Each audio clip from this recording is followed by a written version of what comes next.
with all the strength.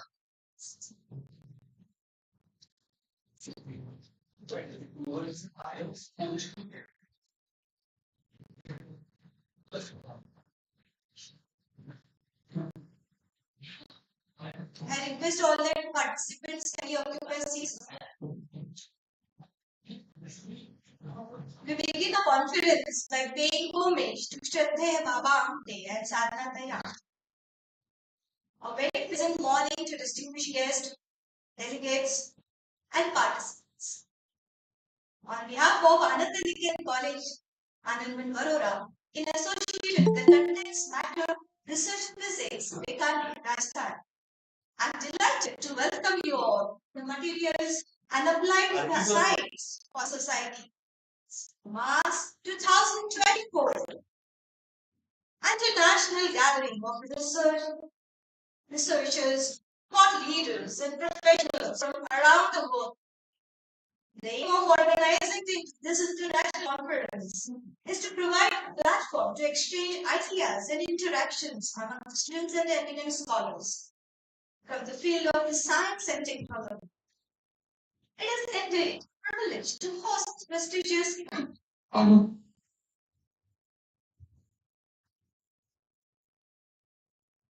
So it is my privilege to extend a warm welcome to all of you.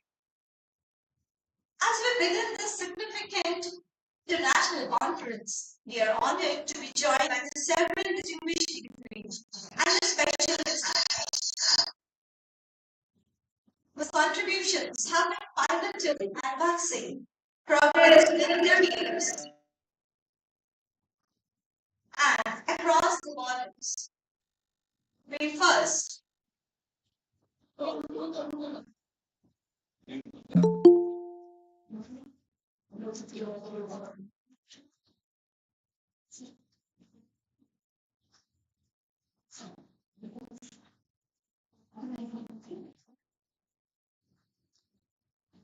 First, we are deeply honored to welcome Chief Guest, Dr. Vikas Amte, Secretary and the Chief Functionary of the Maharogi Seva Samiti, Baroda, MSS, renowned for leprosy right activist and social entrepreneur.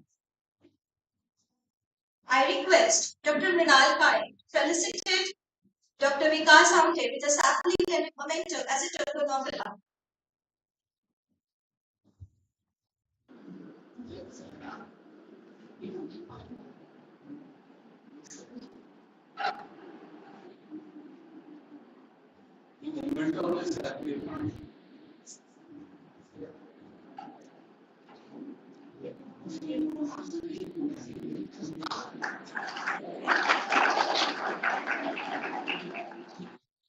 Thank you so much.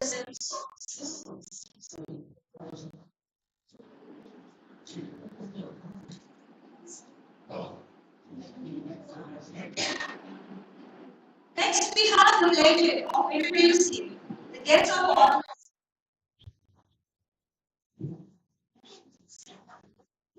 Professor Manish Kumar Kashyap sir. He is a professor in the School of the Physical Sciences, JNU, New Delhi, India. I request Dr. Mrinal Pai to felicitate Dr. Kashyap with a sapling as a token of love.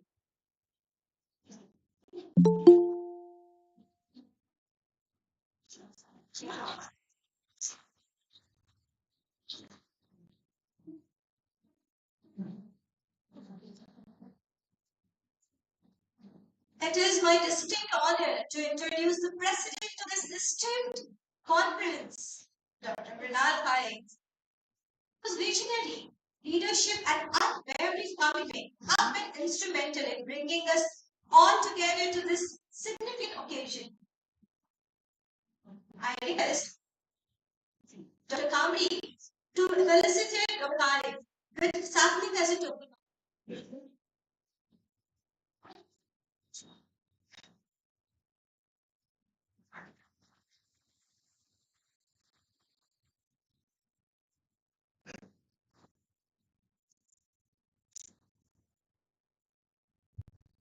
I request Bharti sir to felicitate Dr. Shobhu sir, with this happening as a token of love.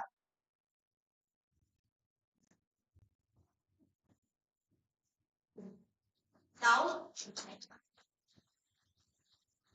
thank you, sir. Now I request Akram Madam to felicitate Dr. Ashok Mistry sir, sapling as a token of love.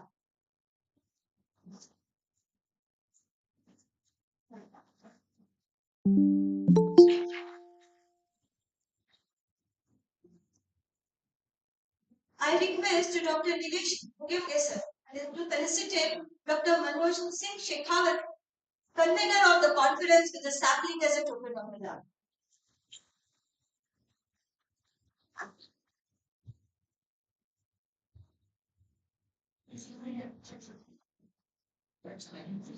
Now, I request Varun sir to felicitate Dr. Nilesh Muge, convener of the conference, sapling as a token of love. Thank you so much, sir. Each of you, through your expertise, vision, and leadership, brings a unique perspective to this gathering. Your presence underscore the importance of a dialogue and partnership created with you. Their immense contribution to have shaped the way forward for meaning. We are privileged, we are truly privileged to have them with us today. Anand Niketan College of Science, Arts and Commerce, Anand Bengaluru, the embodiment of Baba's creative intellectuality. It has been known for academic excellence, inventive pursuits, and athletic dynamism. This magnificence in curricular and extracurricular avenues have persisted to its view and scaled new heights with the maturing years.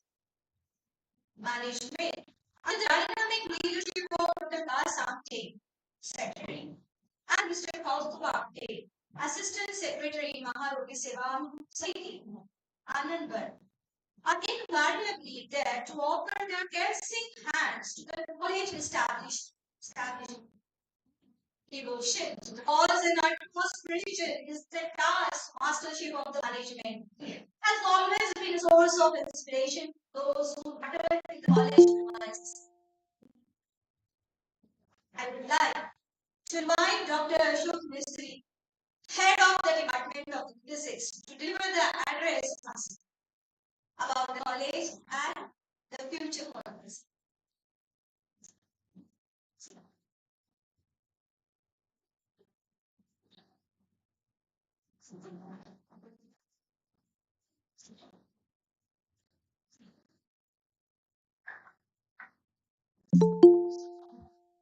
First of all, I salute to the Baba and thank. Very good morning to all. Respected Chief Guest, Dr. Vikas Amte, Secretary Maharaj Seva Samiti Vadodara, Guest of Honor Dr. Manish Kumar Kashyap, PNU New Delhi, Principal of our college Dr. Monu Kade, Professor and Head Dr. Shaukat Shah, Department of Chemistry, Convener of this international conference, Dr. Manoj Kumar Shekhawat, Government Engineering College Bikaner. Another convener of this conference, Dr. Nilesh Muge, Anand Niketan College, Anand Varora, all delegates, TT staff, non-team of our college. It is my great honor to welcome you all to this international conference on material and applied science for society, organized by Anand Niketan College, Varora, in association with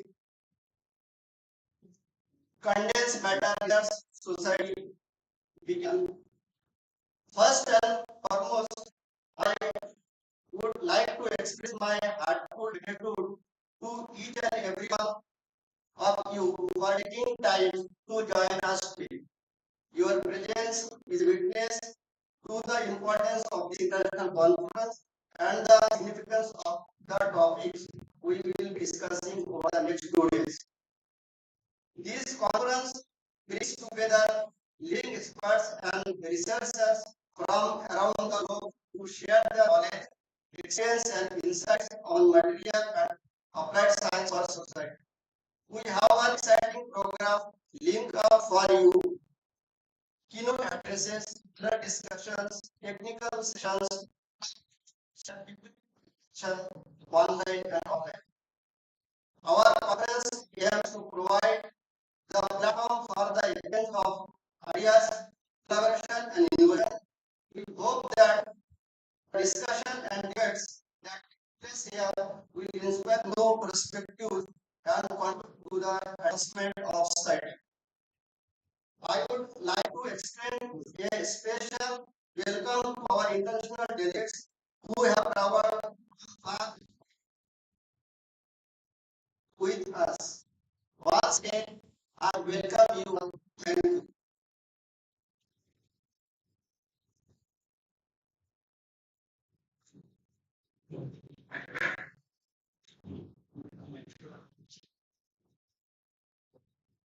Thank you, sir.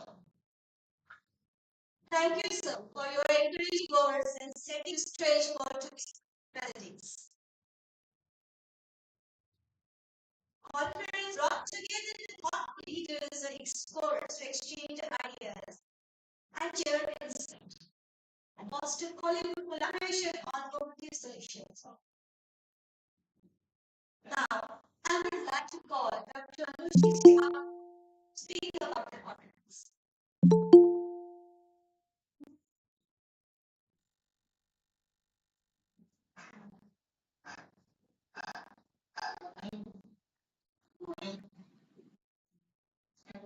Vice Member, Principal, Salisha, Secretary, Honorable Secretary, Dr. Class Officer, these days are located in these section and another department is for so business and other participants.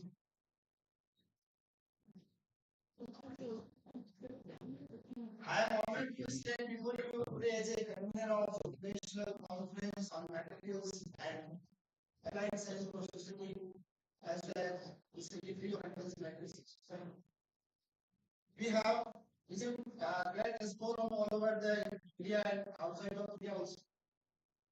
In all, we have received around 50 abstracts of the conference, out of which we have accepted 230 abstracts for presentation for online as well as for offline oral presentation and all presentations.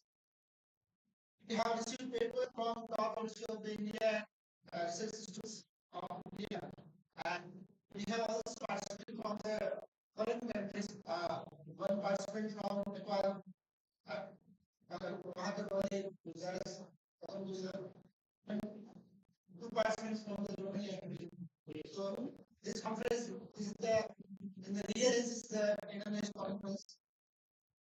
London's Medicine Society is established in 2022 to encourage research in the field of medical and medical science. This society is formed to organize conferences, discussion, special lectures, and exhibitions, and other activities necessary for better understanding of physical research and its application for the economic, social, and industry progress. Thank you for being a part of this conference. Today we will continue to you greater milestone and secure a better future research in. Thank you.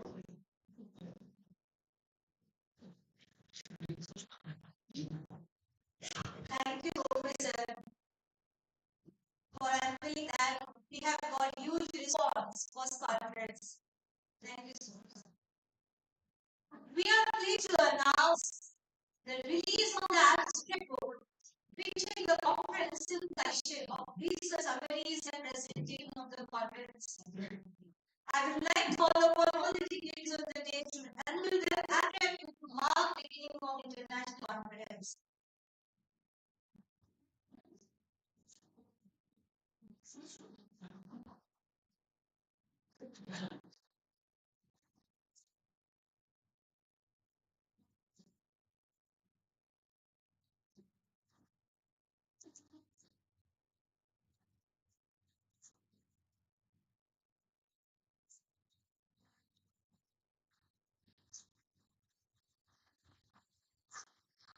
Thank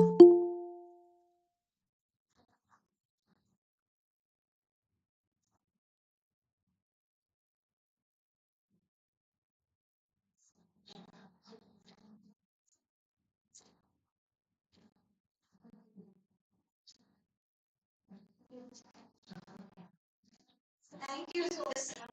Thank you very much.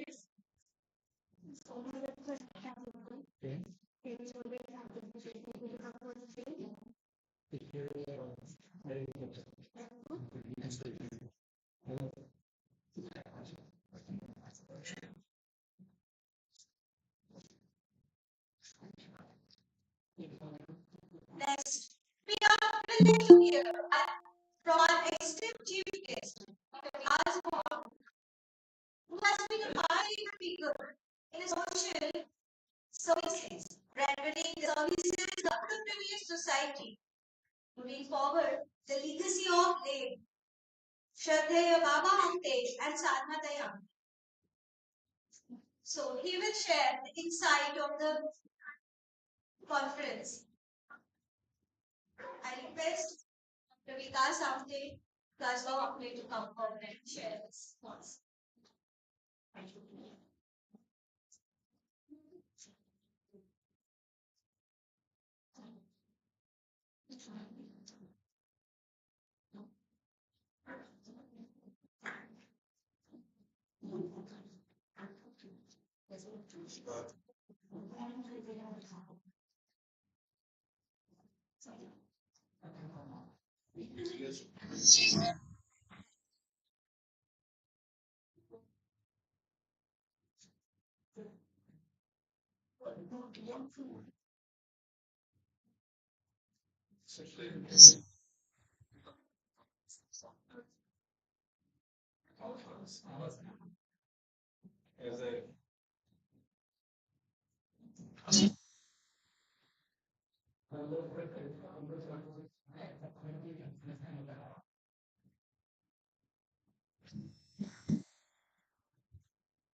In my National Institute,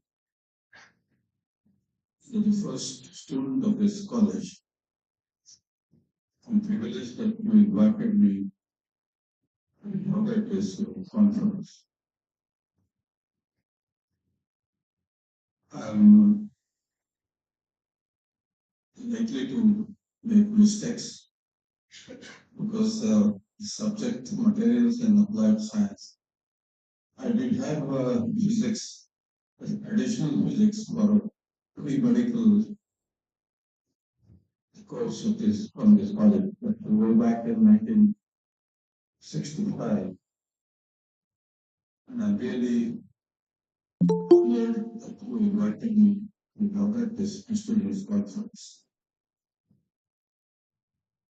Yet I would like to highlight some of the issues because as a person being born and brought up around this place, I open my eyes, I can see my parents for a literacy issue. I'm finishing 77, and the work is also completing 77 years. It's a major span of time in the life of an individual and the institution also. This is world's first educational institution founded by my father, Baba Amte, perhaps you might know about him. But this was entirely built by leprosy patients, and the leprosy patients cannot seek admission to this college, of which I am the chairman. So I'm not honored to say this, but to make you aware and the sense, the sensitization of the cause which you have espoused for so many years. It never happened in human history. The leprosy patients need to work here. We have one Australian continent nation. That's 1,100,000 people on this planet. Our authorities said they are dead to the world, but alive in the kingdom of God. A part of this world where we live where the world without the world. That's what I said that I opened my eyes and I received an electricity patient of my parents. So it started in 46, 47. And we're still continuing that road. So tradition of this place that we never invited anyone. We never garlanded anyone. We never went to establishments. This is world's dirtiest of the places. Nobody's here by choice. Given a choice, they go back to their own people, not stay here. The conferences are going, I'm not able to see who is attending this conference. But we have people coming from all parts of India, which we call human quake. You have a natural quake where people get displaced because of the natural catastrophe. Here, we find the displaced people because of the social catastrophe. And we began with 6 leprosy patients, and we gave out about 11 lakhs of leprosy patients. Knowing the world was so much huge number, not even nearby. My father was a lawyer, so only leprosy had got water potassium problem and boric lotion. We both brothers studied in Port Hostel, Ramakrishna Mission, and on Guru Scholarship. And they joined around this institution officially in 71. I was with late Dr. Ami Saminathan Planning Commission for several years. And I have been honored because we were touched by the work of my father, who is quite unscientific. Which are MIT, Chairman of National Literacy Commission, and one of the youngest scientists to work with the late Prime Minister Indira Gandhi in 1981. But that doesn't stop our work. We do it silly. So I invite the August audience to spread the message that we have people from all walks of life, all religions, all states of India except Tamil Nadu and Kerala, except Northeast and Punjab. And it never happened. They were working alone and they helped the other weaker sections of the society. So it's in headquarters. And I'm delivered at a bad office. I'm visiting people scholars of the bush. So we have 3 interesting movements here. Rejected and ejected people. Second was Knit India, which is launched in 1607. In righteous for the length and breadth of India. This notion of pain is no caste, creed, religion, and international frontiers. We had several international camps here. In 1953, there was no electricity. So, the third was the environmental. The environment wrote in a dictionary.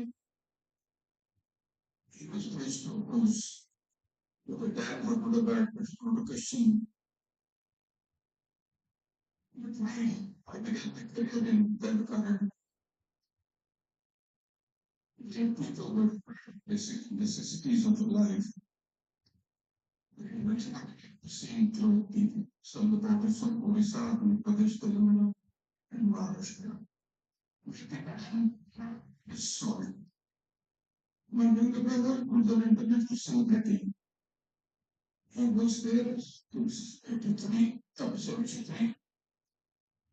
My job was to ensure within salt, they have never heard sugar. They don't know what is farming. They tend to make one mother. So, distributive justice, environment, well, and dictionary. My father and me are the joint recipient of alternate Nobel Prize. That is called Nobel Prize for the Environment. So we are fighting for the cause, and you are going to distinguish online and offline delegates. Don't be insensitive and refractory. What's happening around the discussion, who is the people staying despite the no basic human rights. The Chief Justice who just retired, his father kept in close touch with my father. He said that 119 units which are discriminating against the disease. So it's a huge number, one Australian continent here.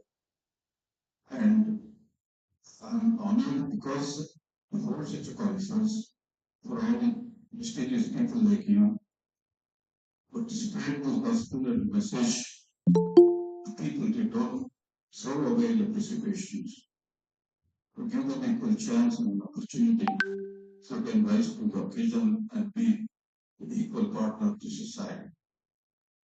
I wish all the delegates all the best, and whenever you feel like coming here, there are millions across the globe now coming here, and I also invite you to most welcome to spread the message and the cause of this disease. Thank you very much.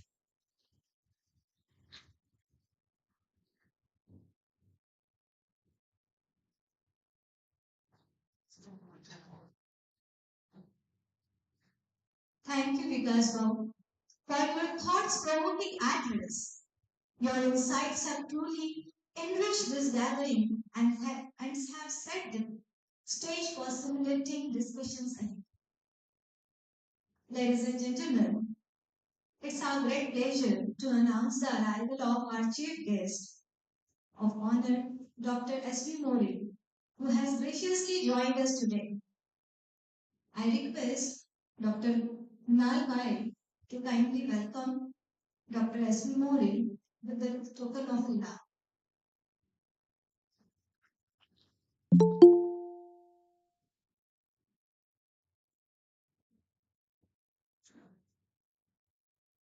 Thank you, sir.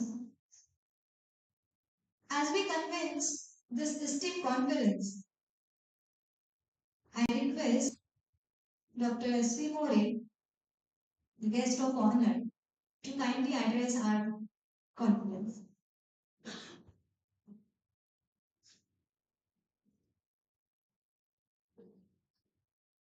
Friends, very good morning. Apologize first of all for some delay without really any excuse. Well, I'm really very happy to be a part of this conference. And this will surely mark a new era in this society. I'm very glad that for some past 4-5 years, the research culture has come to this place. So we have a very dynamic and research learning principle here, and also the faculty. But most important is that I find very enthusiastic and hardworking students. So without students, these things cannot really proceed. And today we are witnessing an international conference at this place, and I'm sure that this will be a beginning, and this place will make rapid progress in years to come. And as the theme of the conference is material science for the society, I'm sure that we can distinguish ourselves by doing research which will be really useful to the society. And as I remarked that this will be, I hope that this will be only a beginning and lots of things will come. So what came to my mind when I read the theme of this conference is that we can surely have here a Center for Science for Villages. So we do have here Anandwar, of course, that is known worldwide, but we also can have a government funded institute. We have Center of Science for Villages at Bandha, that is in Nagpur University area. But in the Gondwana University area, we can surely trace for having such a center, and I am sure in the tribal region we will get ample funding. What is needed is the local support, and with the faculty here, with students here, we can surely do uh, different research on a different line altogether, not only the conventional research. Yes, conventional research is needed for earning the reputation, but once having earned the reputation, we can follow a different path. And I'm sure that this will be done here with help of the dynamic leadership of our principal, the faculty, and most importantly, my fellows. So I wish this conference every success. Thank you.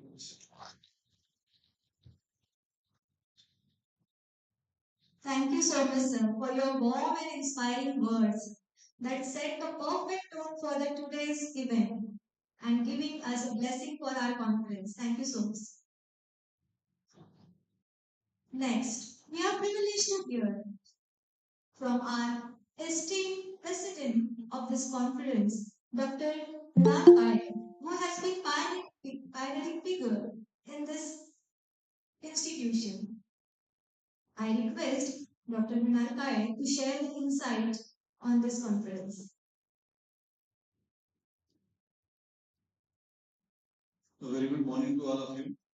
At the outset, I shall pay homage to our founder secretary, Honorable Baba Amte and Tai Amte.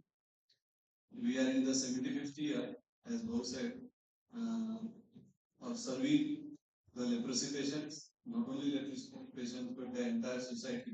We have touched as a society, as a trust, to almost every individual from all walks of life. The objective is to reach the individuals that have been deprived in the society for their rights as well as for their health, for their education. So that is our basic aim and objective, to make them a human being, and along with a human being now, as per the national education policy of global citizen also, who should have some basic life skills.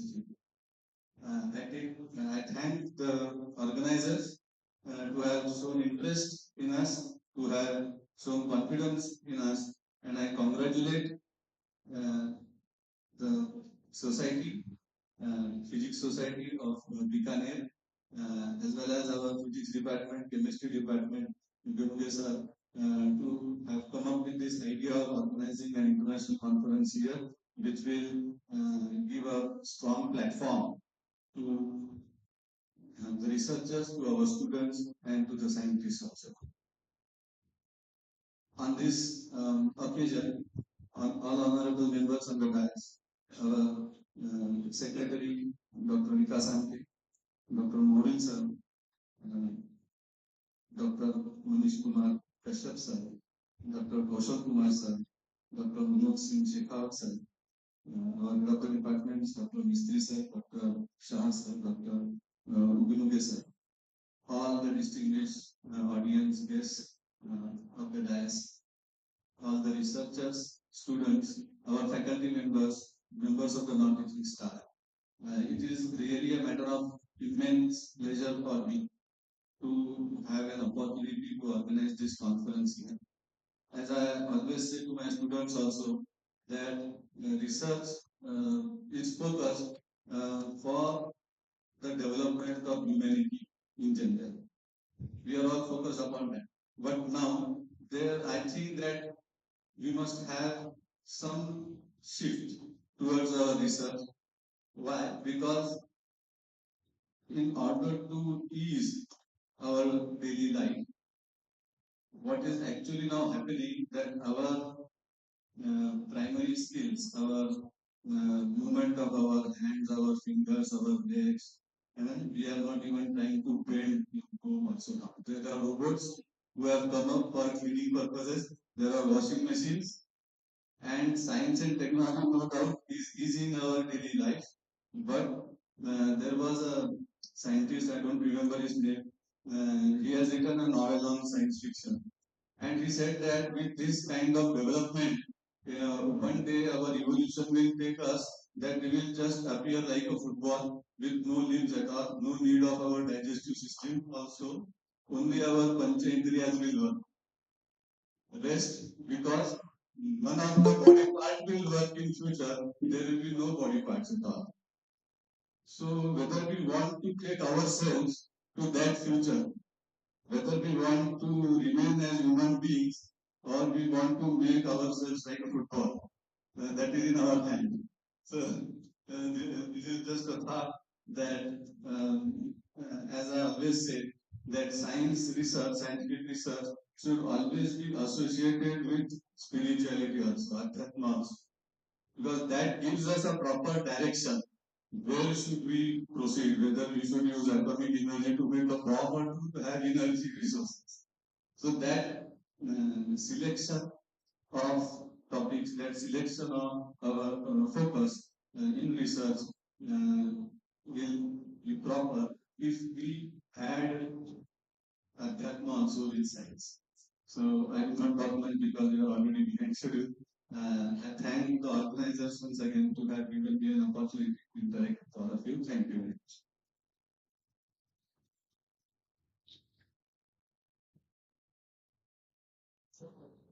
Thank you so much, sir, for your thought-provoking address. Your insight have truly enriched this gathering. As you said, science and spirituality should go with the hands in hand. You have really set the stage for the stimulating discussions ahead. Now, before we move on to the keynote sessions, I would like to take a moment to thank everyone who has made this event possible. So, to propose the vote of thanks of inauguration ceremony, I call upon Varun Prasad to propose the vote of thanks.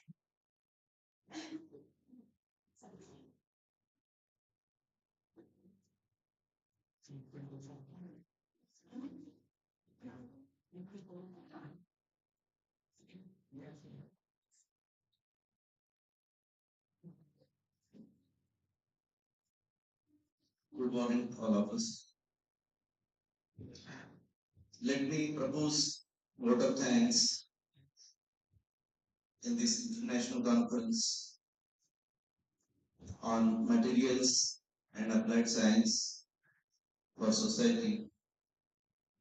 जो लक्ष्य तक जाने का जुनून रखते हैं वो रास्तों की परवाह नहीं करते। जो लक्ष्य तक जाने का जुनून रखते हैं वो रास्तों की परवाह नहीं करते हैं। मंजिल उन्हीं को मिलती है जो गिरकर भी संभलने का हौसला रखते हैं।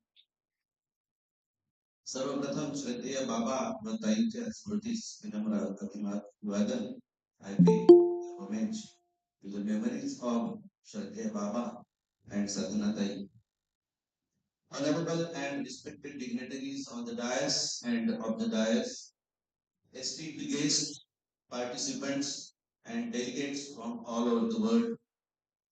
It is my privilege to extend the vote of thanks at this inaugural ceremony of the International Conference on Materials and Applied Science for Society, MAS 2024, on behalf of this organizing committee. Today marks a significant milestone, and it has been an honor to witness such an august gathering of intellectuals and leaders unveiling the abstract group of this conference. Firstly, I extend my heartfelt gratitude to Professor Ashok Mistry for the warm and inspiring welcome address that set the tone for this grand occasion. Your words resonated with the spirit of this conference. I am deeply thankful to Dr. Manoj Shekhawat sir for articulating the vision and idea behind this conference, MAS 2024. Sir, your thoughts have given us clarity and purpose for the journey ahead. Moving forward, it is with the immense respect that I thank our guest of honor, Dr. S.V. Muharil sir. Sir, your invaluable contribution to the field of photoluminescence and your presence as one of the top 2% scientists in the world inspire us to aim higher. आपकी उपलब्धियां हम सभी के लिए प्रेरणा है sir. Thank you, sir, for sharing your invaluable thoughts to enlighten the aspiring minds. I also express my sincere thanks to our esteemed guest of honor, Professor Manish Kumar Kashyap, who has given us the time and is available with us yesterday and today also. We are grateful for your valuable insights.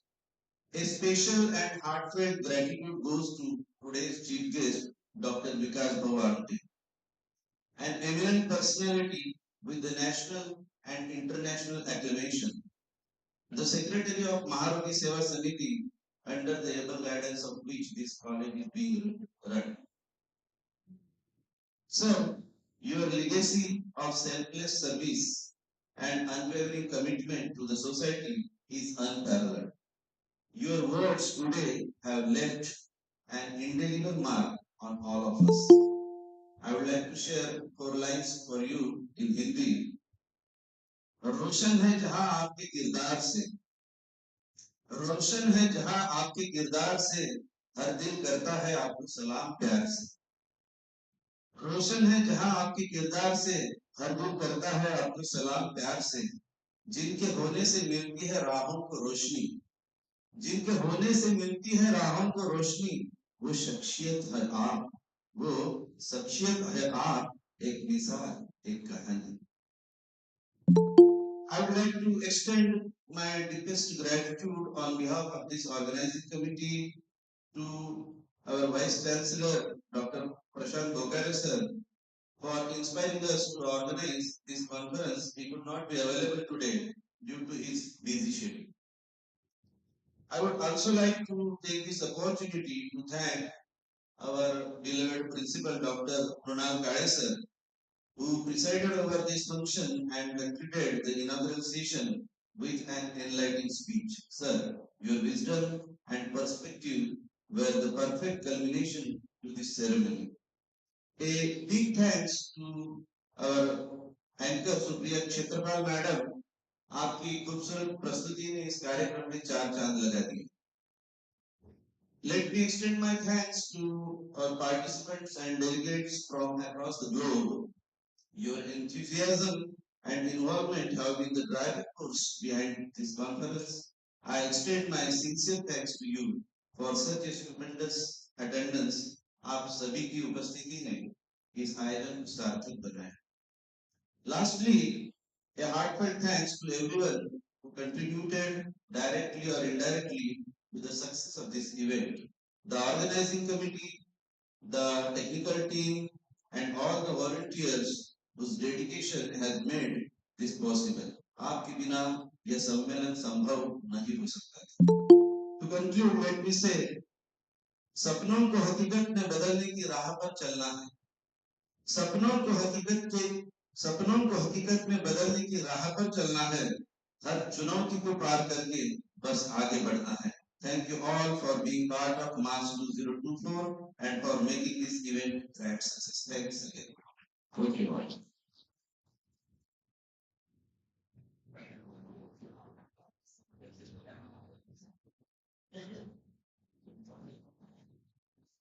Thank you so much, sir, for your such a expressive vote of thanks. With that, we officially declare the inauguration of the today's international conference, MAS 2024. We now invite you to join the next session of keynote speakers. Now,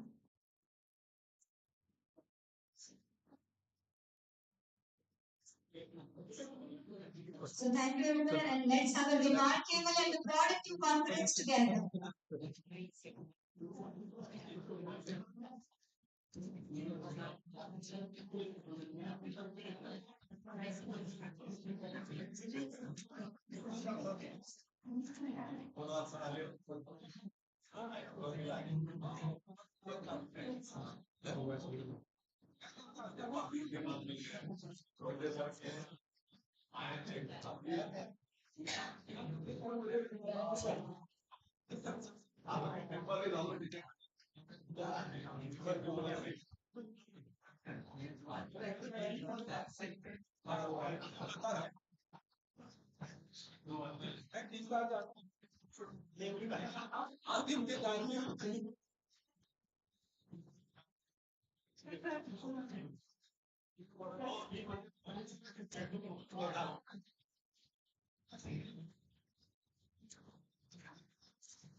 I request all the participants and dignitaries to kindly take your seats.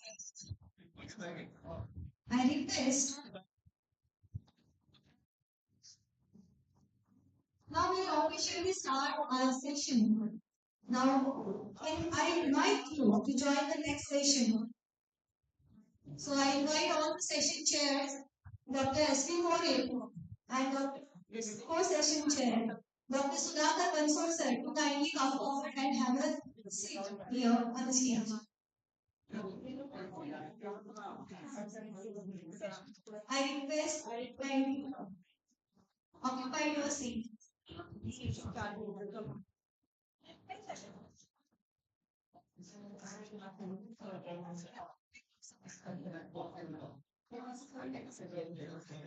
Hello.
Good morning, all the participants, distinguished guests. We begin our keynote session. It is our great pleasure to introduce the session chair, Dr. S.V. Morin, and session co-chair, Dr. Sudhakar Bansal sir.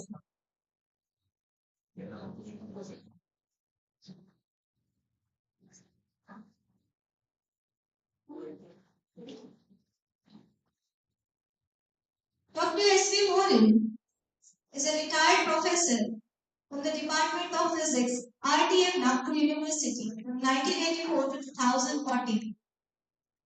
He is a life member of the Indian Physics Association, Vidarbha University Physics Teacher Association, Forum for Higher Education, Marathi Vigyan Parishad. His research area is luminescence, solid-state lighting, radiation dosimetry. He has guided total 36 students, PhD students. He has more than 310 publications. He has total 7 patents. Total 17 projects are completed under his guidance. He is a reviewer for the Elsewhere IOP, Wiley, Springer Electrochemical Society, RSC, ACS Journal. So I request all the participants to kindly applaud for our session chair, Dr. S.V. Moore. Now, our next session co-chair is Dr. Sudhakar Bansal sir. Dr. Sudhakar Bansal sir is a scientist. He has published total 13 journals. He has published his papers in total 13 journals. He has published total 5 book chapters and book authors. He has published total 21. He has published total 21. Sorry. So he has total 21 conferences under his guidance. Total 2 projects are done under his implementation. There are total 6 projects are completed under his guidance also.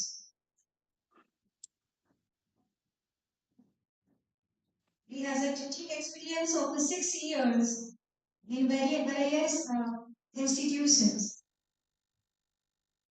So, I request all of the participants to kindly applaud Dr. Sudhakar Bansal sir, the senior scientist in CSIR IICT Hyderabad. Now I hand over the mic to session co-chair, session chair, Dr. S.P. Modi sir, for further proceedings of this keynote session.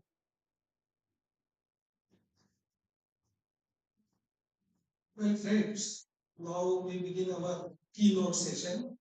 And the first speaker of this session is Professor Manish Kashyap, who is a professor of physics at JNU Delhi, and he has got very illustrious career.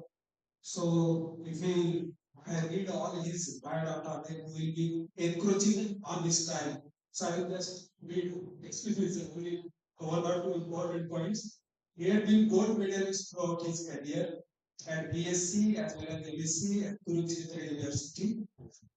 And he has 105 research papers, and his broad research areas are theoretical condensed matter physics, material science, plasma physics, accelerator physics, and his current research interests are the 2D materials, microstructures for magnetism and photovoltaics, hybrid halide perovskites for solar cells, rare earth transition metal based materials for permanent magnets.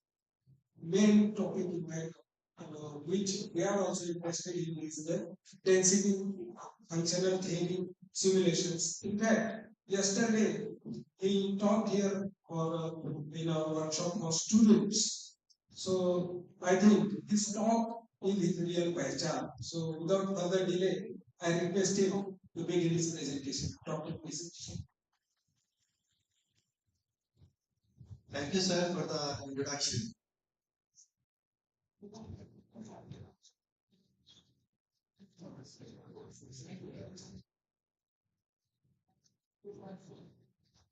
Okay, thanks to organizer for inviting me to present lecture not only on DFT but on my research work also. So today I will not touch anything of DFT, not any material simulation, but today I will introduce a new topic, that is device fabrication and device simulation. Okay, so when we are going to do any research, so two things matters.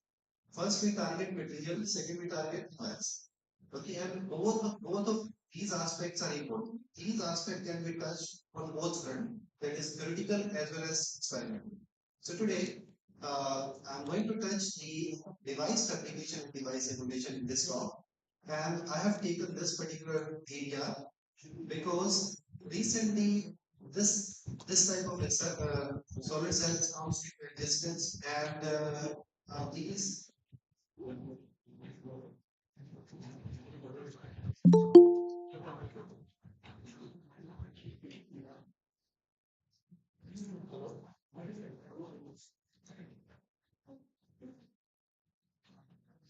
hello. I think it is better now.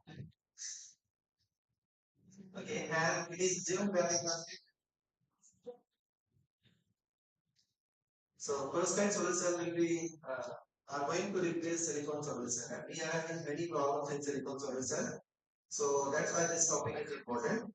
And I have made the title of this book like past next 10 years. This means last 10 or 15 years, a lot of progress has been done on perovskite solar cell.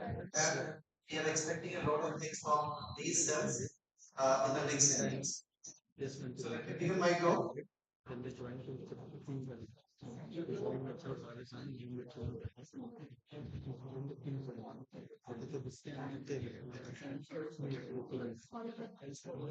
so I will touch what is sustainable energy and the comparison between perovskite and the application of perovskite solar cell and the simulation of perovskite solar cell.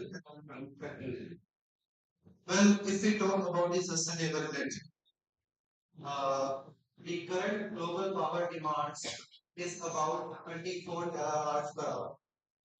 So, and in 2040, this will be increased to 27 terawatt per hour.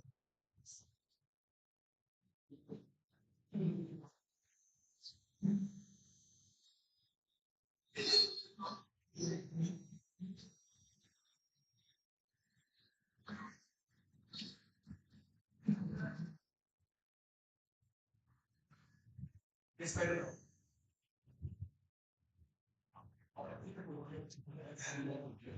Okay, so in 2040 it will be increased by 27, increased to 27 terawatt per hour. And if they are going to burn the fossil fuel, so this type of the requirement, power requirement cannot be accomplished. So we have to go for the alternative source, and alternative sources are renewable energy sources. And the research in the renewable energy sources we should do. And from the laboratory point of view, so we can focus on these three type of the material, that is the photovoltaic material, the thermoelectric material, and the piezoelectric material.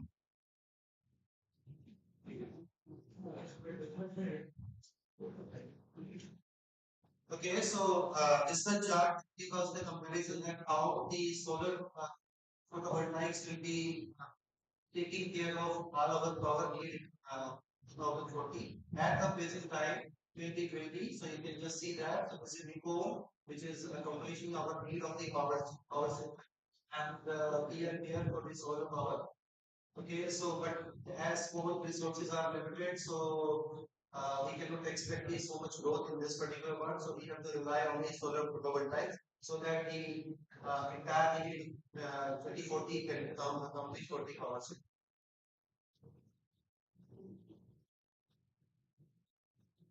So why we are interested in solar energy? So you can say that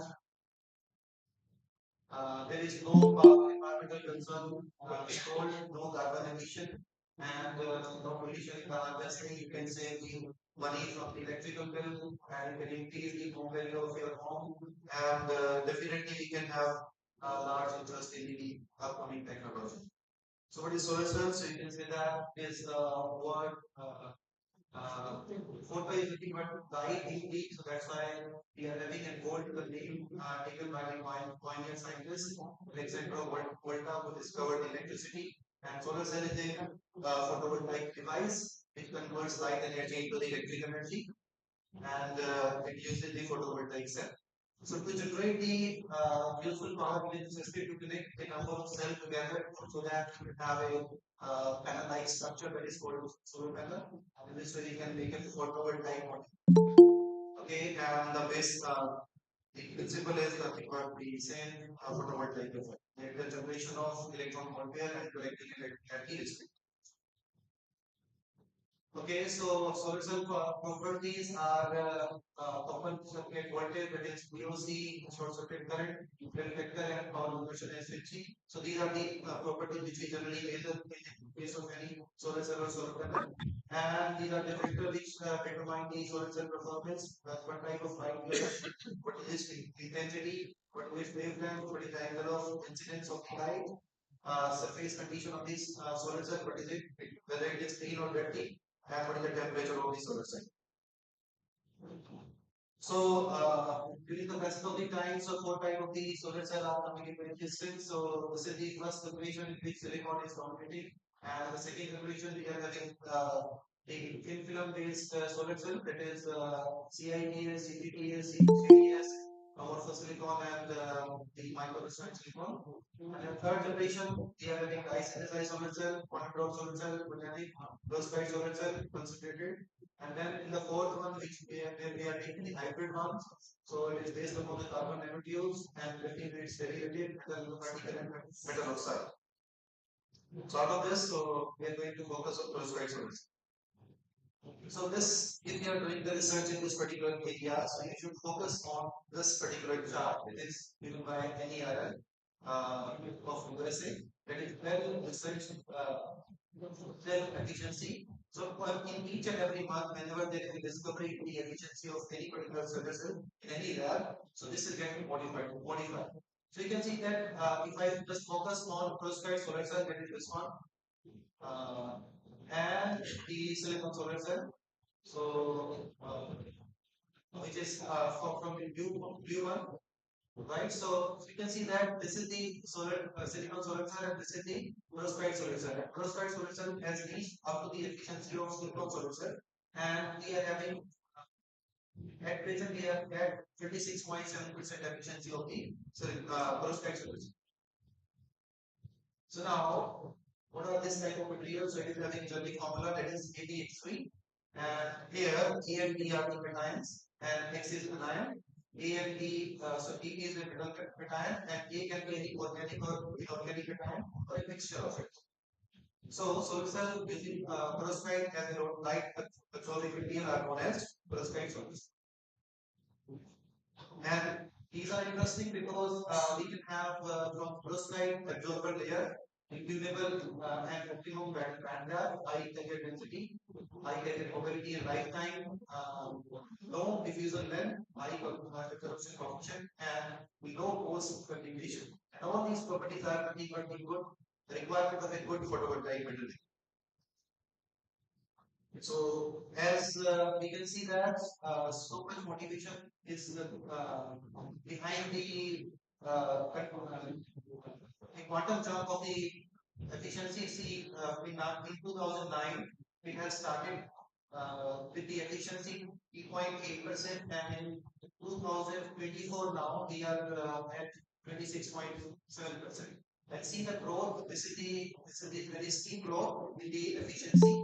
But in case of silicon solar cell, so it is so much steep growth. So if we grow in that trend, so you can just see that very soon it is going to cross the efficiency of silicon solar cell. Now, if so much advantages are there, so what is the lacuna?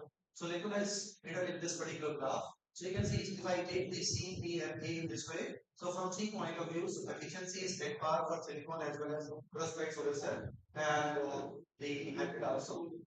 Okay, and if I just check the fabrication cost is also very small as compared to silicon solar cell.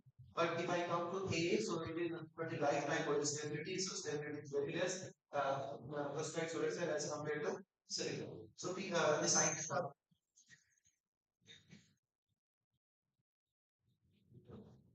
are working mainly on this stability.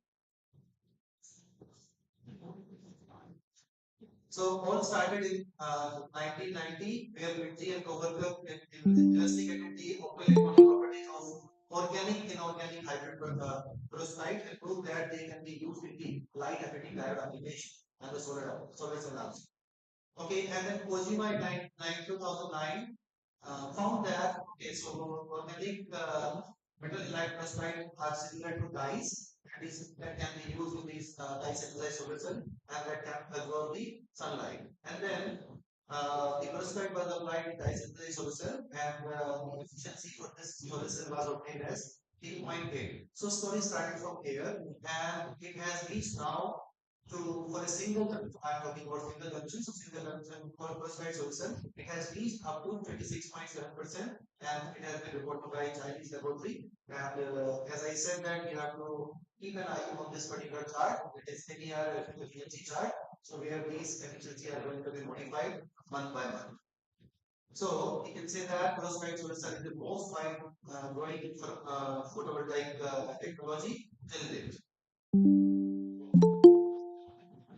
Okay, so this is the principle involved in the perovskite solar cell. So you can see that this is the PIN diode, the P-type intrinsic and N-type diode, and absorber layer, that is perovskite layer, is intrinsic in nature, and the electron compared get generated in that particular layer. So electron moves towards the electron transport layer, and the hole moves toward the hole transport layer, and then that can be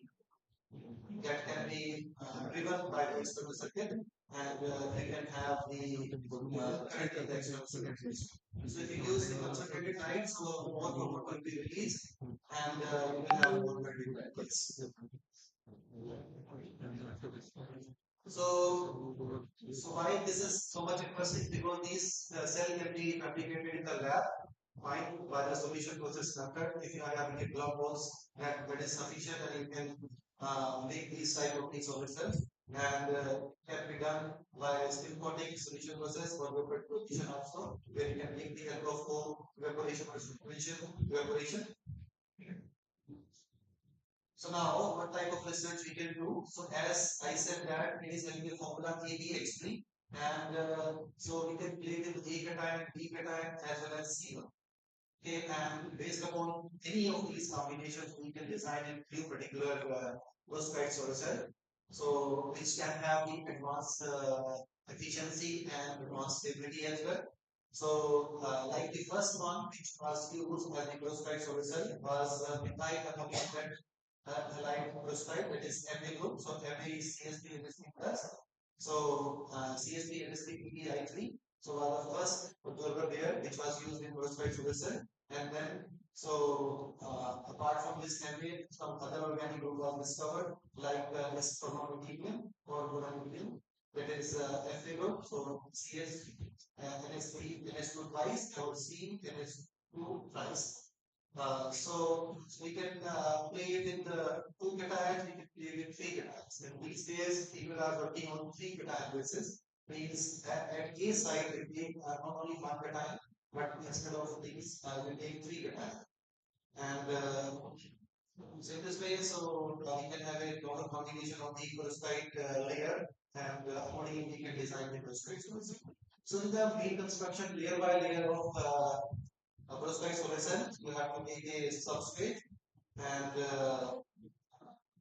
the FTO on that. So FTO coating can be done. So this is FTO substrate, and then electron transport layer you can grow, and after that you can grow the perovskite absorber layer, which can absorb the light and create the electron bond layer, and then you can grow the hole transport layer. So that can be anyone's pyrometer, or it can be PTA, and then you can make the metal contact, and in this way this complete circuit can give you the current after the absorption of the light.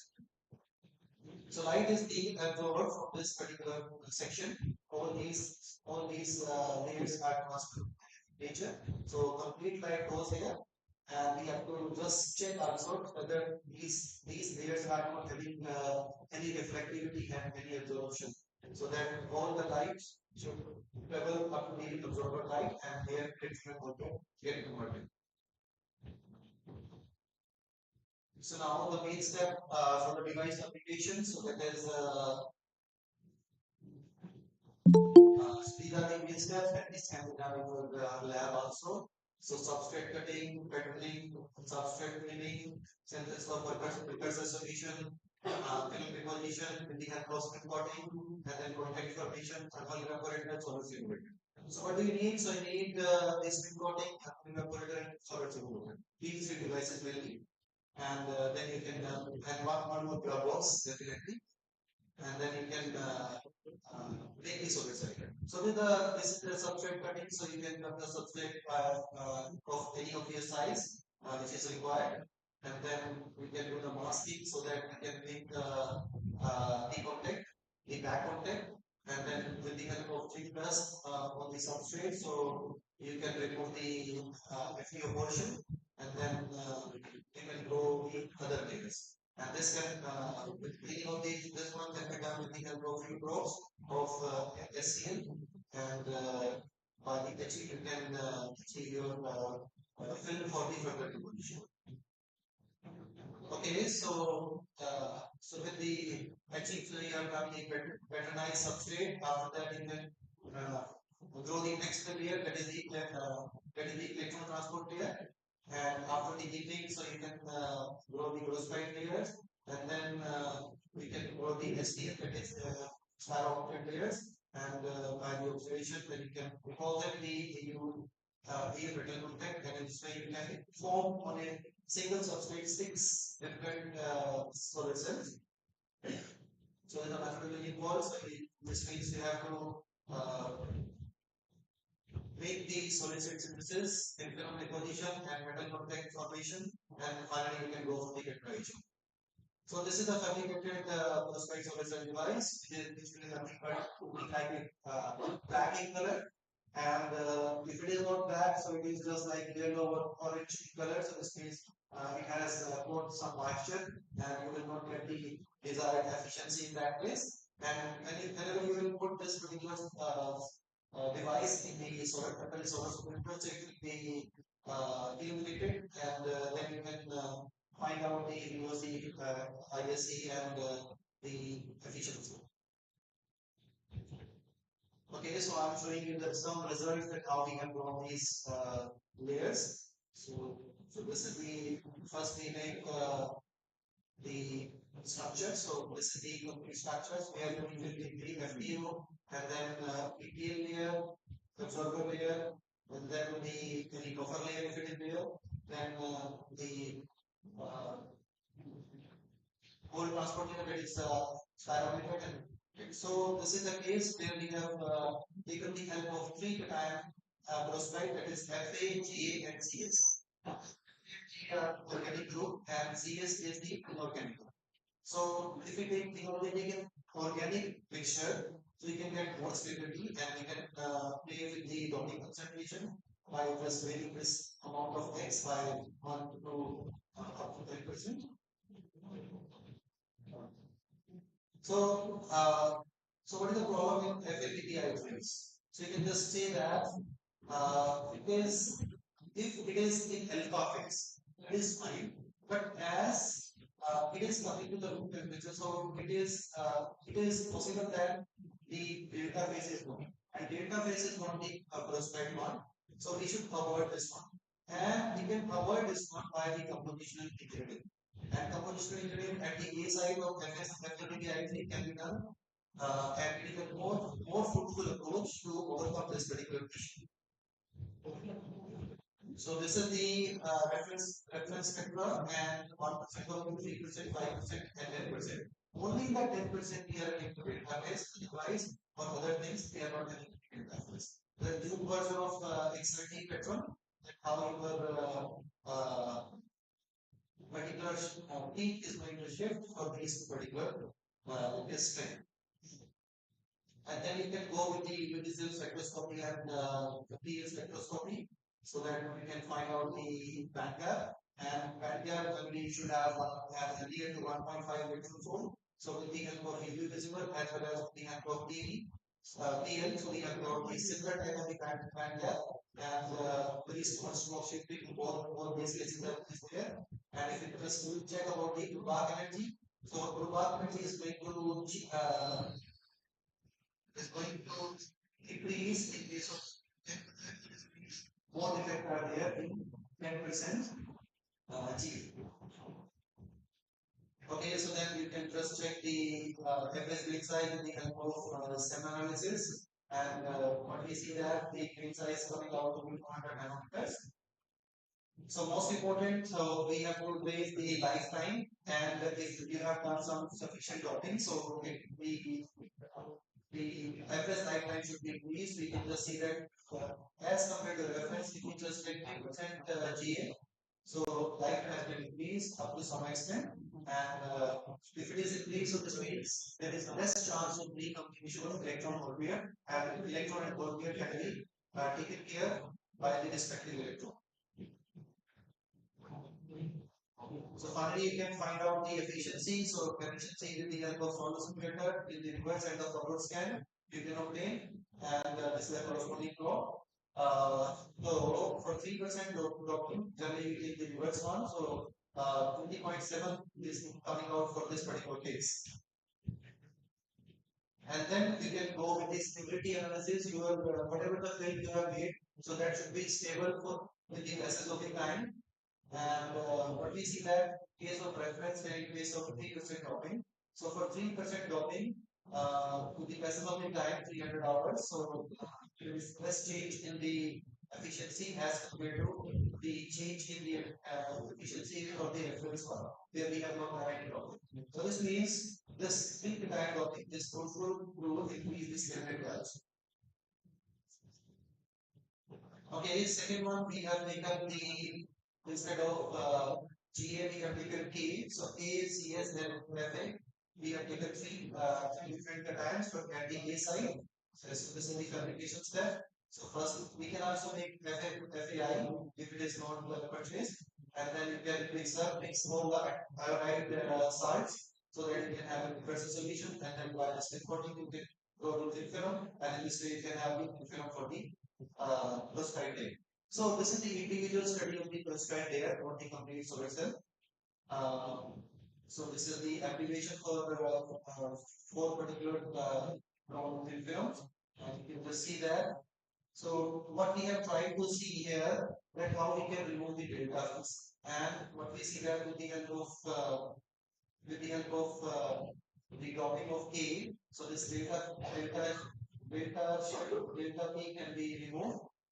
So that's what we have tried to show in this particular graph. And then particle size distribution can be seen with the help of SAM analysis. Again, the particle size is coming out to be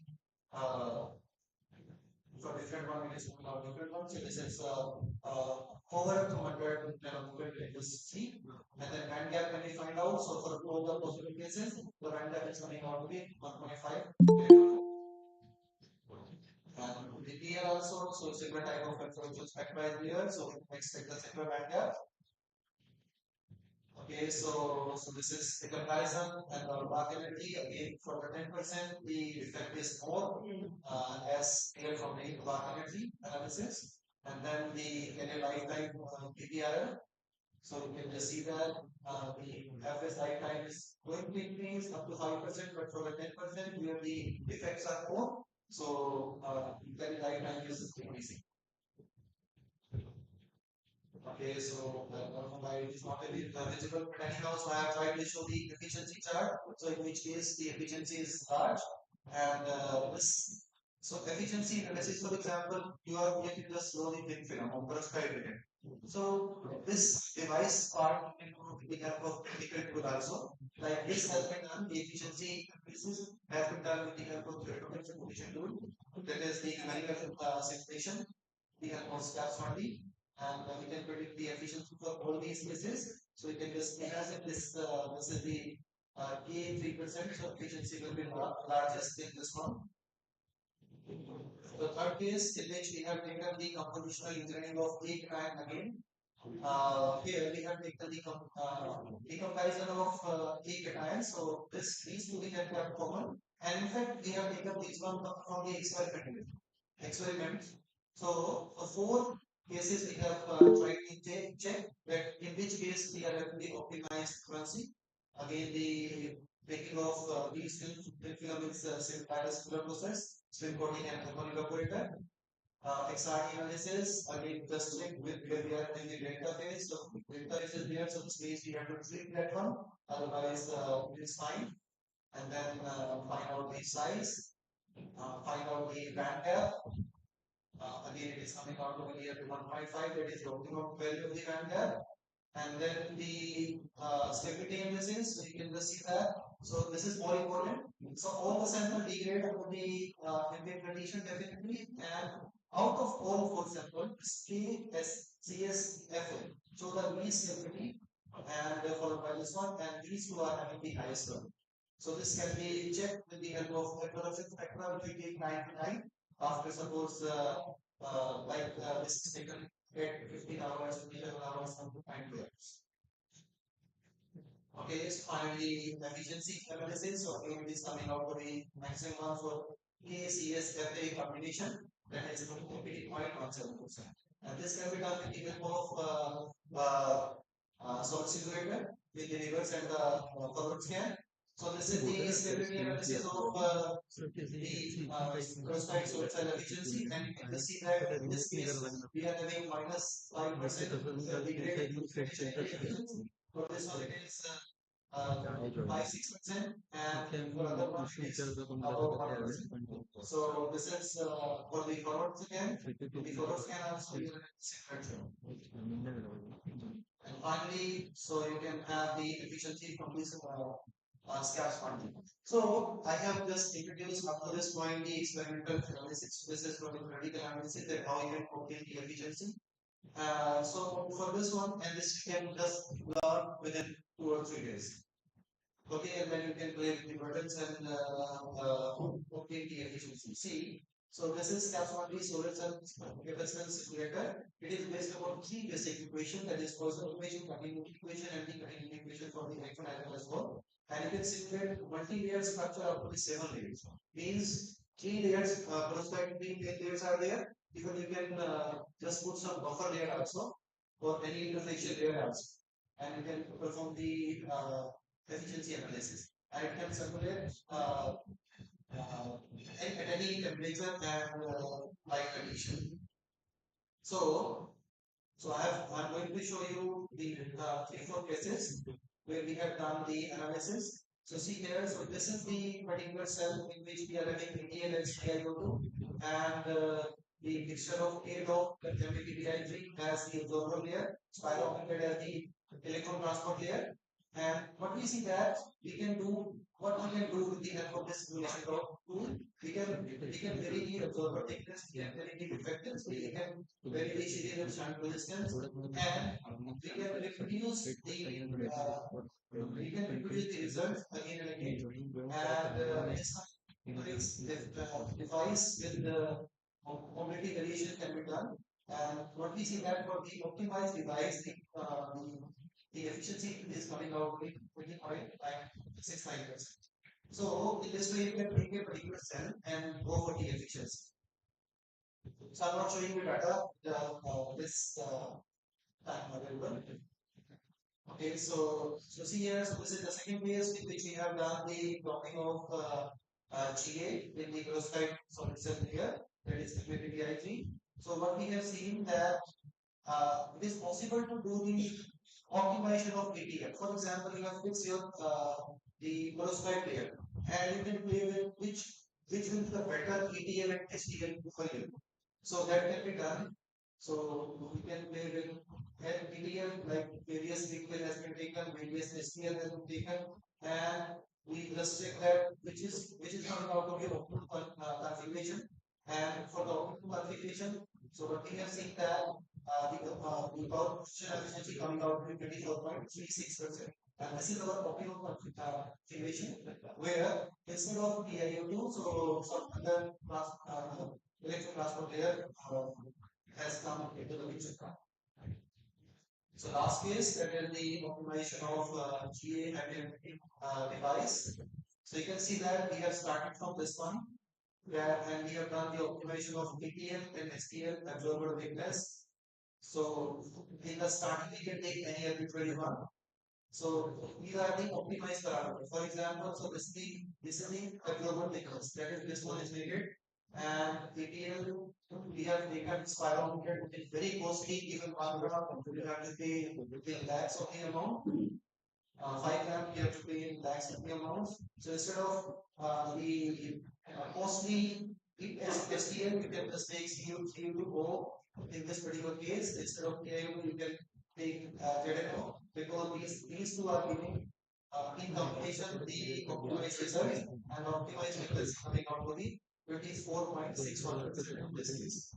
Okay, so means you can play with many parameters like the absorber thickness, absorber refractancy, back contact. For example, the C here. What are the contact? Contact is A, and here the carbon contact is B.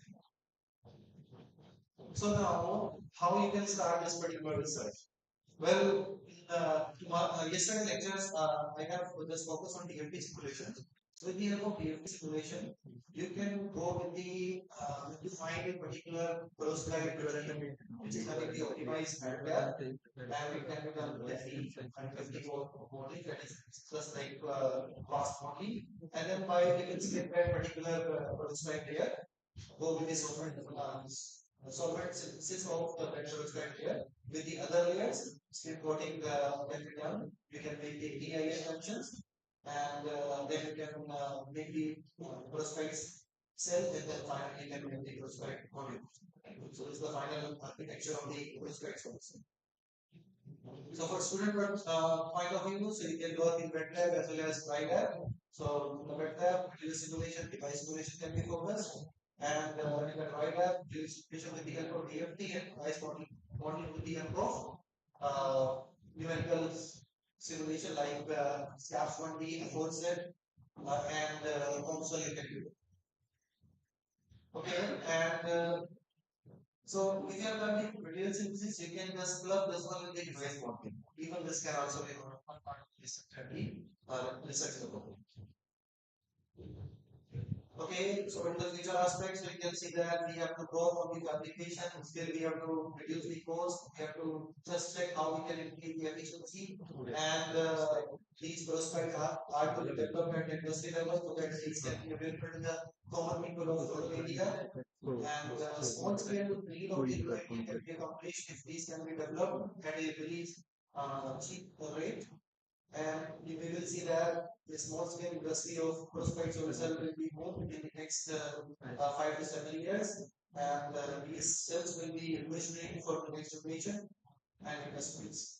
So next 10 years, we will see that we are going for the theoretical efficiency, like today we are spending at 26.7, and theoretical maximum efficiency is 20%. So that is the limit requires for the end and understanding the computation interface and grid modeling, development of algorithm can work for these two, so we can obtain up to this harmony.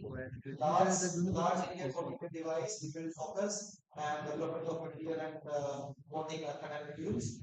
Long-term stability, because today in present day also they can be about only the hours but not the days or years, and silicon solar cells are stable in many years, but here we are just limiting ourselves up to the days or hours, so we have to go a long way so that these cells can be stable at least in the years as well.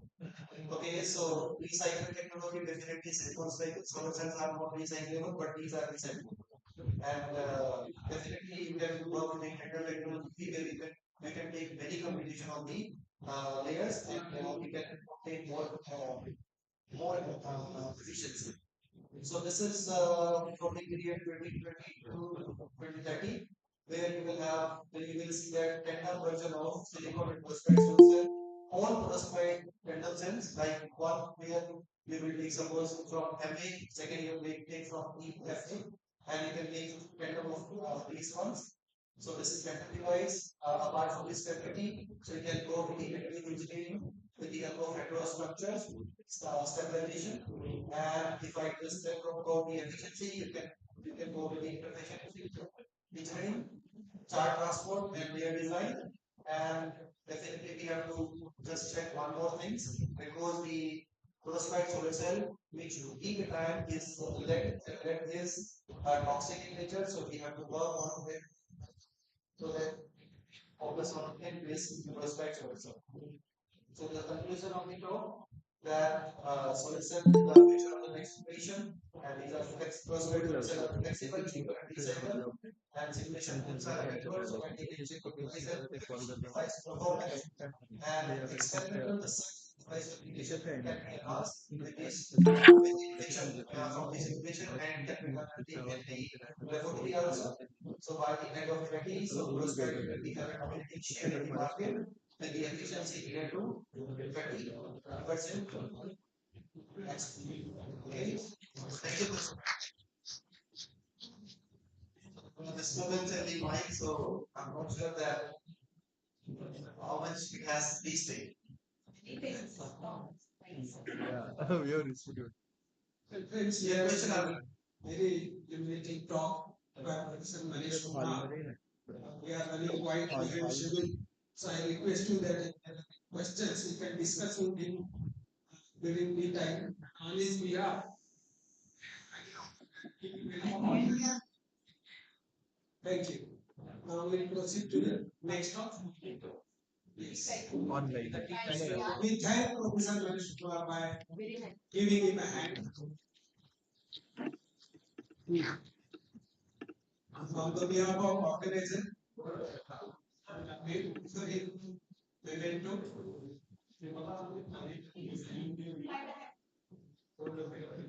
to request release.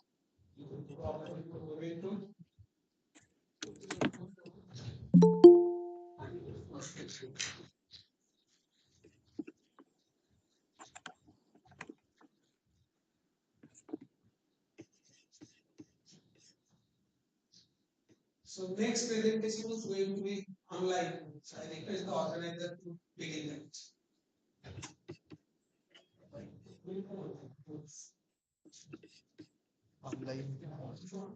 Thanks to the organizing committee.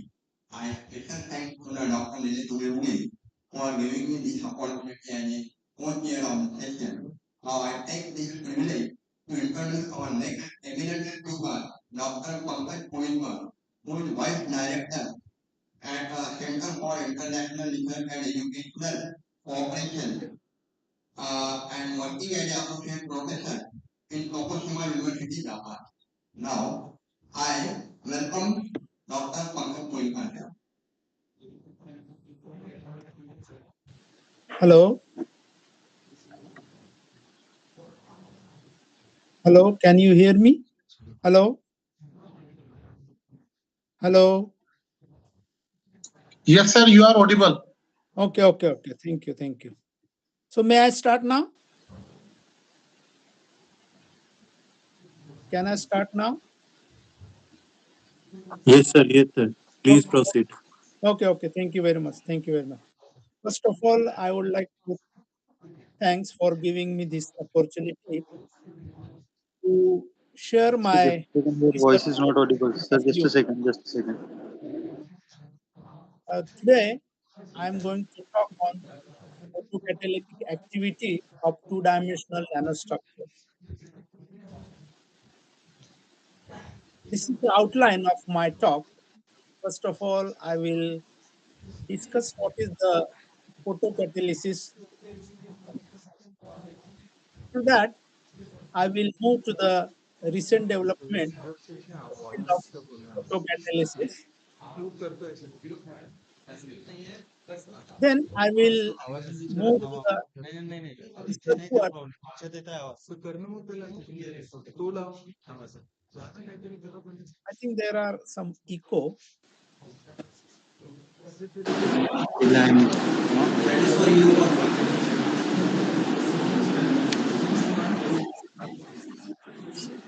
Hello.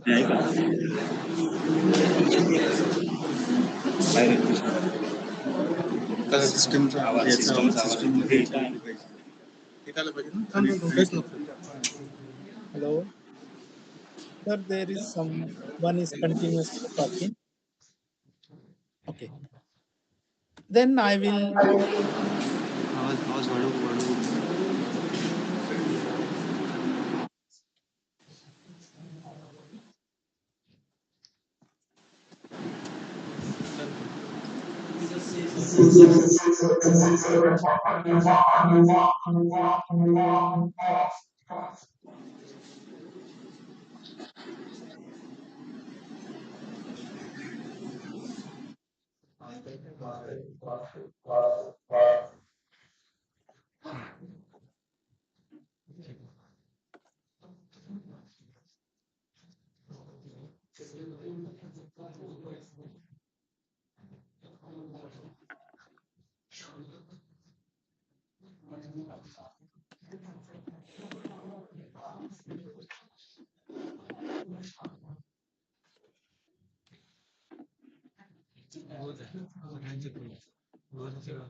कहाँ से बोलूँ यहाँ से आप सबको बोले मैं जो कहाँ से मैंने बोलूँ उनके बात करना पड़ेगा ना जो प्रेजेंट करने वाले हैं उनके मैसेज कर सकते नाउ स्टार्ट बोलो हाँ Hello, is it okay now? Shall I move? Okay. Okay, thank you very much. Thank you very much. I will restart again. Today I am going to talk on photocatalytic activity of two-dimensional nanostructure. Myself is Pankaj Koinkar. I am working for Tokushima University. This is the outline of my talk. Today I am going to talk on the photocatalysis. What is photocatalysis means? Then I will come to the recent development in the field of photocatalysis. At the end of my talk, I will share the research work that we have done in our laboratory on the photocatalysis based on the two-dimensional nanostructures. So let's start with the photocatalysis. Why we need to think about the photocatalysis. As you know that we have lots of water, but although we have lots of water, but the water that we are using for drinking or maybe some kind of cleaning is very limited. So as the population is growing, we need to think about using the water again and again. We should not unclean the water. We should not contaminate the water. And if we are contaminated the water, then think about how we can recycle it, how we can clean the contaminated water. Although only 2% of 2.5% of fresh water is available out of 70% that earth giving to us, only 2.5% water is usable. So this water source is very limited. You might think that till now we are using, but think about the next generation. Maybe they might face water problem in the future. So we should think about next generation also, as well as the current water source is limited and we need to be very careful while using this water. So if the water is contaminated means what? It contains certain kind of organic pollutant. So those organic pollutant, if we remove, then water become clean and we can use it again and again. For this purpose, to clean the contaminated water, photocatalysis is one of the process that can make this job easy. So photocatalysis or photolysis. Let's start with the term photolysis. Photolysis means it has photo means photon. Lysis means break down something. So photolysis is the process that use photon means light and break down the material. So this is the basic term photolysis. So this term is about the light and break down the material. And it can conduct in the presence of UV visible light or maybe ozone or H2O. But this process, if we want to improve this process, we need to add some catalyst. And photocatalysis or photocatalysis is the advanced version of photolysis. So photocatalysis. Now another term we add catalysis. So those catalyst, what is the job of catalyst? The job of catalyst, which is a substance or you can say nanostructure material, is to increase the speed of reaction that occurs when we put the light on the contaminated water. So the chemical reaction that occurs in the liquid medium in the presence of light can speed up with the help of catalyst. So we can get the process done early. That's why this catalyst is important. If we don't put the catalyst, the process becomes slow and result will be delayed. So in that case, we need a catalyst. Now catalyst is the substance which increase this process. Now you might heard about photosynthesis, the natural process where chlorophyll in the plant can be used to conduct this photolysis or photosynthesis. So that is the natural phenomenon where light is used, the light is irradiated on the leaves, and that leaves has a chlorophyll as a catalyst. And then you can get the oxygen from this photosynthesis process. So this is the natural process. And this natural process gives the oxygen. With the inspiration from this natural process, in the laboratory, we are using the photocatalyst. And this photocatalyst, in the presence of light, he can create or generate the strong oxidation process that can have electron and holes that can recombine, that can participate very quickly, and the recombination of this electron and hole pairs occurs with the help of this photocatalyst. So the photocatalyst is the catalyst, the substance where light is used. And after light is used, it creates the some kind of radical, OH radical, hydroxy radical. And that radical react with the organic pollutant, and then we can create the H2O and CO2. So here, the contaminated water is converted into the H2O, clean water, and organic pollutant that was present in the contaminated water has been removed with the help of this photocatalyst material. Now, how this process is done?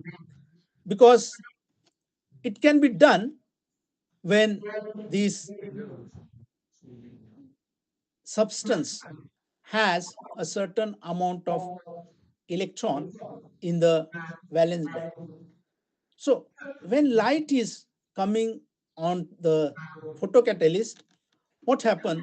The electron get excited and goes to the conduction band. Now, when electron goes to the conduction band, the holes remain as it is. Now, this electron which is excited can be useful for creating OH radical, that is reduction, and this positive can create the oxidation.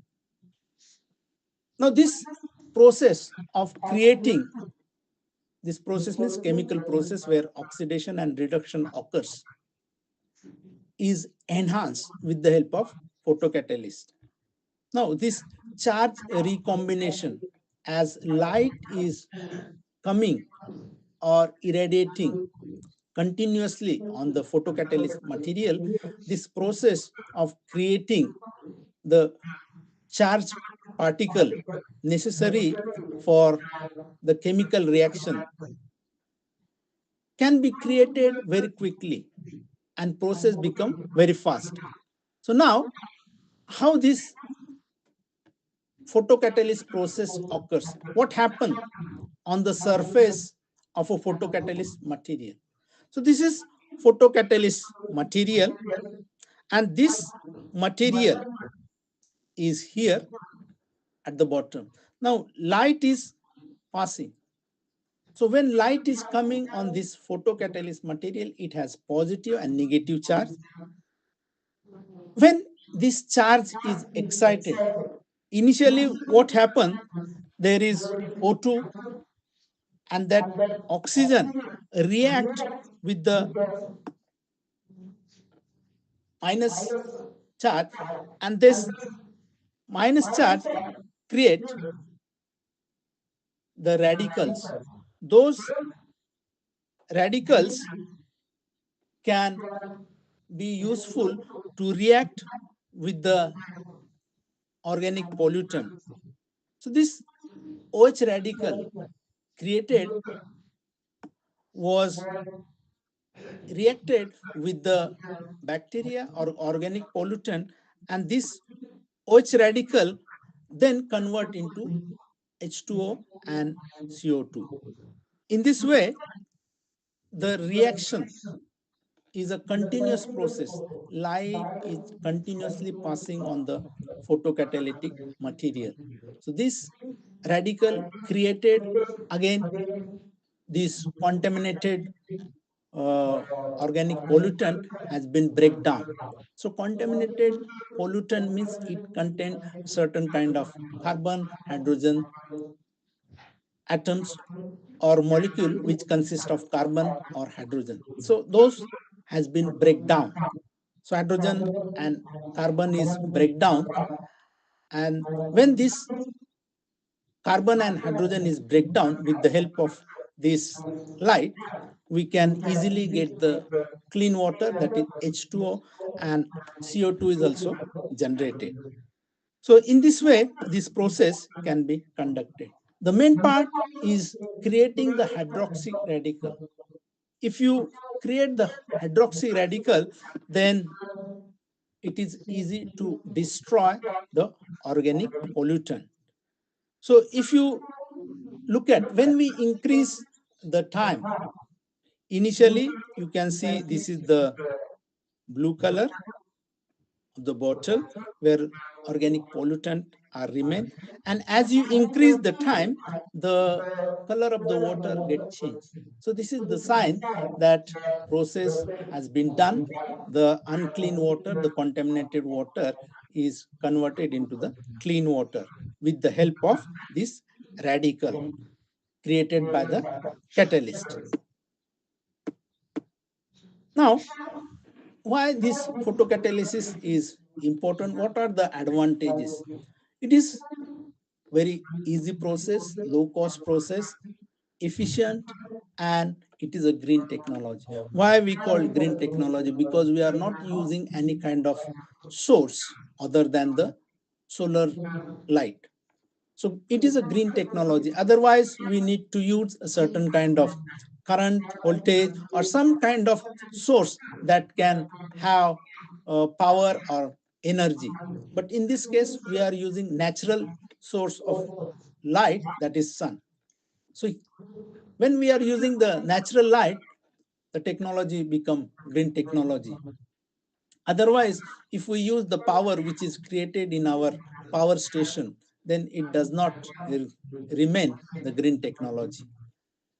There are various factors that governs, that control the photocatalysis process, like semiconductor concentration or light intensity, how much light we are putting on the photocatalyst, then at what temperature this process is done, and pH of the liquid.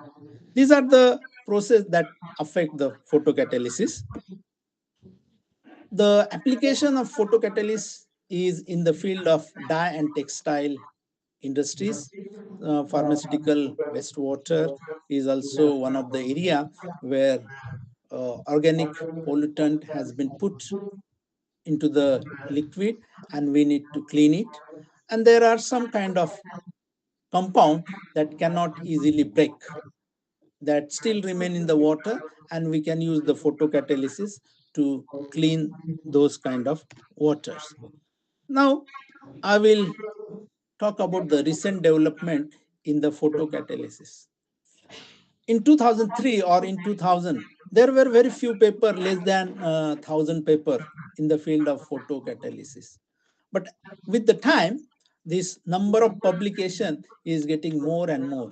In 2021, it was 8,000, and in 2024, it already more than 10,000. So the researchers who are working on this process are increasing day by day. So this field is attracting many researchers.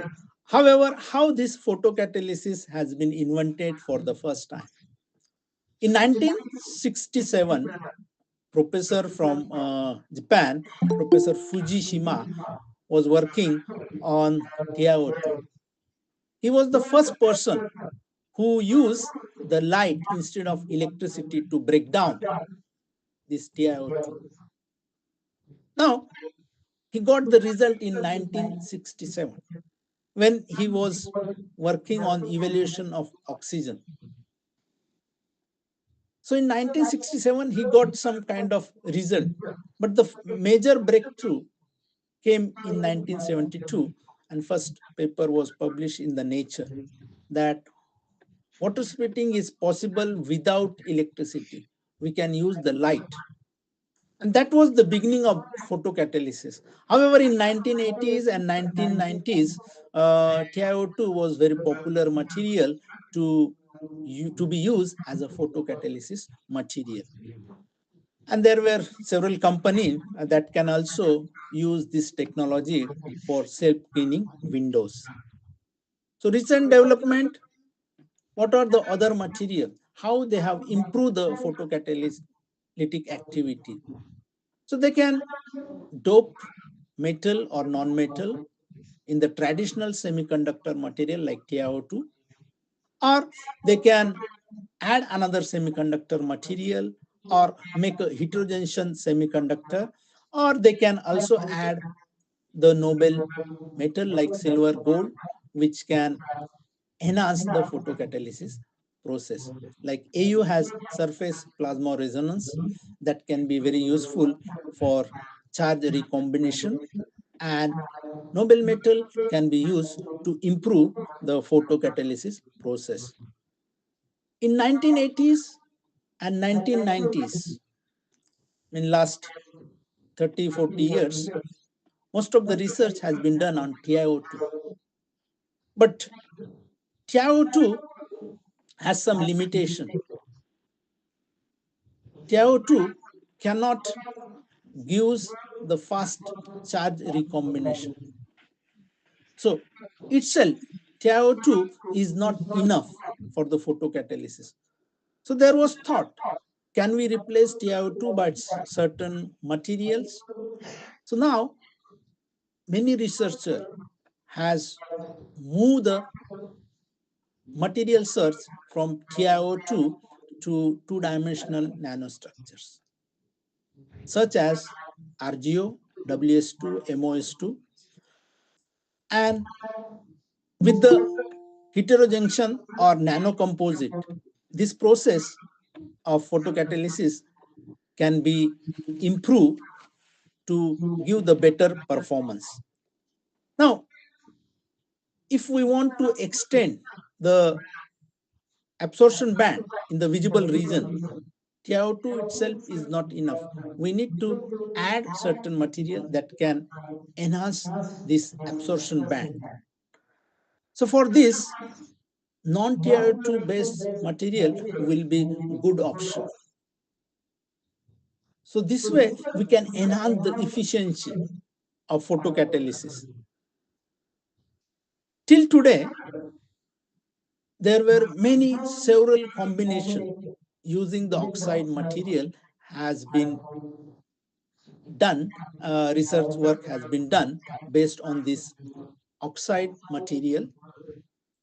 Not only the oxide material, this oxide material was also having the doping of metal and non-metal, or some kind of composite which is made up of carbon related material, for example, graphene, CNT, RGO, or multi-wall carbon nanotubes.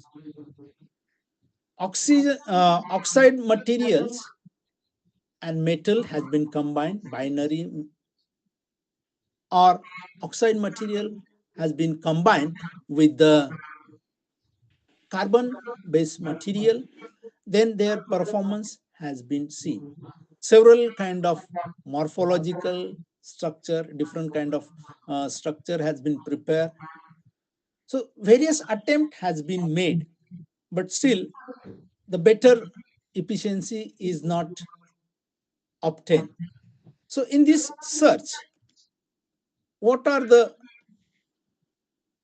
work that has to be done in the future, because metal oxide has the disadvantages of this electron hole recombination rate and insufficient visible absorption band in the visible range. So these disadvantages of semiconductor can be overcome by adding the noble metal that already many researcher has done this binary combination. But still, if you want to improve the photocatalysis, you can couple this metal, noble metal, with another catalytic material which is based on two-dimensional material, especially carbon related material, and then you can enhance the absorption band in the visible region as well as the efficiency of creating the electron hole recombination. So the process of creating the electron hole become faster if we make a kind of nanocomposite which consists of oxide material and noble metal as well as two-dimensional metal based on carbon or other materials. So in our laboratory, we are doing the research mostly on the two-dimensional material. So two-dimensional material has a large surface area, a good electron mobility and optical transparency. And then oxide material, we can use several oxide material like TiO2, SNO2, WO3, MOO3, and noble metal like Ag or Au we can try and make this ternary nanocomposite. So the combination of two-dimensional nanomaterial, semiconductor material, and noble metal can improve the photocatalytic efficiency. So in our synthesis approach, what we have done, we have firstly make the two-dimensional materials and then make its nanocomposite. After making nanocomposite, we have measure its photocatalytic activity. So we use pulse laser ablation. Pulse laser ablation is the process where laser has been used to create the nanostructure. There are several nanostructure we have created in our laboratory. For example, nanoscube, nanosphere, nanoparticle, quantum dot, nanorods, and octahedral or tetrahedral nanostructure of various oxide or two-dimensional material. So laser ablation is one of the technique we are using in our laboratory, and in combination with the laser ablation, we are also using hydrothermal methods. When we are preparing the ternary composite material, laser ablation is not good enough to make the ternary. So sometimes we have to use the combination of laser ablation as well as hydrothermal method to create the ternary composite. So we have done one of the research on indium selenide zinc oxide Au material. So here we have first prepared the indium selenide nanocube. So indium selenide, we took the indium selenide material, and this indium selenide material has been put into the water and then ablated for certain time. So when we ablated for 5 minutes, you can see a rod and some kind of small spherical structure has been seen. When we increase the time for 10 minutes, the rod-like structure has been gone and most of the structure becomes spherical, and after 15 minutes it started to convert into the some kind of cubic uneven form, but after 20 minutes the regular shape of nanocube has been seen after 20 minutes. So 20-minute laser ablation can change the surface morphology of the indium selenide. So basically, the bulk material was two-dimensional material, sheet-like two-dimensional material, and it is converted into three-dimensional nanocube. We started with the bulk material, which was a sheet kind of structure, like paper-like structure, but it converted into the nanocube. And this paper was published in ACS, and this is the characterization technique. I will not spend much time on this due to the time, but with the help of TM and EDS and other characterization technique, we have confirmed that the nanostructure which was formed after the laser ablation was indium selenide. It was indium selenide. Otherwise, there might be chances that material might change and convert into some other material. But when we check its XRD, XPS, and TM, the material was still intact. So for making ternary composite, first we have done the indium selenide, then put this indium selenide into zinc oxide nanostructure. Zinc oxide nanostructure was done by the Sol-Gel method, and then AU nanostructure was also prepared by the laser ablation. So we put this all together and transfer for the hydrothermal, and after hydrothermal we got the ternary composite, and then we have measured its photocatalytic activity. So this way we have done the synthesis of ternary nanocomposite of this combination indium selenide, zinc oxide, and AU, and then we have measure its photocatalytic activity. Indium selenide, you can see the efficiency was not so much. When we combine indium selenide and AU, the efficiency is little bit improved. But when we combine the indium selenide, zinc oxide, and AU, the measurement of photocatalysis was quick enough, and within 40 minutes we can see how big change was occurred. Initially, when there was 45 minutes, we cannot get the efficiency up to even 20 or 30%. But in case of ternary composite, after 40 minutes, we almost get 100% efficiency.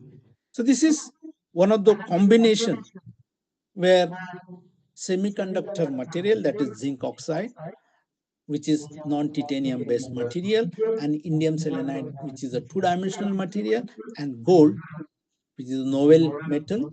So this combination is useful for increasing the photocatalytic activity. This paper was published in 2021. And beside this ternary composite, we have also done the other kind of binary composite, oxide material to oxide, WaO3 and SNO2. So this process has been done by laser ablation. So first WaO3 minus X has been done by the laser ablation. But interestingly, the bulk material was WS2. WS2 in water, H2O. Then WS2 is converted into WaO3. And we also create the SNO2. SNO2, we took SNO and then use the laser ablation to create SNO2. So WS2, WaO3 minus X, SNO created SNO2, then combine with the probe sonication and make the ternary binary composite. So this was the result we got for the binary composite WaO3 minus X and SNO2X. Then these are the characterization technique where we have confirmed the formation of this binary composite. This is the one kind of efficiency was not enough because this was the binary composite. If we add the metal, then it will also improve the efficiency. So this result shows that if we make the ternary composite, the efficiency is increases. So this was the research work we have done in our laboratory. And with this, I would like to conclude. Because of the time, I should not be very late. So I'm thankful to the organizer for this opportunity that they have given to me. So with this, I would like to conclude. Thank you very much. If there is any question, I would like to answer those questions. Any question?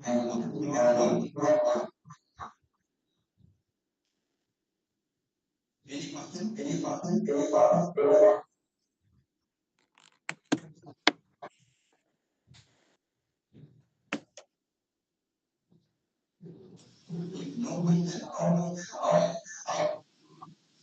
Hello. Yes. Yes. Uh, able to hear me, sir? Yes. Sir, please. I'm also a researcher. I'm working in the same field, Yes. photocatalysis. I just want to know about that.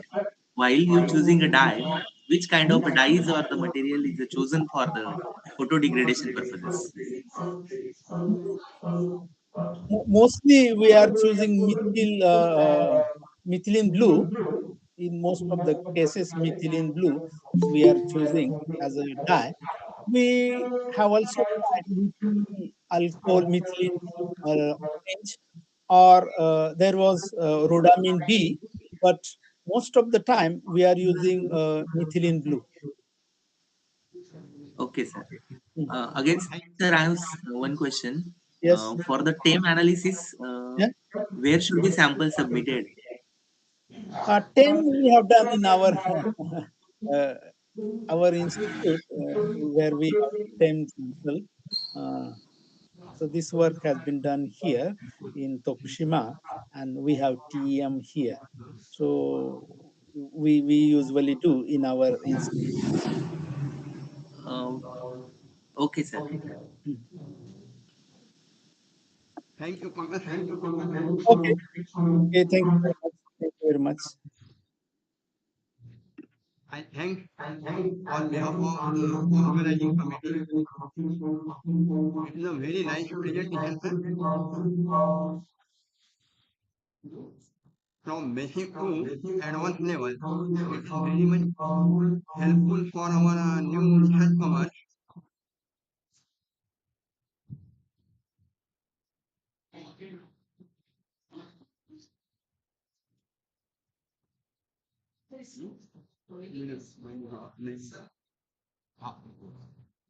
Sir, in our India, till now, Yes. it is very costly of the solar cell. The common people are not able to afford it.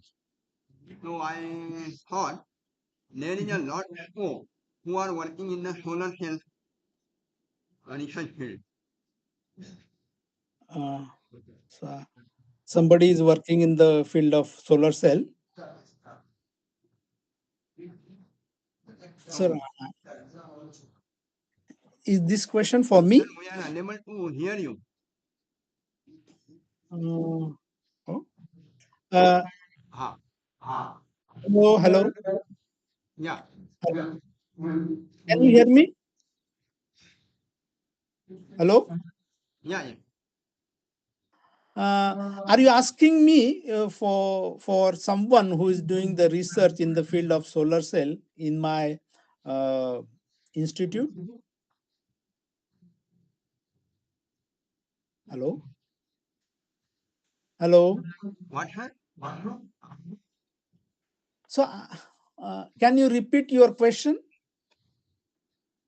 In India, Mhm. the cost of the solar cell is very costly, very high. Yes. Yes. So in our India, common man are not able to afford it. So Yes. I thought there is a lot Mhm. of scope Mhm. initially has field. Yes. Yes. So, sir, what you suggest? Yeah, because solar cell, efficiency is one of the problem of the solar cell. Sir, And I'm unable to yes, hear you. 1 minute, 1 minute. hello, hello, hello. Ha. Yeah, sir. Yeah, sir. Uh, solar cell efficiency has one of the problem, and the material they are using is a little bit costly material. That's why the overall cost is much more. If we come up with some kind of low cost material, then maybe the cost of solar cell might be reduced, but lots of research has to be still done. We have not finished the solar cell. Solar cell, there are many researchers working on the solar cell. Uh, However, to reduce the price, we should replace the current material that are used in the solar cell.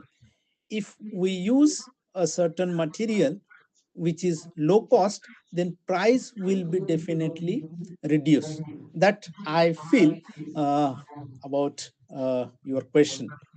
I'm not sure it is correct answer or not, because I'm not so much expert in the field of solar cell. But whatever knowledge I get when I heard about the solar cell in various conferences or through my connections, this is one of the problem they feel about the solar cell. Okay, sir. Ah, Thank you. Thank you. thank you. Sir, Yes. our participant have one question. Ma'am, Yes. Thank you so much, sir, for nice, informative talk. Sir, we Yes. would like to know what is the removal efficiency of this photocatalytic catalyst, which you have used for removal of organic pollutants like dyes and etc. Percentage, in Yes. terms of percentage. Yeah. Am I audible, About sir, for you? yes, yes, yes. I can hear. I can hear. We have tried various combination. We have tried Yes. various combination. Uh, However, when we try various combination, we achieve 99% of efficiency, but the Okay. time is 60 minutes, sometime 80 minutes, sometime Okay. 45 minutes. So if we want to have the faster performance, the better performance in a short time, the ideal photocatalyst must have efficiency of 100%. That is one thing. And time must be slow, or it may be less than the other traditional photocatalyst.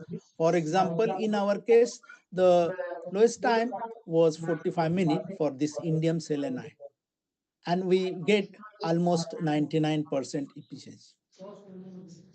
But other problem is that when we get the 100% for other combination, the time is more, like 60, 70 minutes, sometimes 90 minutes. So if the time is more, it is not good. Time should be less. The process should occur in quick time. Other problem is, if we use this photocatalyst, can we use for several ton? Like, you put this photocatalyst in contaminated water and then use the light, and you done the photocatalyst. Now water become again. If we want to use the same photocatalyst for next ton, how about the reproducibility? So in our case, reproducibility is still is 94%. Ideally it should be 98 to 100%, so that we can use. But in our case, after 10 ton, if we do the photocatalysis experiment for 10 times, this reproducibility is 92%, 93%, in some cases 91. So that is one of the problem. In the search of ideal photocatalyst material, the photocatalysis process should be done in less time, it should be 100%, and the reproducibility is there. So if these three combination match, then maybe we can get the ideal photocatalyst. That's why our research is now we are trying for several combinations which can be an ideal photocatalyst. We are not sure when we will get it, but we are trying hard towards this ternary nanocomposite, which can consider these three factors. Sir, there is one more doubt. Is Yes. there any role of pH particularly when we remove the organic pollutants from the water? Yeah, because Particularly in this your case, I'm asking. reacts. In many cases, Yes. it is very much required. You have to maintain the pH also to get the maximum efficiency. But in your case, is there any role of the pH, or we can go directly? In our case, we have not measured the pH, but in Sound is some cases we have measured the pH. It was 7-8 pH, but pH can play important role. Why? Because we are talking about the contaminated Yeah. organic pollutant. When Yes. pH is less or high, it can affect the reaction. It can affect the reaction. So for ideal photocatalyst material, a certain pH is required. pH has definitely some kind of influence on the photocatalysis. That's why when I was showing you the result, temperature, intensity, pH, these are the parameter. When we make ideal photocatalyst, we have to consider all these factors. Okay, so that they can show the better performance than the traditionally used photocatalytic material. So pH is one of the important factors. Thank you so much, sir, for answering. We thank you on behalf Yeah. of the organizing committee for your valuable time spending for us. Thank you. Thank you. Thank you. Thank you very much. Thank you very much.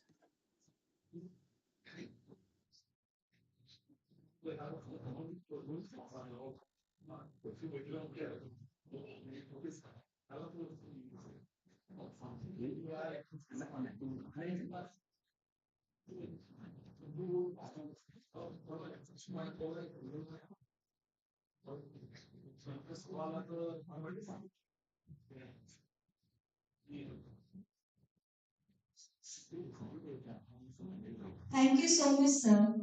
Thank you all the keynote speakers for sharing the knowledge on the solar cell, perovskite solar cells, and also on the photocatalysis. We are very blessed to have a session chair as a Dr. S.P. More and a session co-chair, Dr. Sudhakar Bansal sir. I am very privileged to do the honors of the session chair and co-session chair.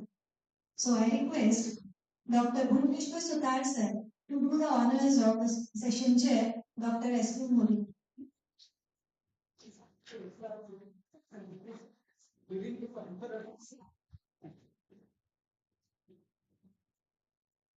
Let's have an applaud.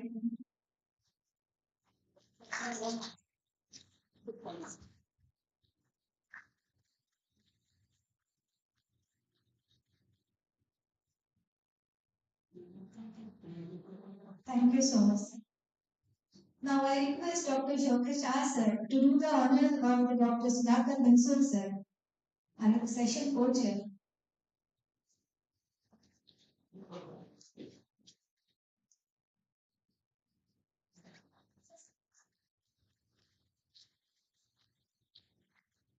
Thank you so much, sir. Thank you so much, Dr. Sir, to be with us, with such a great knowledge with us.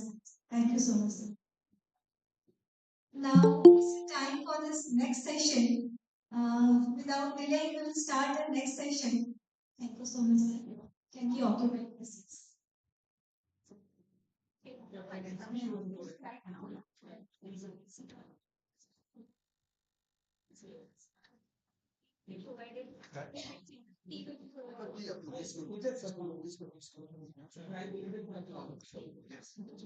So we'll start our next session So I invite session chair Dr. R.P. Goel and also session co-chair Dr. Amal Nande sir to occupy your seat.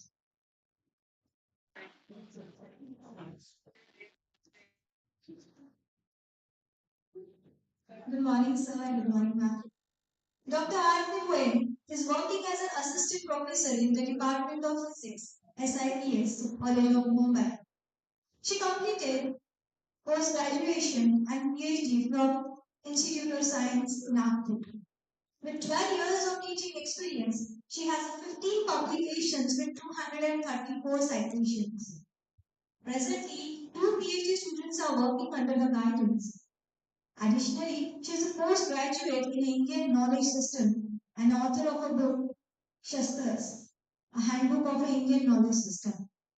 So we are blessed to have a Dr. R.P. Goel with us. So I'll kindly applaud the group for session chair.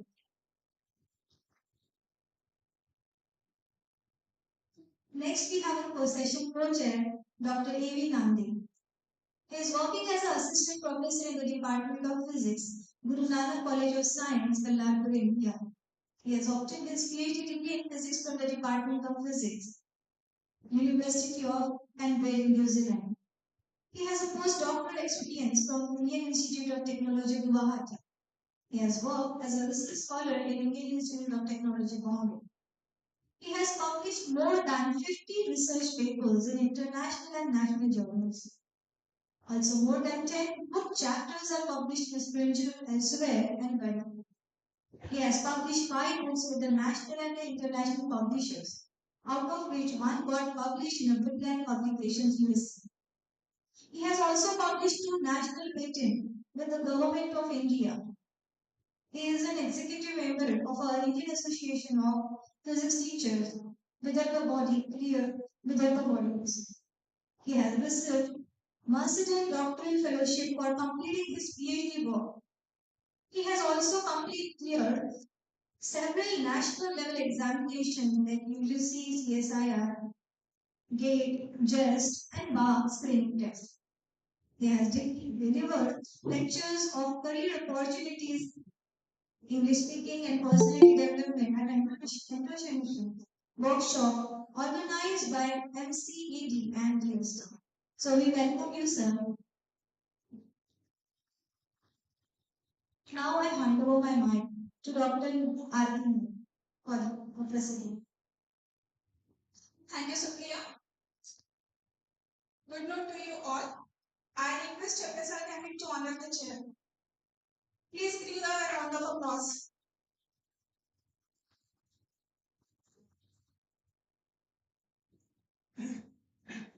So Dr. Chandra sir is the MD from PNIT Nagpur and PhD from IIT Kanpur. After completing his PhD work, he is a very active researcher in experimental and computational in material science. The major area of his research is electrical and thermal transport, energy conservation devices. He has expertise in the wide range of thermoelectric material like calcitonite, silicate, silicon oxide, pegmatites, and many more. Presently, he is working with the capacity of deputy manager in Total R&D Material Techno Private Limited, Mumbai. Also, he has bagged many fellowships and awards. A few of them are prestigious Canadian fellowship, which equivalent scientist team. He has a postdoctorate researcher in Technion Israel Institute of Technology in Israel and a postdoctoral researcher in Yonsei University, South Korea. He has contributed as a reviewer and invited speaker in many international conferences, and he is a reviewer, guest editor of many SCI and Scopus Index journal. Few of them are Journal of Material, Journal of Crystal, Energies, Journal of Polymers Engineering, Journal of Composites, etc. So I would like to request Dr. Chandra to deliver a lecture. Thank you. Thank you.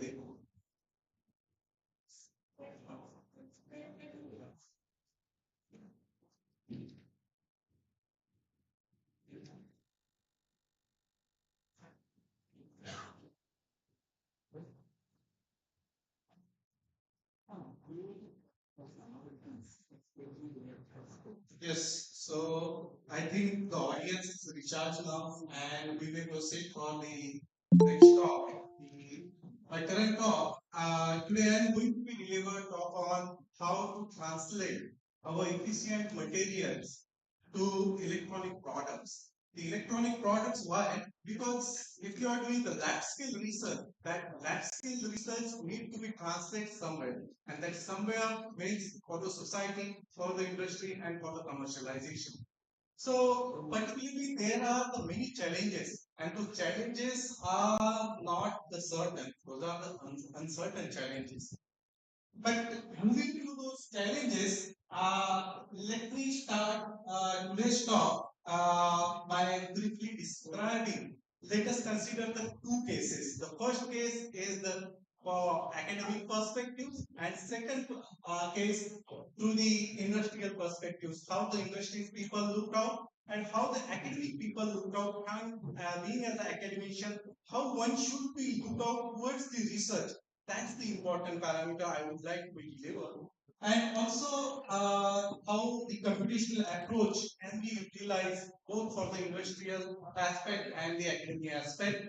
And of course, there are some opportunities to work with us. And of course, in audience, hopefully anyone find suitable, welcome to all. So, okay. So, coming to the point, I'm talking about the academic perspective, and I'm going to be describe the topic of the thermoelectricity. And thermoelectricity is nothing but the conversion of the heat energy into the electricity. So the journey of the thermoelectricity is long. The around 1950s and before that, when the research begins on that, and around 1970s when the NASA sent its shuttles, the Voyager, Cassini, and those all shuttles, the power get run out not by the solar cell, not by the batteries, but through the thermoelectric devices. And thermoelectric devices lasting is promising from last 50 years. But yet, the true research on the thermoelectricity is a must. The true research in the sense the material driven, the true research in the sense through the device level. So talking about when around 1993, the Madam Mary House and the Professor Hess, when they introduced the concept of the nanostructuring. So in R&D, the people thought if we prepare the nanomaterial, it will solve our problem. But actually, it's not. Preparing the nanomaterial and utilizing that nanomaterial smartly with the advanced smart technique, that's the prime motive behind the nanostructuring and nanotechnology. So, so here you can see when the research moves from the bulk to the nanostructuring, there are these some important unanswered questions remain. The important questions are how to treat the electronic structures in the nanostructure, how to understand the electron transport in the nanostructure, how to understand the phonons transport in the nanostructures. There are the many students, so I just remind you, in your courses, you read about the phonons and electrons, and these phonons and electrons, they are widely different. You know, the one is the charged particle and other is the behaving as a wave. So when you are dealing with the quantum mechanics, when you are dealing with the applying that quantum mechanics to the materials, and that time you realize that the beautiful physics is allied over there. So okay, let me move to the further aspect now. How we can make the materials, smartly design the materials so that we can treat the atomic level treatment so that we understand the electron and photon transport effectively. So these are the thermoelectric parameters. Just audience keep into the mind that why it is a challenging to work into the thermoelectricity, because the thermoelectricity, the basic funda behind that, it is not only conversion of the heat to the electricity, but conversion of those parameters. The parameters in the sense of Seebeck coefficient, electrical conductivity, and thermal conductivity. So that these all enumerate the efficiency of that material and further the efficiency of the devices. But those all are interdependent, and that's the reason when you are dealing with the interdependency, it is very challenging and slightly impossible to work in the single phase material of a single material. And that's the reason you need to be design the material very smartly. And that's smart approach, what we adopted long back, that I'm going to discuss the developing the nanostructure within the bismuth tepelite material. And bismuth tepelite material, these are, you can say, this is the 2D material, and but 2D material in the bulk form. Okay, so in the bismuth tepelite, what we did, we adopted the chemical approach, and through that chemical approach, we prepared the series of the bismuth tepelite material by changing the different precursors. And within that, what we found that some precursors are not effective to create the nanostructuring, but some are. So within the nanostructuring through the XRD, we will feel okay. We cannot observe the nanostructuring only through the XRD because of the limitations of the XRD. So you need to be adopt the advanced characterization. And so the advanced characterization we started with the EBSD analysis, high resolution EDS analysis, and through that you can see these are the nanoprecipitates we map along on the grain boundaries, along on the matrix material, and those are playing a vital role when we are map those nanostructures into the high resolution HRTM. And here you can see those nanostructures acting as the phase boundary. The phase boundary in the sense, let us understand this example in our day-to-day life. If you are walking into the street and within that street, if you feel there is the mud or some kind of the distraction over there. So you always be aware about that distraction. When the particles are also moving into the material, that also relies the same distraction. Another example, let us consider you are moving with a car with a top speed of around 80 km per hour. But if there was a speed breaker, what you do? You just slow down your car. Similarly, the charged particles also realize the same barrier over there. And that's the reason the beautiful physics behind that potential barrier. And if you remember the Kronig-Penney model and then potential barrier, how it is, how the charged particles connect through that barrier, that beautiful physics alive around there. So I'm not going into the that deep, and I'm going to be quickly analyze how those thermoelectric properties are, so you can quickly understand. So this is the Seebeck coefficient, and this is for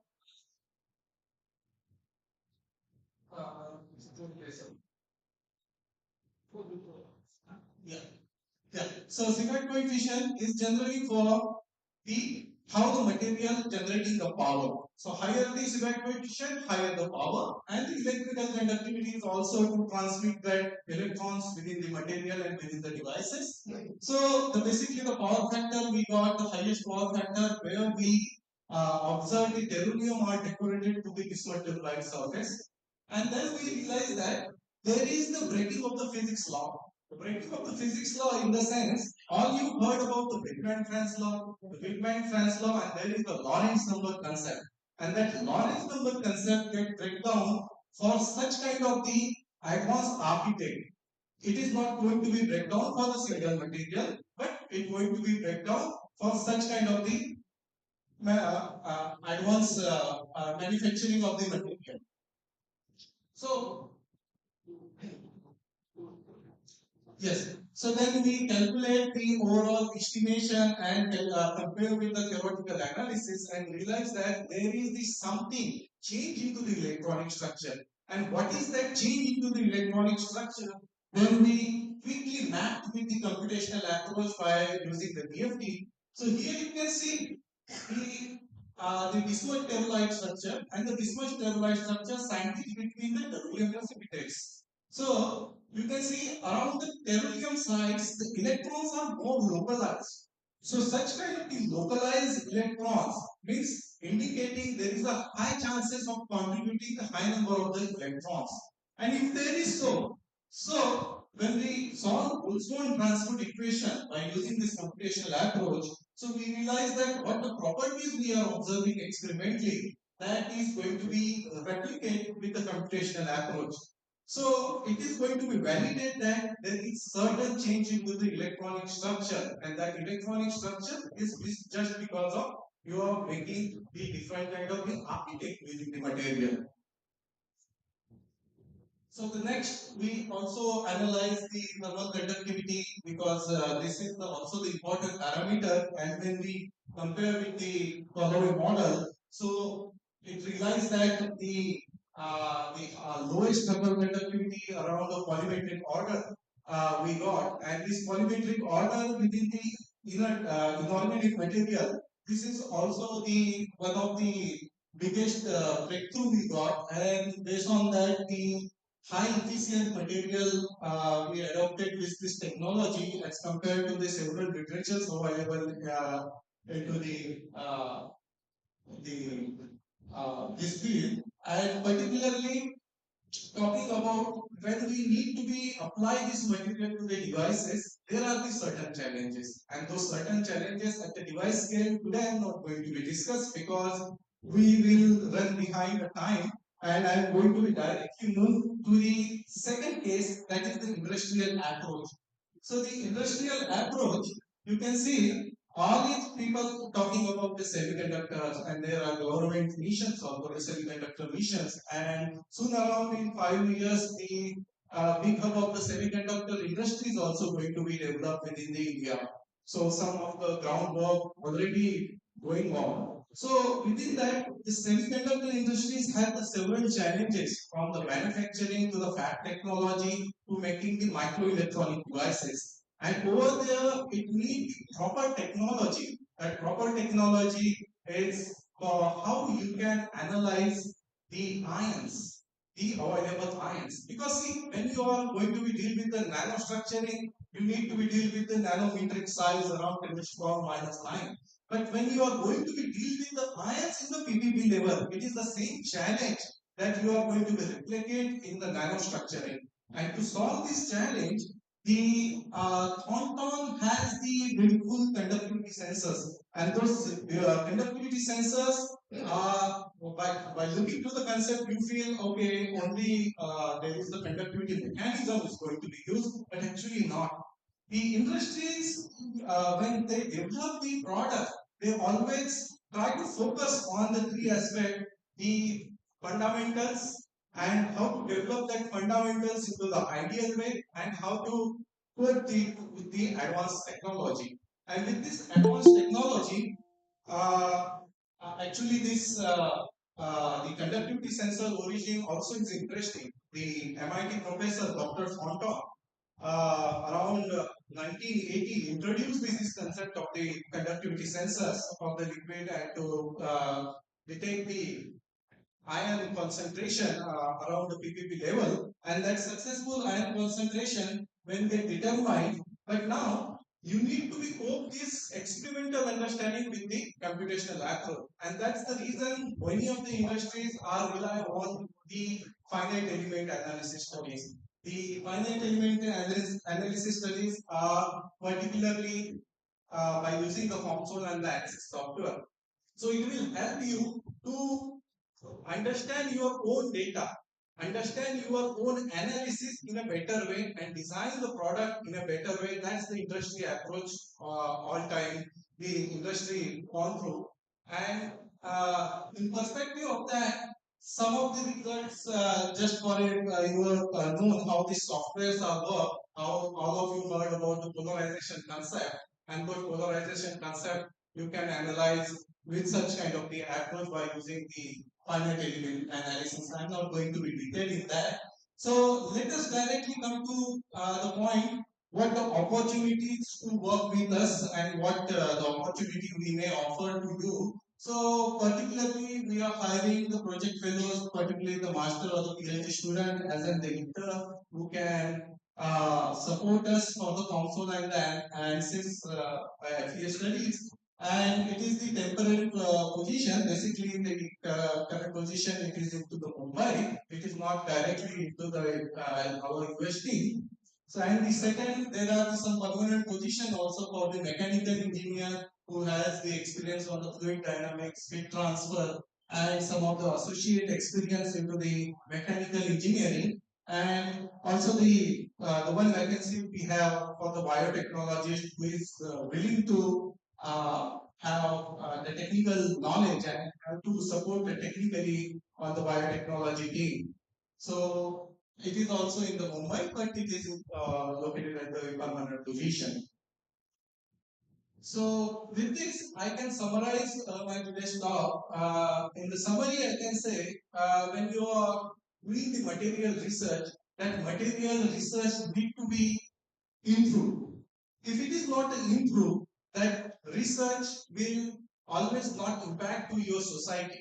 And the society, if it is impact to your society, of course, that research always can be benefited a lot and get funded a lot. And that funding aspect, of course, the Dr. Bhupendra Sharma will explain you how this funding aspect and how to determine those funding aspect and what is the criteria for that funding aspect and what is the government of India and industries are looking for that into the research.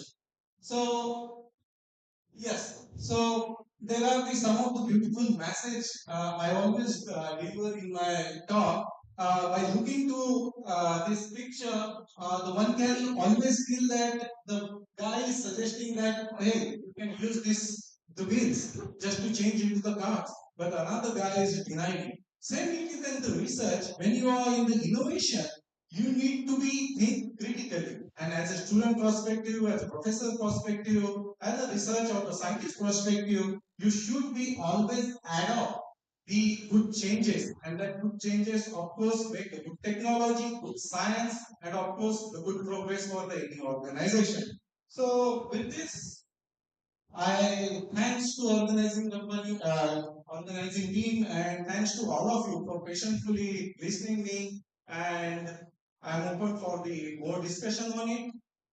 Thank you.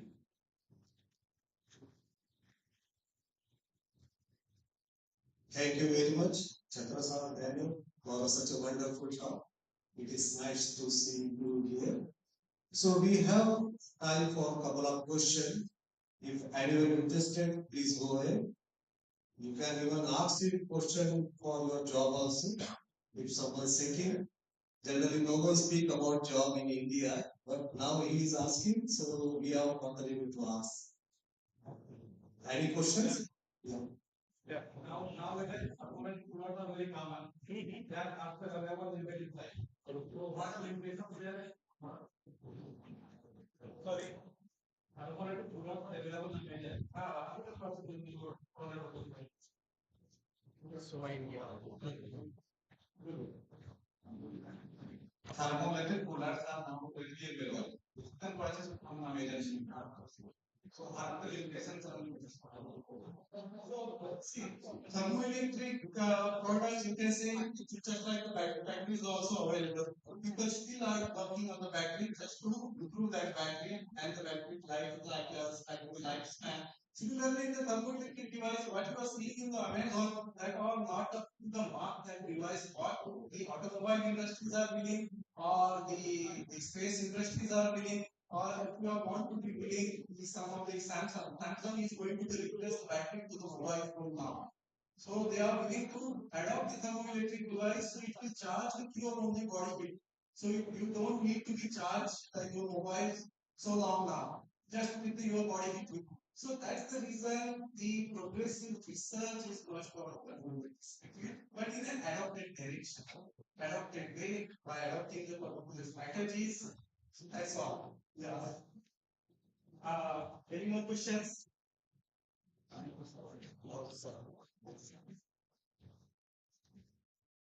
You mentioned that in spacecraft, the thermoelectricity was used for powering the devices. But as I understand, you need temperature difference to generate thermoelectricity. So where from temperature difference is generated in space? Actually, they are using the radioisotope. Radioisotope thermoelectric devices. This is the one terminology that established around 1970s when there was the Cold War between Russia and the USA. So what they did, so they maintained the one radioisotope activated along the hot side and another aim is just take it outside of the your space shuttle. So outside of the space shuttle, the temperature goes down around -200, I guess. Okay, so the inside of temperature they try to maintain around 600 to 800 by activating the radioactive. So along from last 25 to 30 years, that device without maintenance is running long and providing the power to the space shuttles. That's what they use in this question. I guess that's all for the question era. So if someone has doubts or discuss something, they can always discuss during lunchtime with Anup or sorry, Chhatrasar, because he is Anup for us. It has been long time to see him.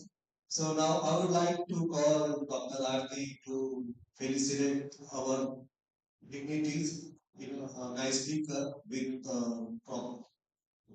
Please give the honors.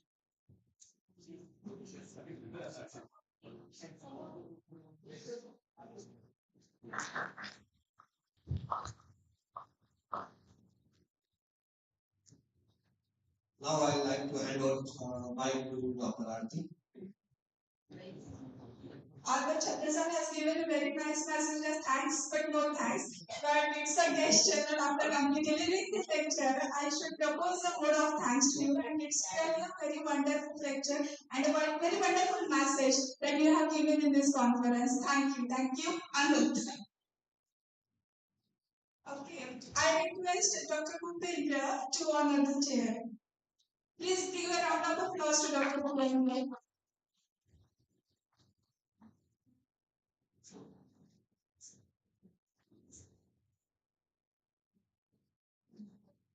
So Dr. Bhupendra Sharma is currently working as a scientist in PhD since from February 2020. He is handling basically the policy research program in PhD. He earned MSc in physics and PhD from IIT Delhi.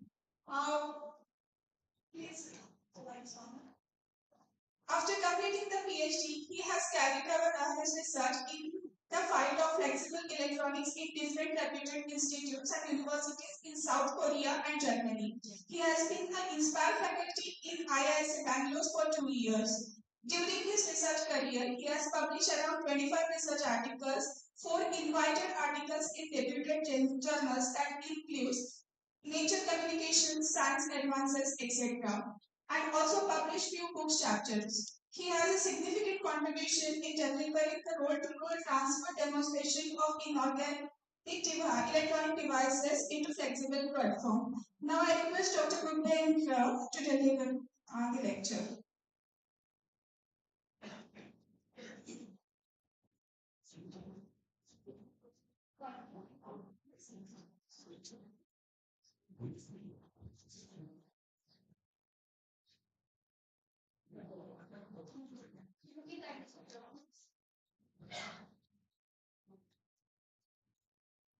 Thank you, Dr. Rajna, for the kind introduction.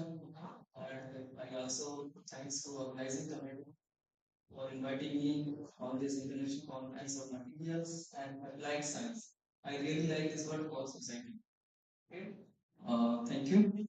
So, as Dr. Arthi told that currently I am working in PhD as scientist. I joined in February 2020. So initially I thought I would explain about the funding pattern and objectives of the Department of Science and Technology, but I have seen a lot of faculties and students, they are belong to the research background, real science. So I thought I should also integrate because I have done 15 years of research. So I thought of to give you some flavor about my research work. So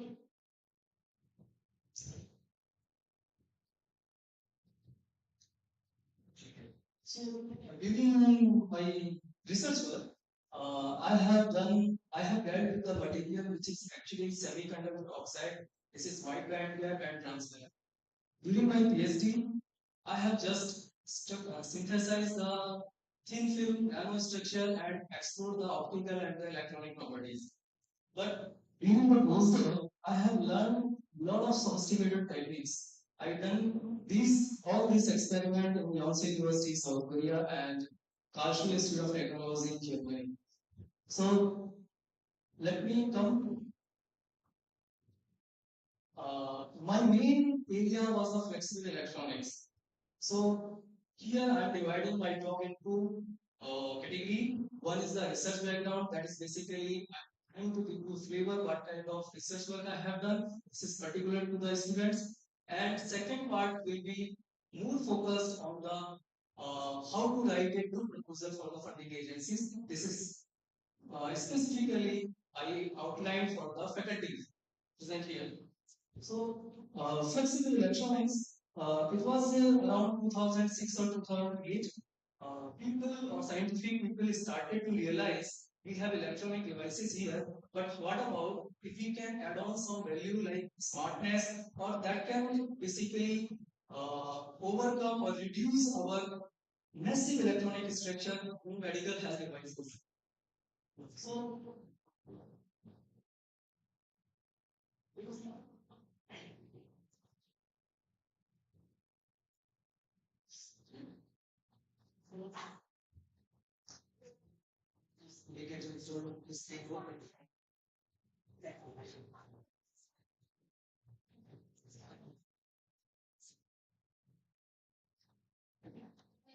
okay, so in 2010, people started to ideas like if we have some boolean count of display, suppose if we have the window, transparent window we all have in our room, but can we use this window as a transparent whenever it required, and can we use it block? We just simply scroll down on the glass and it can act as a curtain also. So that kind of possibilities people have started to think, and more importantly, can we make some device where we can monitor the health like heartbeat, that kind of thing without connecting massive electronic circuitries to the sophisticated machines. So that kind of possibilities people started to think, and most of the scientific people started to work in this direction.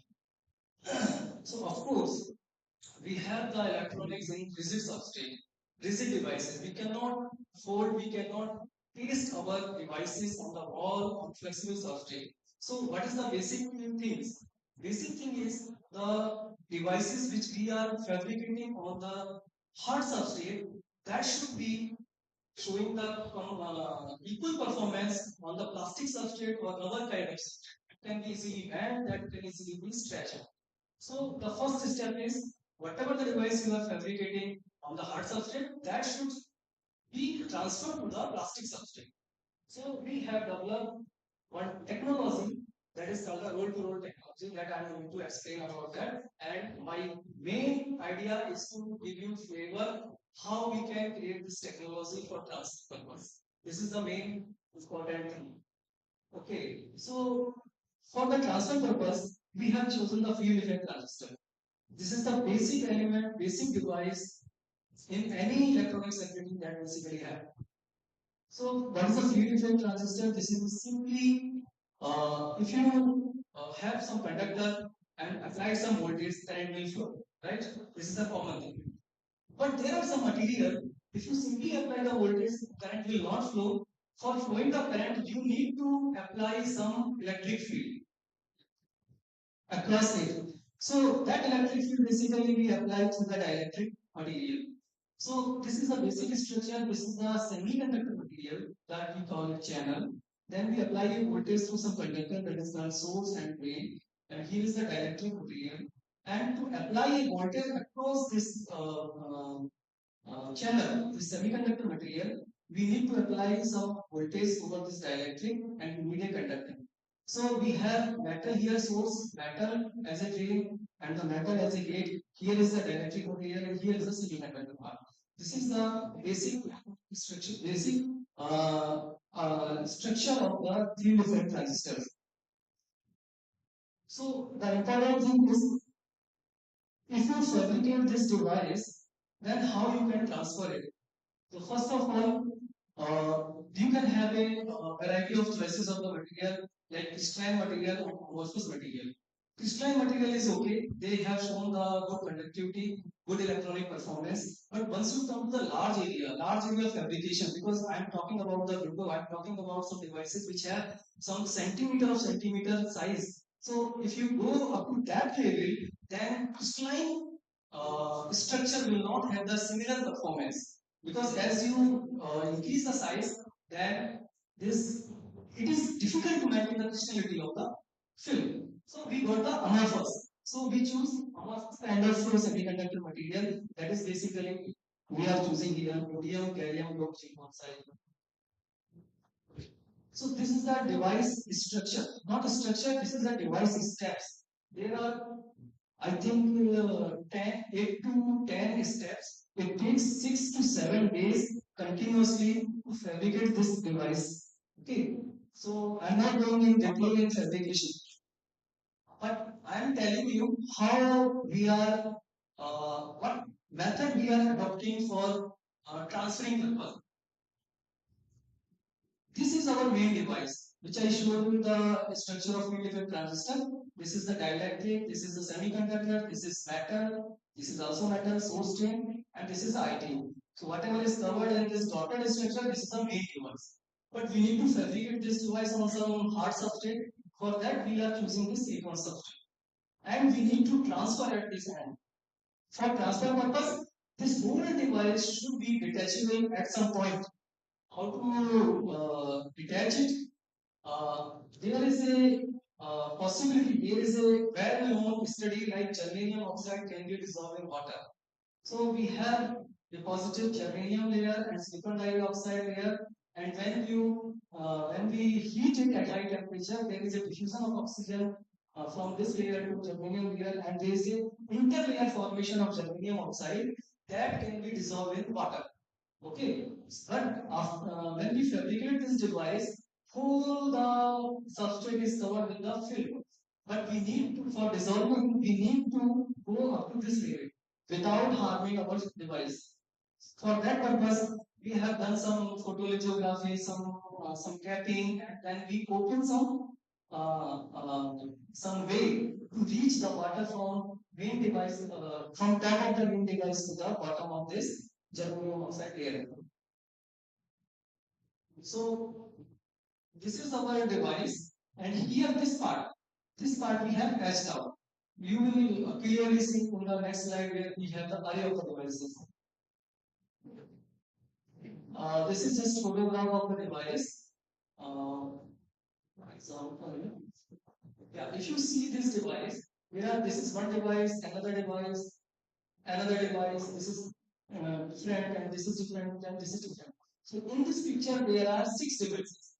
Okay, and each device should not be harmed, and we need to reach from top to the bottom of that germanium oxide layer. And for that, we open some area. This is the opening, this is the opening, this is the opening. So when we put this substrate in the water, then water can enter from this opening only. Okay, and once this water is entering from these opening, then it will come from here and then start to dissolve the germanium oxide without impacting on these devices. Okay, so we have optimized the dissolving timing and everything. After that, we have successfully fabricated this device. There are 100 devices on this rubber kind of substrate. So this is a handmade roller, and we have some material which we basically can form like a thin, very thin, like millimeter size of thickness, and it is a little bit sticky. So our device is fabricated on the silicon substrate. It is hard substrate, and when you roll this handmade roller by attaching some sticky thin film, then the whole of this device is transferred from the silicon substrate to this adhesive thin film. You can clearly see there is no break, nothing is there, no crack, whole the device structure has been transferred. So this is the lab scale. So lab scale, but we need for the real technology, we need to transfer at industry level. So For industry level, there is a sophisticated rolling machine, automated rolling machine, where you can control the pressure, speed, the and this stiffness of, because there is a heat rate also, the stiffness of this device. So it is thin film, and we have transferred from this roller the thousands of devices, and then we can have this optical bridge where you can see there is no tag. But after transferring, we have done the successful transfer. But after transferring, we should, our device should show the similar performance. Okay. So we have done some electrical performance. Uh, this we can skill. So electrical performance we have done here. So this performance, this is called the transfer curve. Transfer curve means it basically tell you how effectively your field effect transistor is switching from 0 to 1 state. Okay. So you can see it was measured in the silicon substrate, hard substrate, and this is measured after transferring. So we can see clearly before transfer and after transfer, the device is showing similar performances. You can see here the off current is around 10 to the power minus 11, the senior current is here 11 12, and on current is 10 to the power minus 4, and here is 10 to the power minus, so 10 to the power minus 4, yeah, here is also 10 to the power minus 6 around. So we have realized we have done several electrical measurements. This is some stretching. We have stretched our device many times, and then after 100 cycle again we set our performance, and we have found little bit deterioration, but not too much. So at the end, what we have done, we have developed some technology where we can transfer the devices from hard substrate to the plastic or other kind of substrate. This is the main outcome of this research work. Okay. Now, let me come to the second part of my talk, where I'm going to explain how to write a proposal. Most of the, there is a complaint we applied for funding, but we didn't get either for BST, DBT, or any other funding agency. So here I would like to tell you, when you prepare the proposal, what kind of things we should include, and what is our expectation, where is the gap, what is the understanding between government and the PI of faculties, whoever is applying for the funding. So, okay, this Department of Science and Technology is not under the Ministry of Science and Technology, this is Ministry of the Government of India, and it has three departments: Department of Biotechnology, Department of Scientific, Industrial Research, DSIR, CSR. The people who are giving to the NET exam, NET GRF exam, they might be going. There is CSR exam. Okay. So, Department of Science and Technology, it is a nodal department among all three departments, who basically take care of S&T activities of the government across the country. So, what is the main mandate of this department? First is promotion and strengthening the science and technology. The main objective of this department is in the country promote the science and strengthen the technology in many ways, giving funding for the research, industry collaboration, providing fellowship to the research students. So, in various ways, our ultimate target is to promote and strengthen the science and technology in the country. Second, S&T policy and planning. Department was established late in 1960 or 70 somewhere. But over the period, after the promotion and everything, after 5 years, 10 years, after time to time, we need to make effective policies. We need to plan where is the gap, what government should do for strengthening. So the important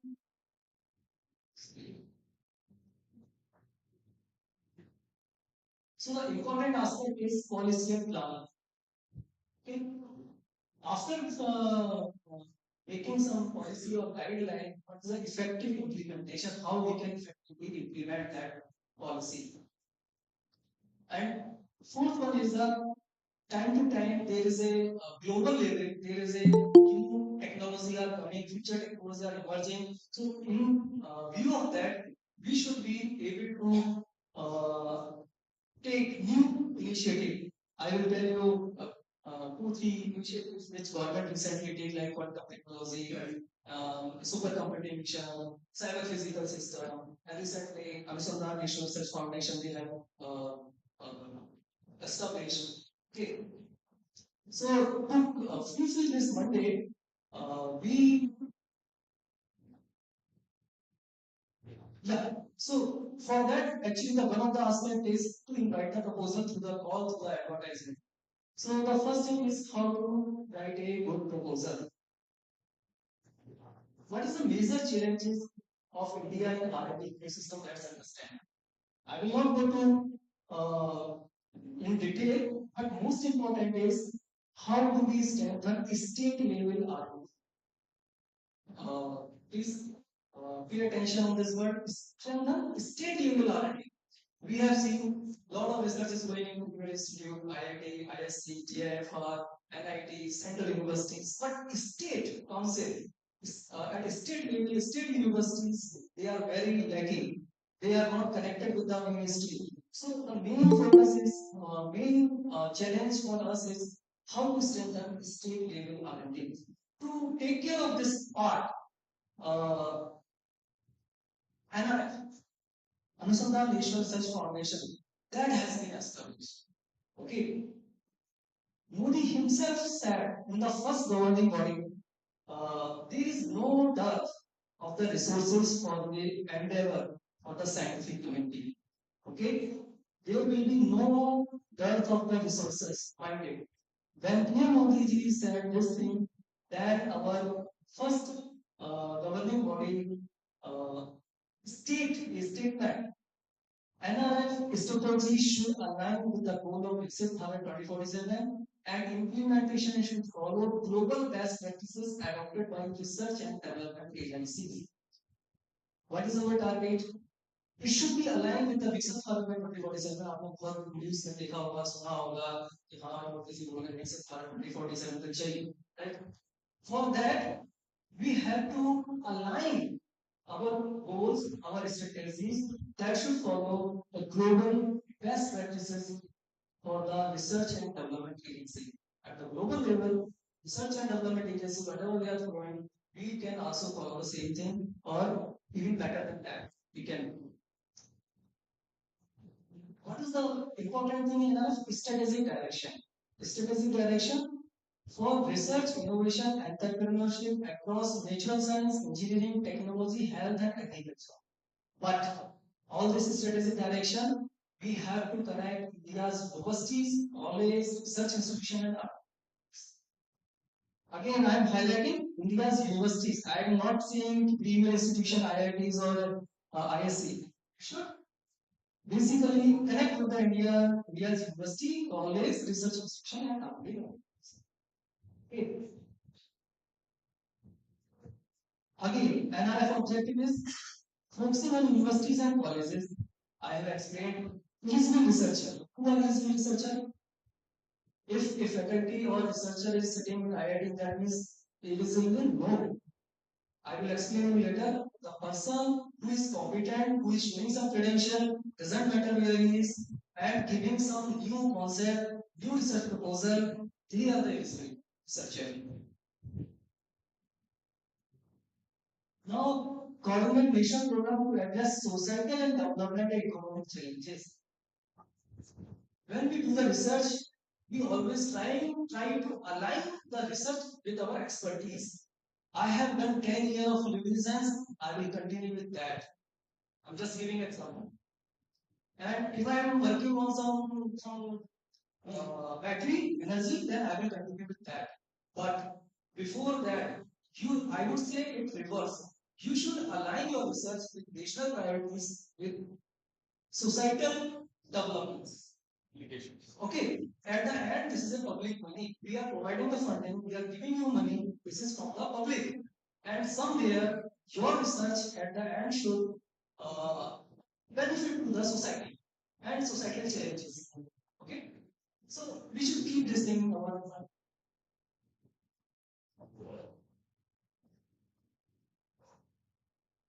So, what is proposal? DST has advertised some call. Okay, the call is open for such and such material science and some semiconductor material. These are the themes. Some we have listed something, and we started to write the proposal. But let me explain what is proposal. Proposal is very important. Don't take it casually. Formal document that outline a project objective, method, timeline, and project. All these things are important. Budgeting is very important. So whatever you are saying, how much money you are asking. Okay, method is important. Whether you are able to perform that method or not. आप promise तो कर रहे हैं कि मैं ये करूंगा वो करूंगा, whether it is feasible in your lab or not. Committee see this. Committee review this. So this is just a formal definition of proposal, but your objective, method, and timeline and testing should be very important. Importance, critical role in screening funding. आपका ये जो proposal है ना, when you will submit it, it will decide whatever you are writing to us कि whether critical role in securing funding, funding के लिए हम screening करें या ना करें. कि demonstrate its feasibility and outline the anticipated benefit. I already explained demonstrate its feasibility. What funding agency expect? क्या expect करते हैं हम लोग? New concept or approaches. This is very important. Not every proposal can have the new concept and approaches. Somewhere you are just extending your ongoing work sometimes, and you are just suppose you have done some heat treatment to your material, and then you have measured some optical electronic properties. And now let's see heat it 100, 200, 300, 400, let's get it. And whatever the result is coming, you are trying to make some story, and at the end you want to publish the paper. No. Think about it. What is the new thing in this? What approach we can adopt? Originality and creativity. अभी क्या है हम लोग थोड़ा publish करने के चक्कर में थोड़ा सा चल गया कि भाई इन्होंने 10 पेपर दिए इन्होंने 5 पेपर दिए बट नहीं थोड़ा सा सोचो ओरिजिनलिटी क्या है उसके अंदर कुछ क्रिएटिव आ रहा है कि नहीं आ रहा कुछ नई चीज आप at the end find out करोगे कि नहीं करोगे project should demonstrate potential benefit to the society को क्या बेनिफिट होने वाला है but most of the proposals are focused here. Significant contribution to the scientific knowledge. You are just adding some information to the scientific knowledge. अभी आपको paper देखेंगे तो उसमें पता चलता कि उन्होंने ये स्टडी किया okay we can also follow the same thing we can tune the parameter or change the parameter we can get another information we have just added some information to the scientific knowledge but this is what happening most of the cases 90% more than 90% this is happening. These proposals are lacking this thing. New concept, approach, personality, creativity, and what they are benefiting to the society. Once you start the proposal, think about necessity, problem address. Whether it is necessary to do it, or if it is necessary, what problem it is going to solve. Second, you should learn some proper literature review. Whatever you are going to present, propose, before that, what kind of work has been achieved already done? Okay, have some proper literature review. Based on that,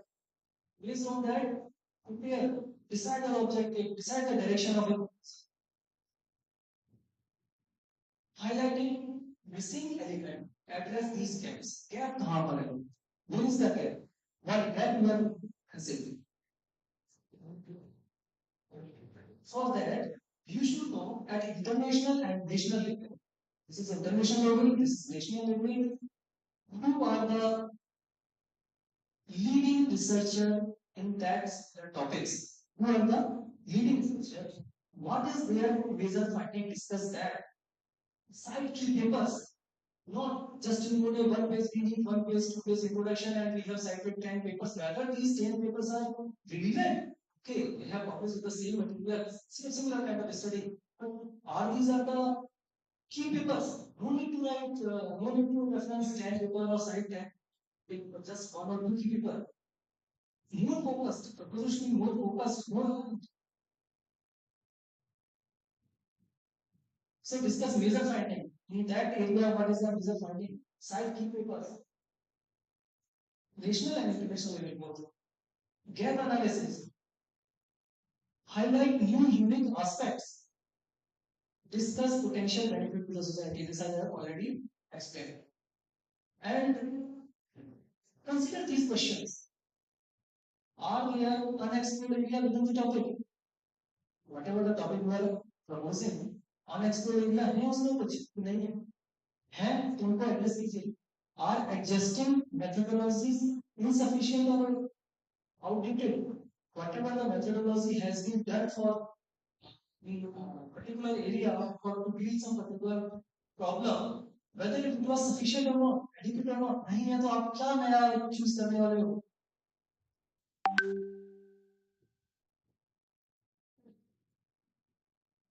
Okay, in the proposal you can break down the steps of research. Okay, whatever is your plan, just step out. First, second, third, properly categorize.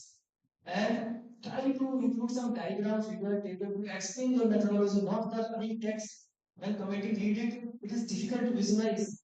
When you make some proper instruction, some schematic diagram, then they can easily understand, okay, this is the steps and methods they are going to follow.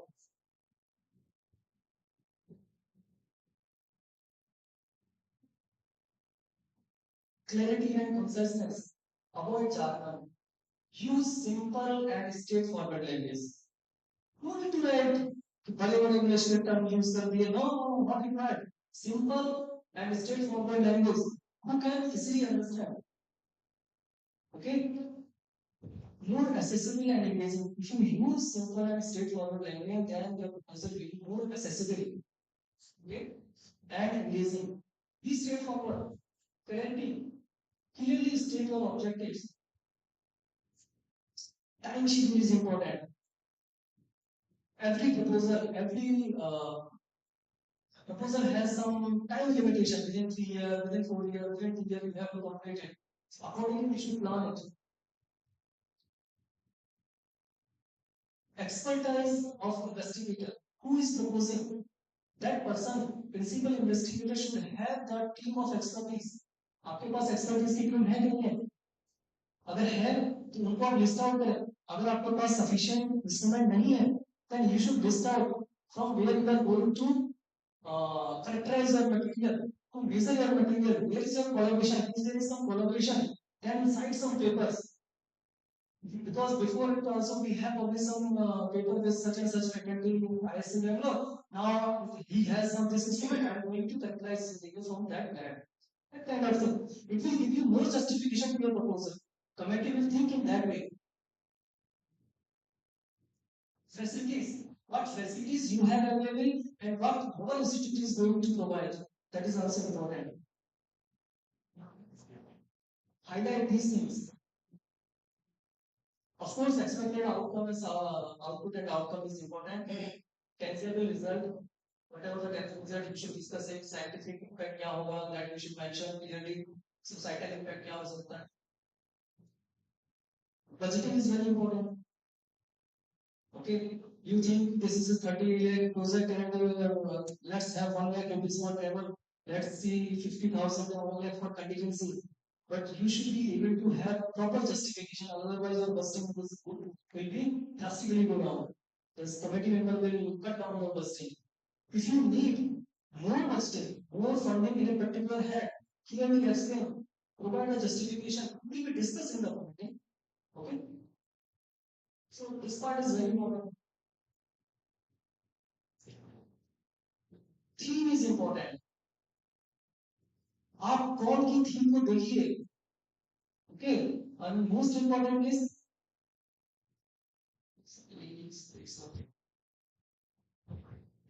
ensure the proposal aligned with funding calls. Funding call.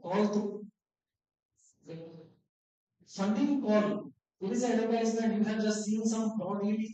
It is a call on some material science and you started to apply. But before that, you should go and see the background of that advertisement. Whether this for that background your proposal is going to fit or not, or accordingly you should align that your proposal. common mistake to avoid. Ignore the guideline. Guideline, government is very strict about the word to word. Whatever is written that matters. People think a lot about those words and they like. So don't ignore the guideline. Accordingly, you should plan it. Otherwise, what will happen? Basically, they will just speed out because it is not following the guideline. They will just cut it. So this is just summary. Creating a scientific proposal is a critical step. Please take it critically and clearly articulating the research question, objective, methodology, expected outcome, research, lay the groundwork. A well-structured proposal not only communicate the importance of the research but also demonstrate the feasibility and potential for broader applications. So please prepare a proposal if possible. Whatever I try to convey the message accordingly and then submit it. We'll see. We work on it. Thank you very much. And my special thanks to Dr. Pankaj, he is a scientist in NRF, providing the information. Thank you very much. Questions now.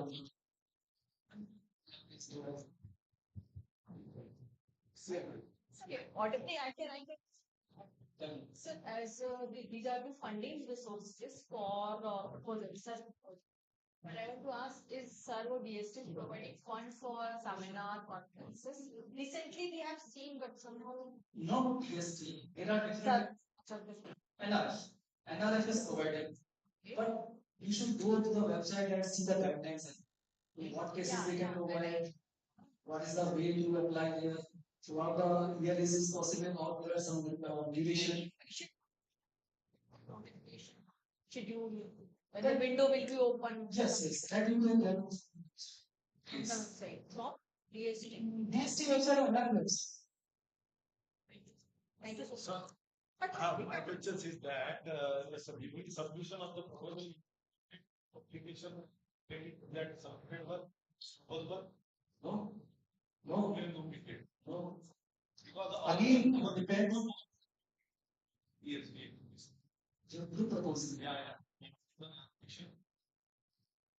Yeah. Okay. It is pending means what? You have submitted, but you didn't receive any communication. So you will get it. If your proposal is going through, then you will get step by step. Our request is also. And after submitting the proposal, at least wait for 2 to 3 months. Minimum 2 to 3 months. Okay. Then you should start communicating and email the concerned person who is having. Okay, so what is the status? Usually they communicate through email or through website. We request you to pass. What else? I think that. Yes, sir, please. So you have enlightened us on what DST expects from researchers in terms of problemizing. So please permit me to tell you what we expect from ANRM consultants. So first of all, the various proforma prescribed, they totally lack imagination. For all schemes, whether I am proposing for 1 lakh or whether it is for 10 crore, same proposal. So you need to change proposal. That is my opinion. And actually, that is the hindrance in formulating a well thought proposal. Because we have to work within that proforma and there is no liberty for any proposal, any type of proposal, any advertisement. Proforma is safe. That is one thing. Second thing is the speed of handling the proposal. So in past we had experience that we submit a proposal, then when we forget that we have submitted the proposal, then we receive a call for presentation which we are liking. So it takes about 2 years. So in 2 years of time, research has moved far ahead. And I am not convinced about the proposal I have submitted because lots of developments have taken place. And I would like to work on something else. But many times, This freedom is not offered. So if I go to the committee, then they say, no, now you cannot change. Now you have submitted this. If you change, again it will go to the committee, and it's a process perpetuates. So these are some points. Thank you, sir, for raising these concerns. And let me come to your first point. The format of the proposal online portal is almost similar and it is not matching with the specific whatever you want to submit, and it is not matching with your layout. Okay. Let me try to explain.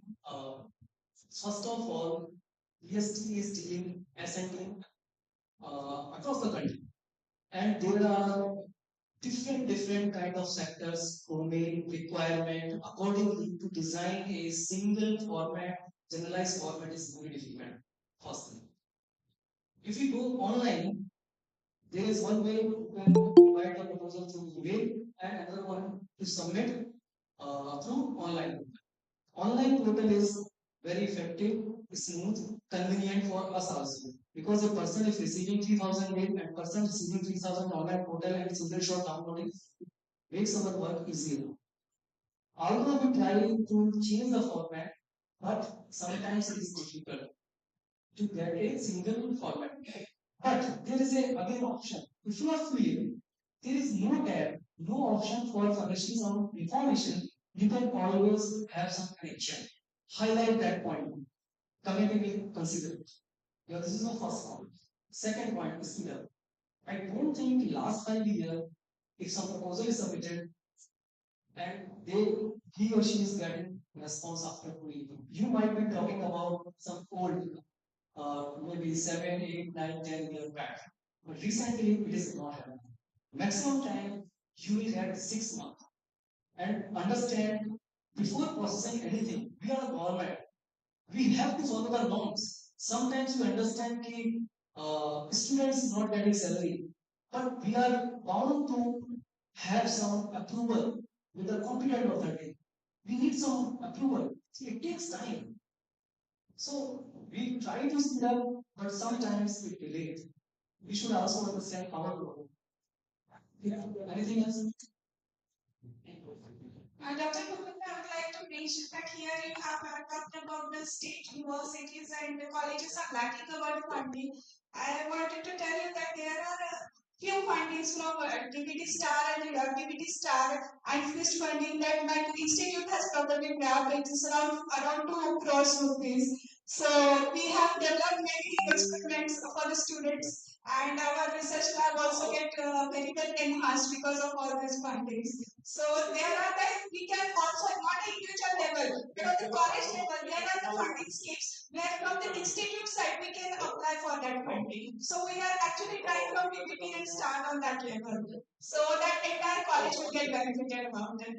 And if I think there would be no more question, I would request the organizer and Amol sir to give the memento as a token of appreciation to Dr. Gopendra.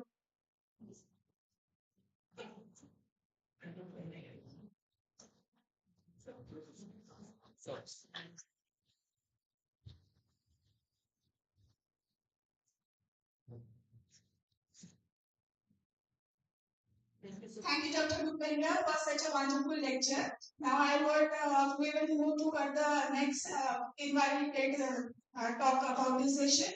I would like to hand over the mic to Dr. Amol. Thank you, everyone.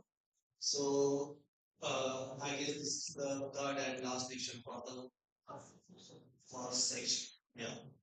So, the next speaker is Dr. Sandeep A. Babule. I would like to invite you. Yeah, please invite and have a seat. It is pleasure to give introduction about Dr. Sandeep Babule. He is such a prominent personality from Vidarbha region. So he has acted as a professor and head of the department of Amravati University. He is also a director of internal quality assurance cell, Santa Gadge Baba Amravati University. He has completed his post education from the same university, and it is always pleasure to work in the same university.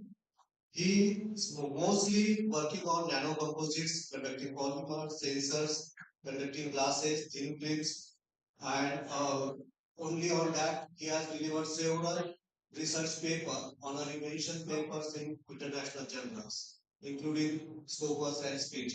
Recently, he's worked on sensor which are utilized to sense CO2, CO2 and I think hydrogen, LPG gases, and it is honorary mentioned in one of the most highest impact paper.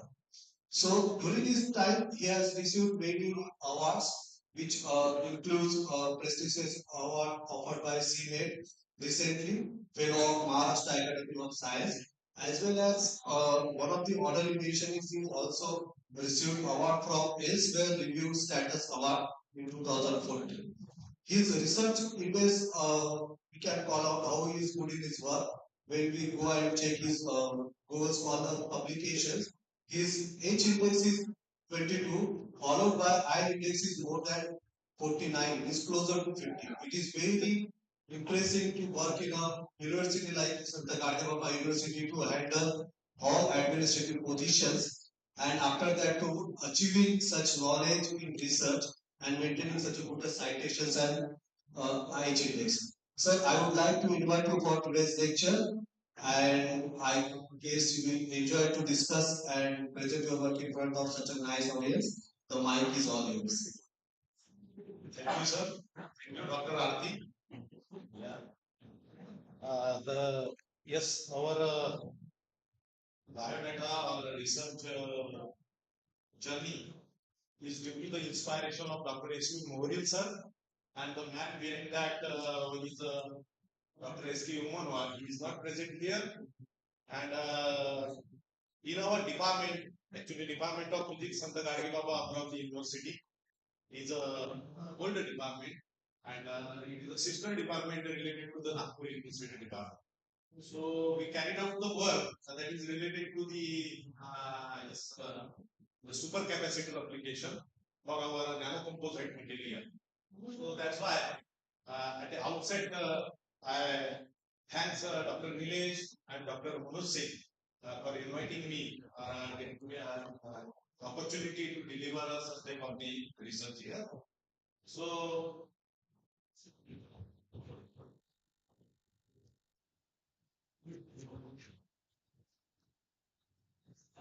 next please.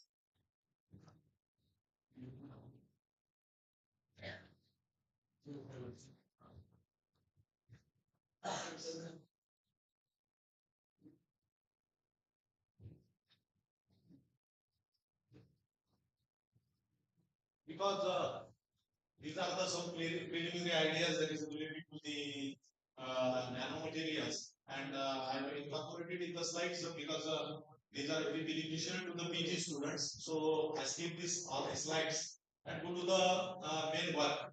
Now these are our laboratories actually in the department, and this is the basic concepts related to the nanotechnology and nanoscience. So as these all these are things. The man behind this nanotechnology is a grandfather, that is a Richard Feynman.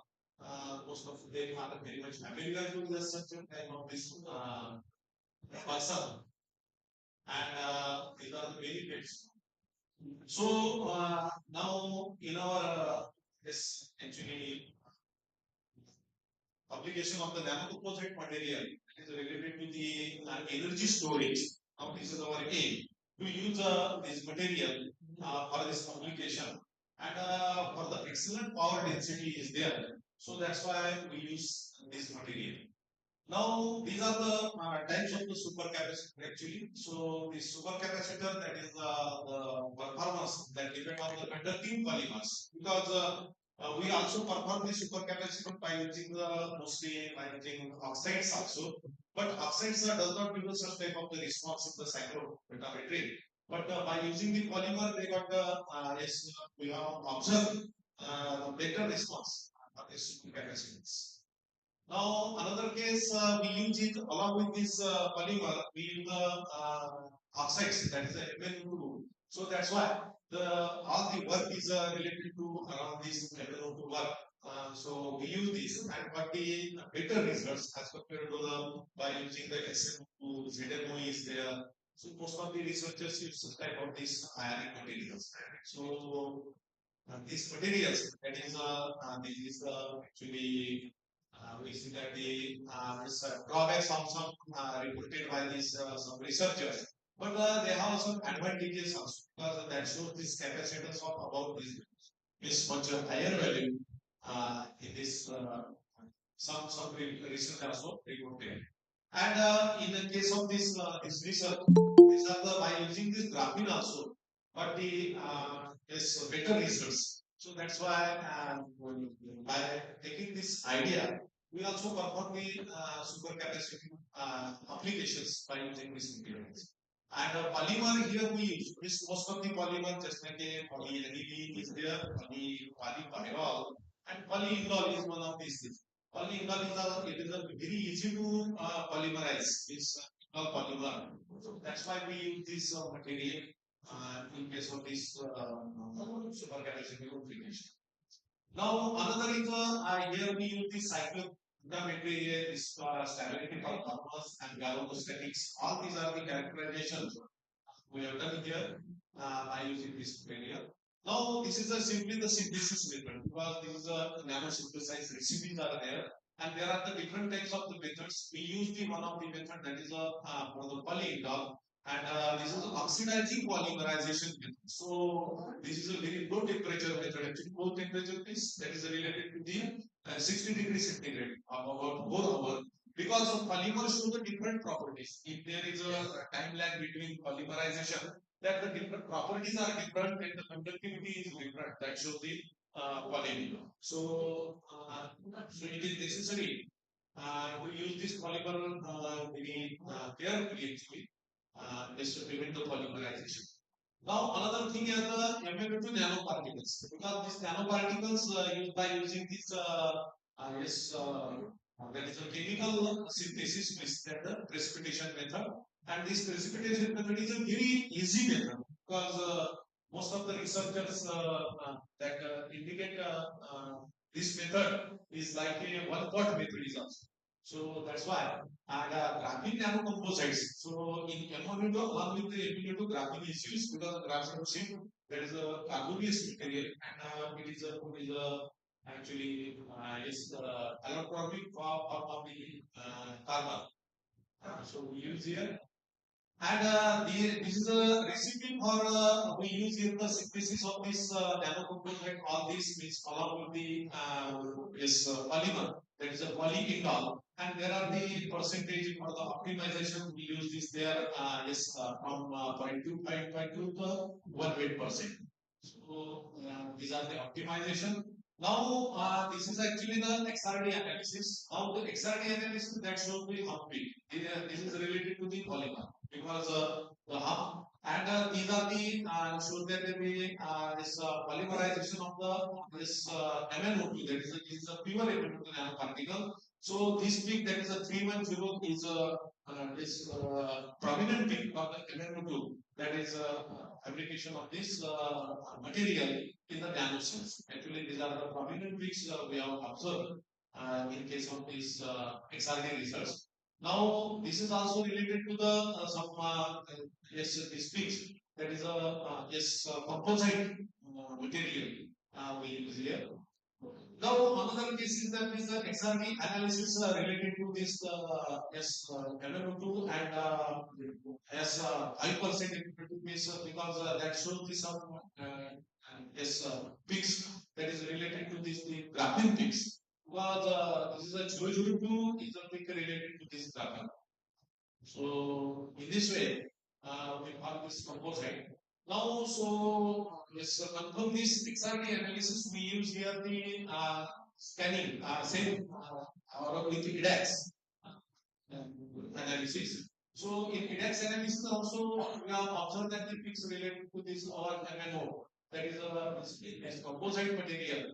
There is a presence of the along with the polymer there is a nanoparticles. So this is our confirmation test. We can say that the micrograph. Now In our another yes, the same image of this MnO2 5%, because we use this material because this material is showing the yes optimized material. So that's why we can yes submit the efficient analysis for us. Now the FTIR analysis we have done for the polymerization, confirmation of the polymerization actually for the polyimidol, because in most of the research application there will be no condition of the some polymer units. So that's why there should be some prominent peaks that is related to this polyethylene. These are the prominent peaks of the polyethylene material. So we confirm that there will be a formation of the polyethylene polymer. Now these are the this optical bandgap energy from UV we have determined for this nanomaterials. So that's why we have observed that the peaks or bandgap is related to the 4.5 or 4.3 this tangent. That is a graph related to this UV analysis. So that's why we have also done this analysis. Now another is yes. There is a fluorescence spectroscopy, and for this only one optimized material we have to use here. Also, that shows the their this intensity here. That is the value is about the 7.79. It is in the range of this 252 nanometer. So that's why we use this characterization terms. Now, this is the most of the important study for this photometry that is related to this yes these samples and the scanning rate of about 15 millivolt per second. So in this case, we have to obtain this voltage, and now therefore that shows that by using this plot, we determine the this capacitance, that is a specific capacitance by using this formula that is related to this formula. We have also determined this specific capacitance, and we have to find this value is about very large value as compared to the other reviewer. So that's why there is also a long term, we can also the capacitance retention of about 6,000 of the sample is there. So in this way, our research do the research related to the MnO2 as compared to the other oxides. So that's why we use this. Also, charging and discharging is also we have studied on this material, and this material also do the research related to this application, that is a supercapacitor application.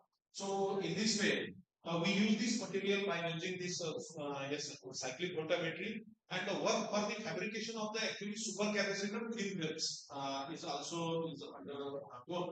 So we also fabricate this fabrication process is also going on for this material.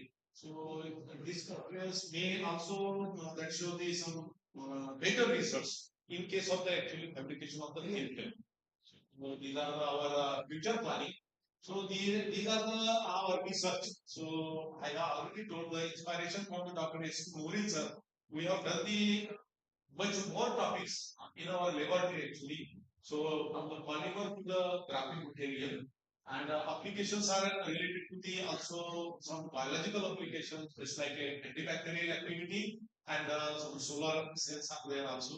The energy application of these are supercapacitor, and they are shown the very positive results. So we have done this. Now these are the achievements of our laboratory. Yes, for the graphene paste. This is one of the paste related to the solar electrode. That's why we have these are all the possible mechanisms we have also proposed, and that are published in the very reputed journals.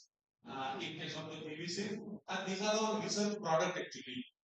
Yes, in our laboratory, most of the researchers work on these products, and so we use these products. Now these are our yes outcomes. We can say that in case of the publications, so in the reputed journal or the in Scopus for Web of Science, it is in journal. Now these are our citations.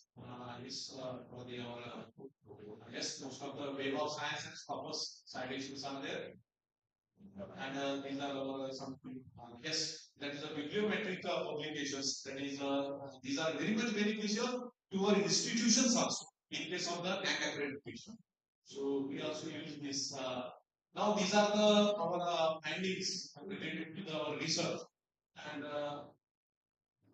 this is our one of the patent is in a publication, and another patent is awarded.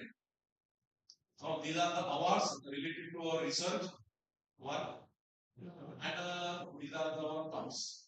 So on behalf of this our university, I represent my work here, and these are our publications, research publications from our research laboratory in 2024. These are the previous publications. So in this way, our research is doing. So thank you very much, sir. So if you have any questions related to the our experimentation work, then I am trying to solve your query or you may solve my queries. Yes, sir. Okay, that's a wonderful lecture. Any questions, please? Yeah, sir.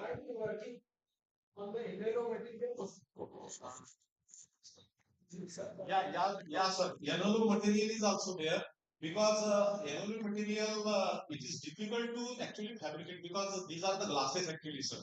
But showing the better result, secondary emission.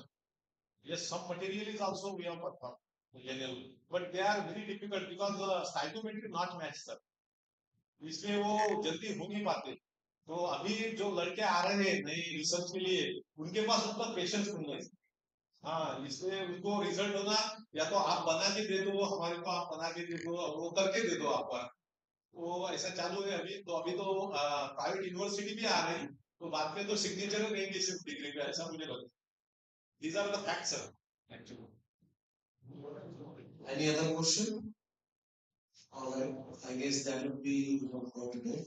Now I'd like to request Aarti Madam to honor our guest by offering a shield and a certificate. Please do the honor.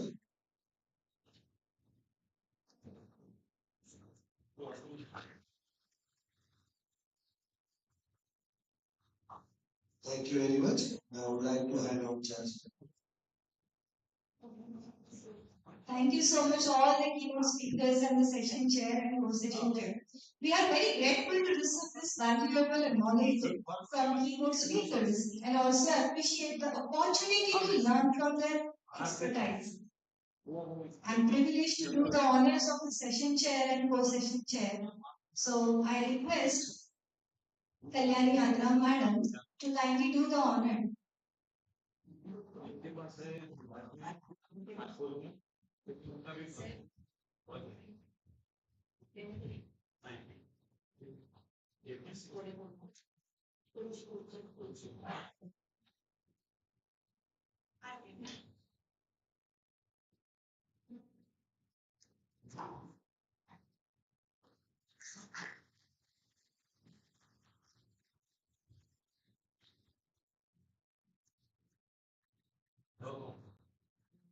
Thank you so much, Adram.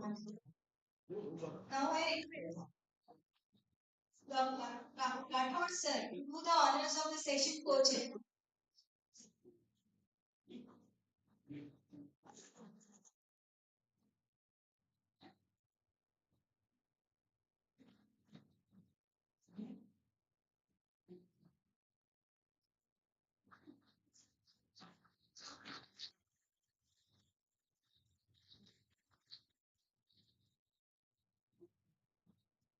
Thank you so much. So I'm very thankful for all the session chair and co-chair for your expertise and valuable time and efforts. Thank you so much. Please take us. Now it's a time to have a lunch break, and we'll meet here after having had a good lunch. Yeah. So you all of you please disperse for the lunch.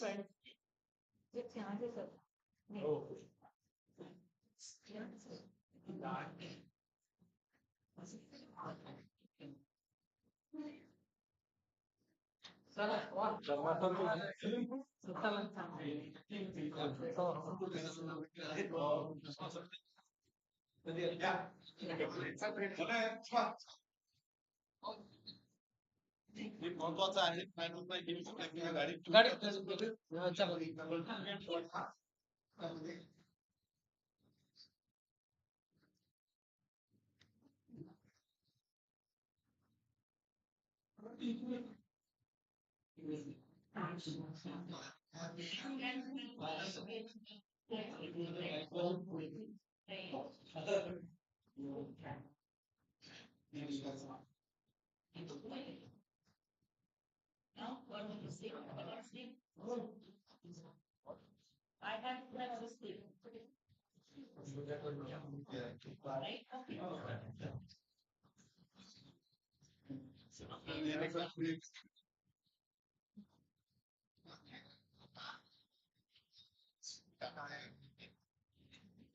Sir सुधीरला हो सुधीरला बोलू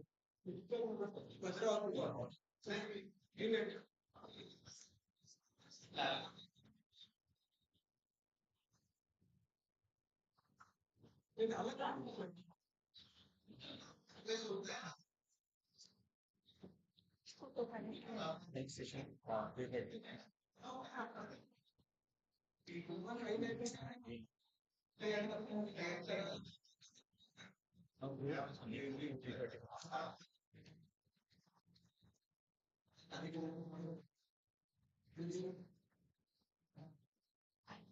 Participants kindly take a note. We'll start our next session from 3:30. Hello. People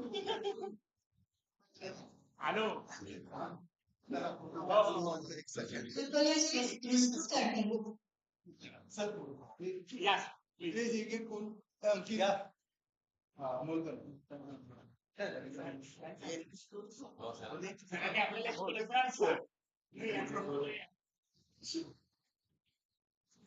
विद्यार्थी घेऊन याल तुमचे विद्यार्थी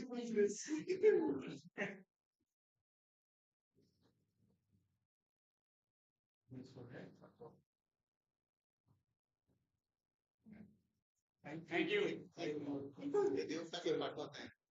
सुकून मला पाठवली हो चालेल ना आपली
Thank you.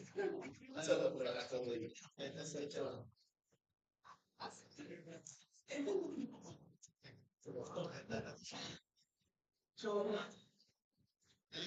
especially going to something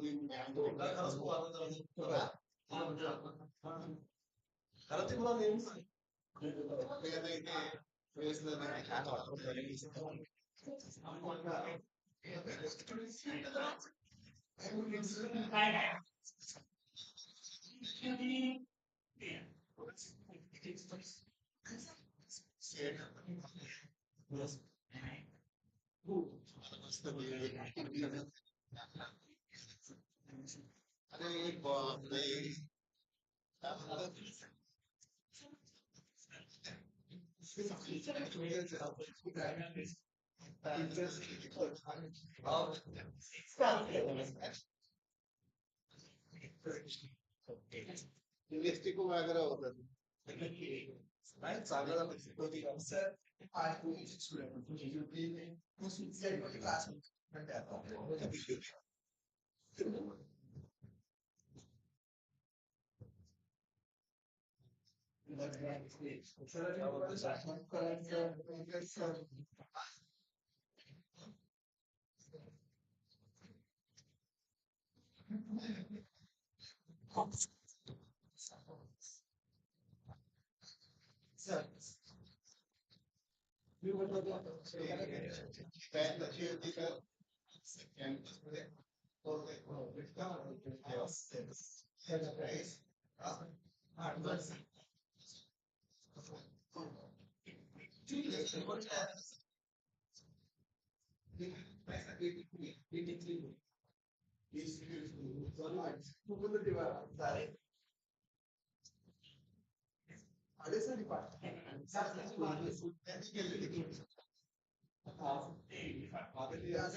So this film arrows, right?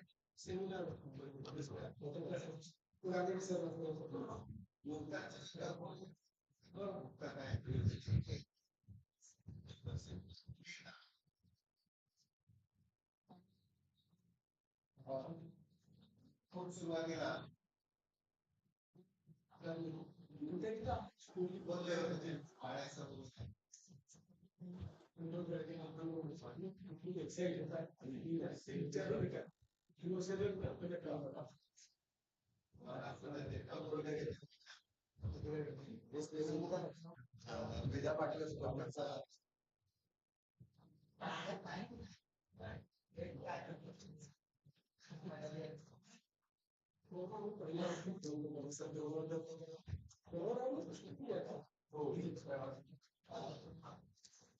त्यांची झाडे सर ज्यांची मी सांगितलं सर त्याच्या टीचिंग पासून सगळे गोष्टी सांगितलं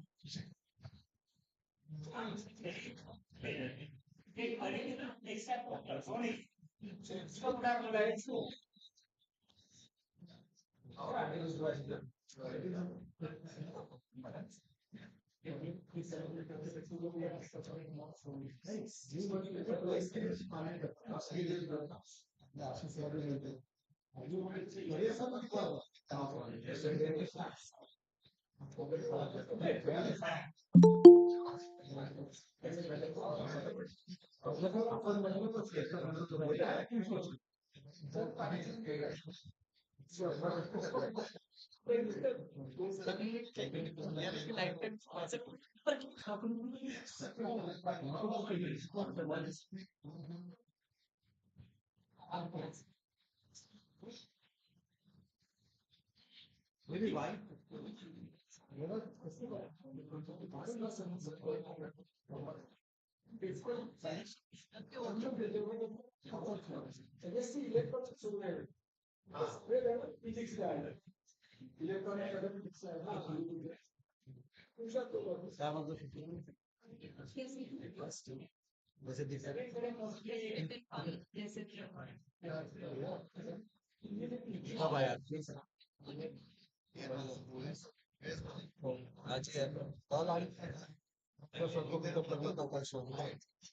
और आके वापिस जाने से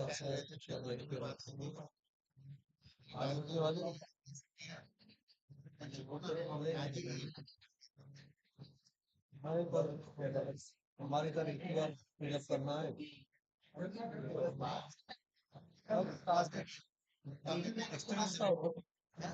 तो पेड़ हमारे जो मेंबर्स हैं ऐसे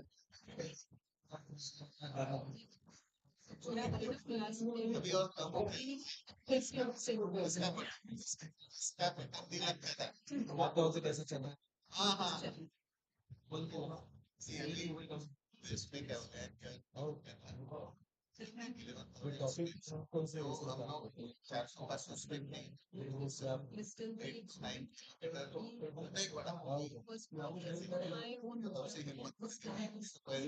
आप सिंगल पीस से टेक ऑफ करना है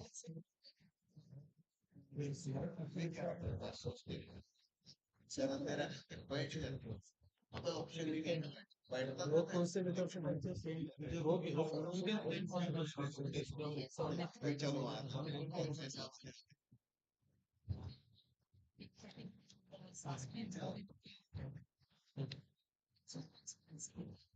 लास्ट पे लेकिन मतलब एमओएस नहीं क्लास टेम्पल बनाने को स्ट्रक्चर शेप में काफी प्लेन डिस्ट्रिक्ट करके एक ही प्लेन पैटर्न खाना से सिंपल टेम्परेचर अच्छा मतलब से फैसिलिटी मतलब सोल्यूशन लेकर से हमने पॉसिबल बनाएंगे और मैंने कंप्लीट छोड़ दी इसके साथ प्रॉब्लम क्या होता है वो अराउंड 100 माइनस प्रॉब्लम क्या होता है कि वो टेम्परेचर डिफरेंस की वजह से आ रहा है तो मैंने उनको वैसे फिर से छोड़ दिया जैसे वो टेम्परेचर बढ़ गया उसी में ले सकते अगर मैंने इसको फिल्टर करके रख दिया रखे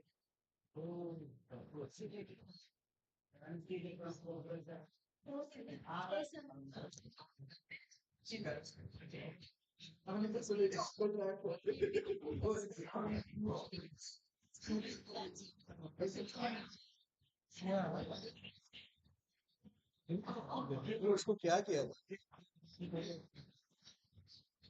इसको नहीं देखा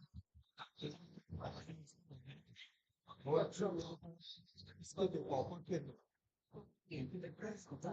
ग्रीनिश कलर से आए थे वो तो ग्रीनिश का ड्रेस हो रहा था and this is from of course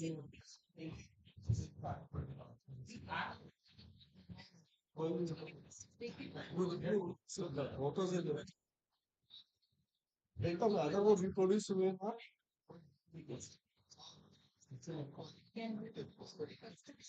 तो क्या स्पेस है सुंदर किसको ऐसा कला हो कुछ नहीं कैसे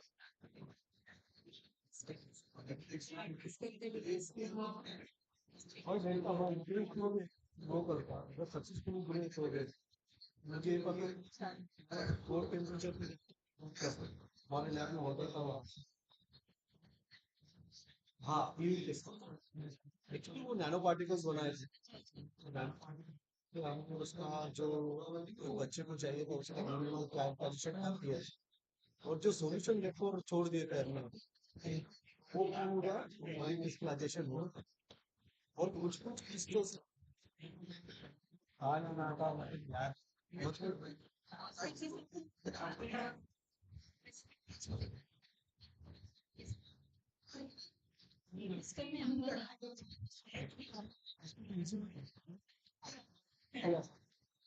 और इसके साथ लैक्टिक एसिड आया तो वो क्या हुआ स्ट्रक्चर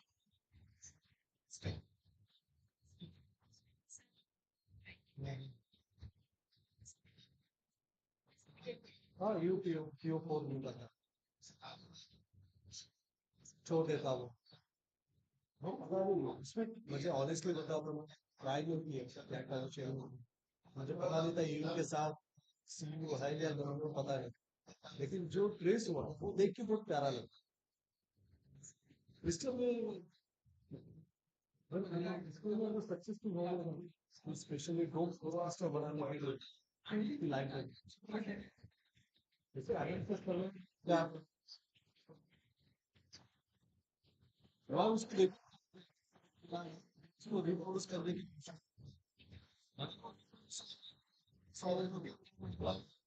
आप कोई भी डोपट बना ले होपफुली मेरे पास वो स्टेप्स लिखे होंगे मतलब बना के आपको देखते तो सही क्या और कोई भी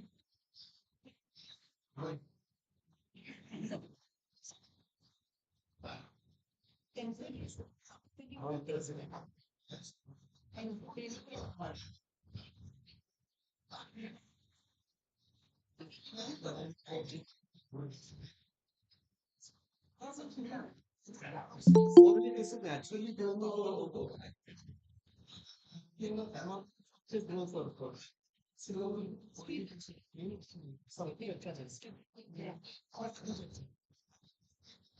होना चाहिए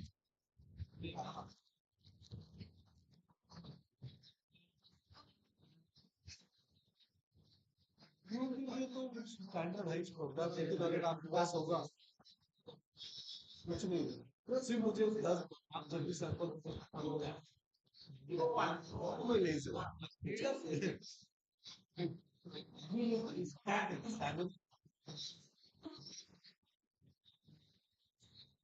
कर रहा हूँ अगर हो गया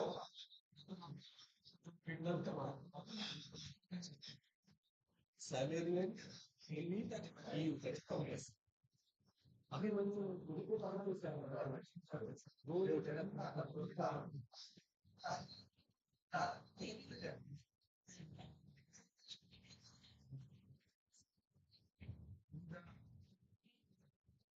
You were going to take this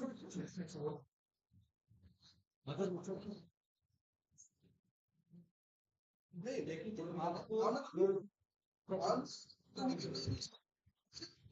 you भी करके चलो फिर खाना खा लो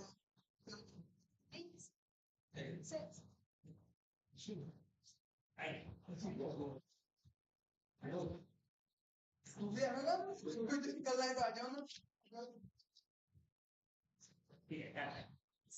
आ जाओ ना ये ना Sudhir, English आ sir. जाओ How नहीं many? नहीं ऐसे वैसे भाई Amol sir, please.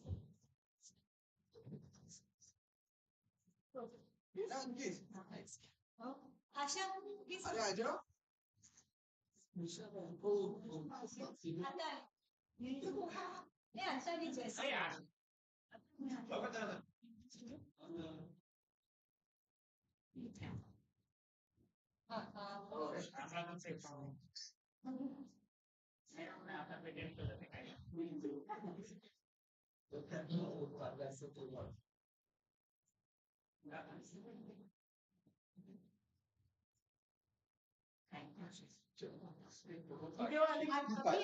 आपने वही बोला मैं दिखे नहीं मुझको हम लोग बात करें तो तभी वो अरे आप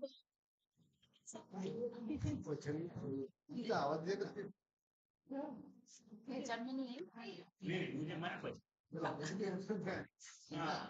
मुझे लगा नहीं तुम मुलाकात हो जाएगी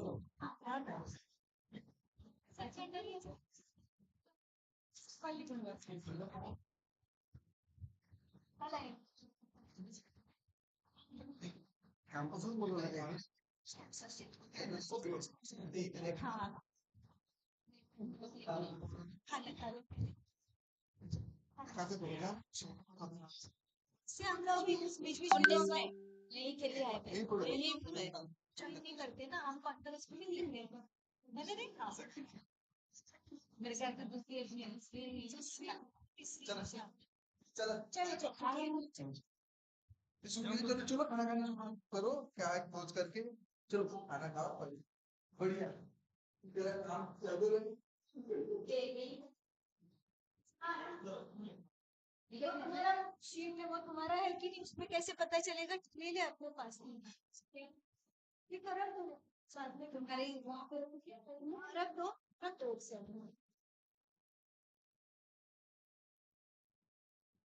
इतने थोड़ी आने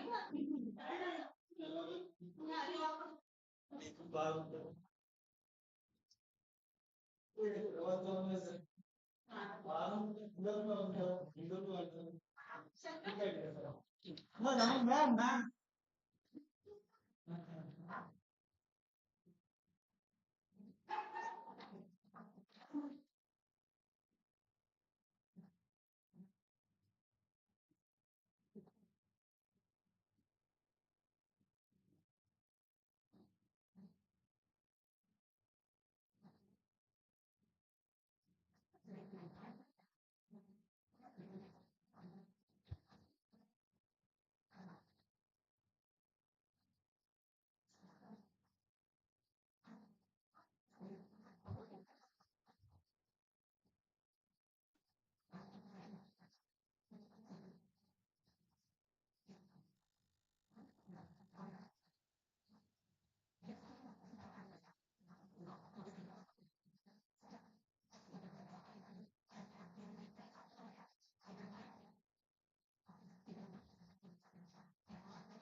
Still 19 participants are only online.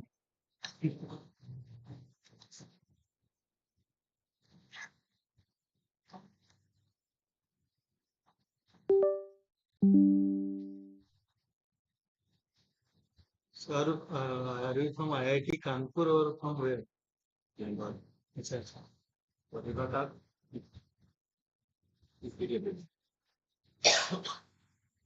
Dhoni से मिले क्या फिर? हाँ, धोनी से मिले क्या धोनी से? धोनी से? हाँ, ये बड़े धोनी बड़े लोग. हाँ सर. डन. हाँ, और इसको भी कर दे. थोड़ा डूम ये भी ठीक है. इसमें टेस्ट कर दिया. हाँ, ये दोनों.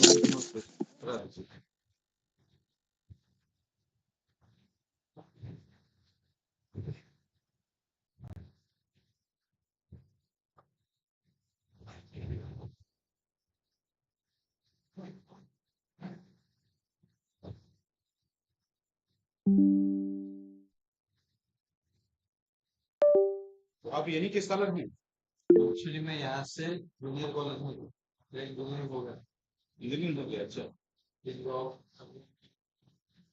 तो आप सोसाइटी की तरफ से हैं? नहीं नहीं नहीं, मतलब सोसाइटी की तरफ से नहीं हूँ. मैं यहाँ कुछ स्टूडेंट था जो भी जो के कॉन्ट्रैक्ट्स में. अच्छा. तो उनको थोड़े बहुत आप स्मार्ट हैं सर. हाँ बेटा ठीक है ठीक है आपके सर आप प्रोफेसर हाँ हाँ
हमने दो बार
No, there is a lot of possibility. Thanks.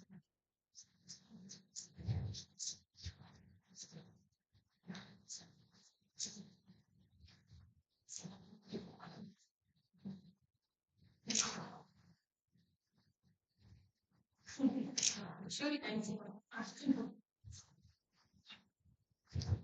Ma'am, आपकी item please come. We would like to have one pic with you. All videos. Please investigate this.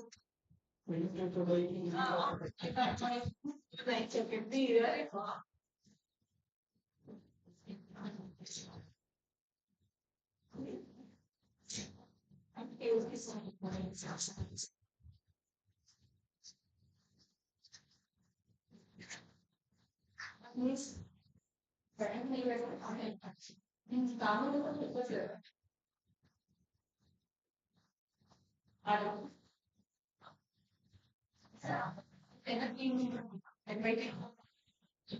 Session chair.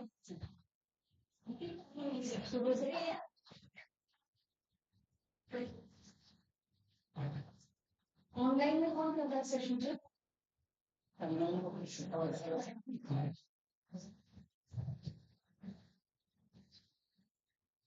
You have to start presenting in your laptop. Laptop online. Like this.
call the paper ID. Please give me your A130. Was it present? A130 is 35. 37. 37 is present. The reading number 48. Paper ID 48. Paper ID 69.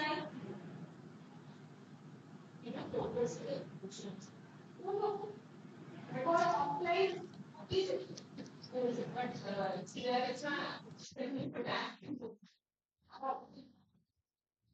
Change. So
IT5, paper ID, A1 95.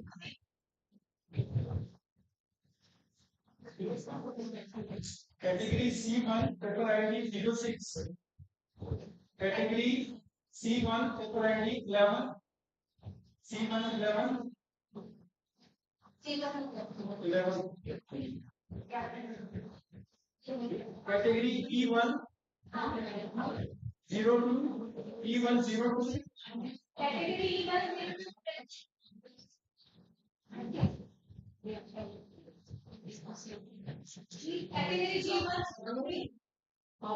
G1 G2 I2 C2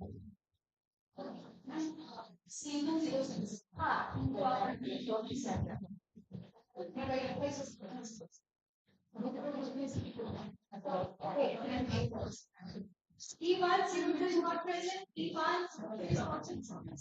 E2 complete. I2 0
Sir, Are you present?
I take attendance once again. Category A1 36, 35, 37 is present. Is 37 is present. 37, 48, 71, 75. A1 category 75. A1 category 80. A1 category 95. C1 category 06. C1 category 11. E1 category 02. E1 02. Sir,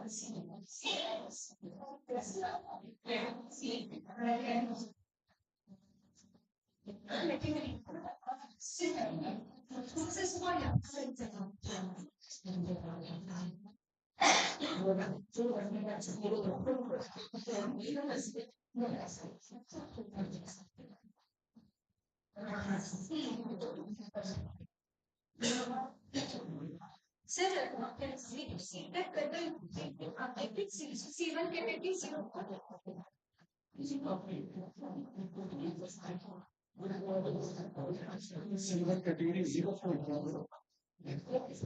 It's not there. It's not there.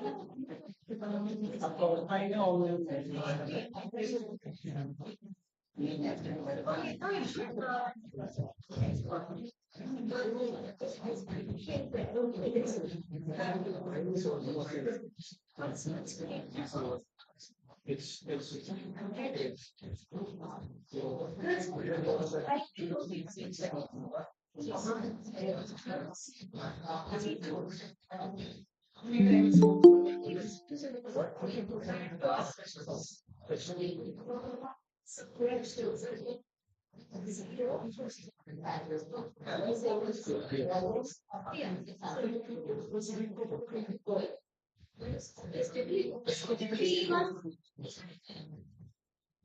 Is category 01 E1 category G1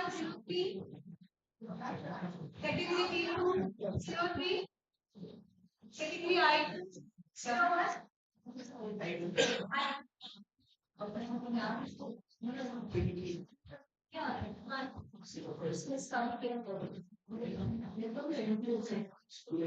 I want you please come and give your PPT. तुमसे PPT ID present करायचं आहे present करायसाठी पहिले घेऊन घ्यायचे आणि मग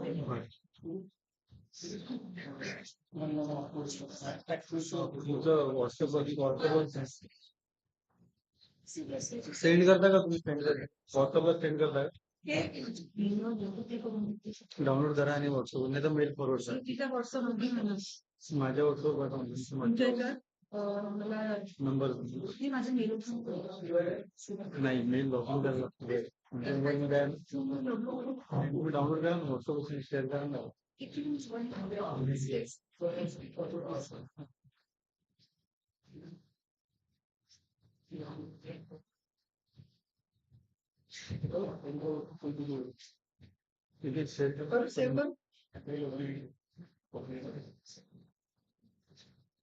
Okay, the diameter of communication directly given. 9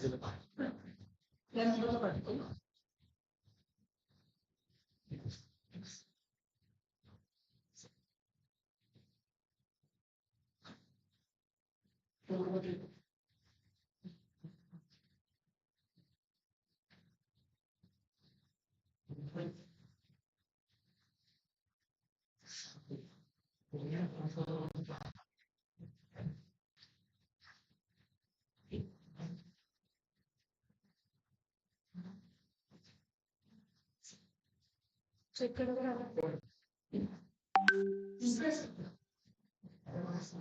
आलंच आहे एक मिनिट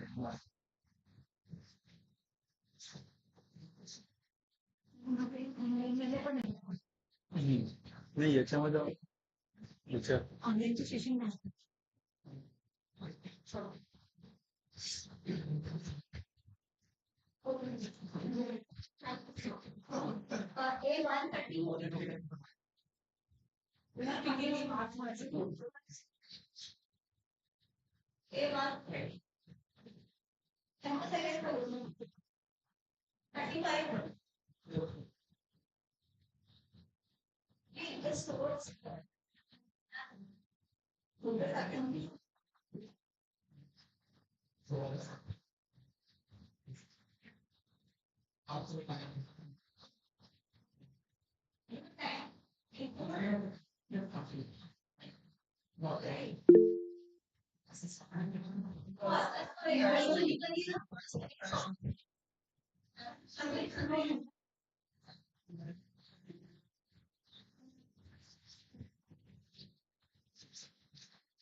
कुठलं हे असेल कशामध्ये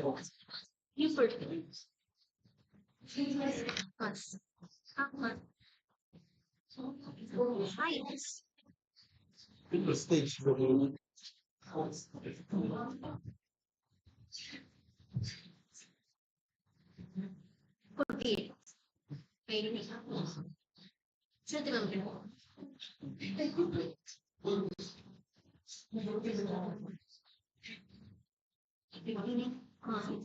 तुमचा आहे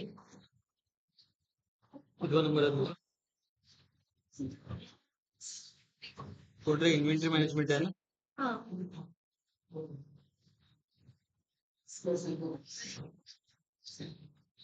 ठीक आहे तुमचा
Proud. Yeah.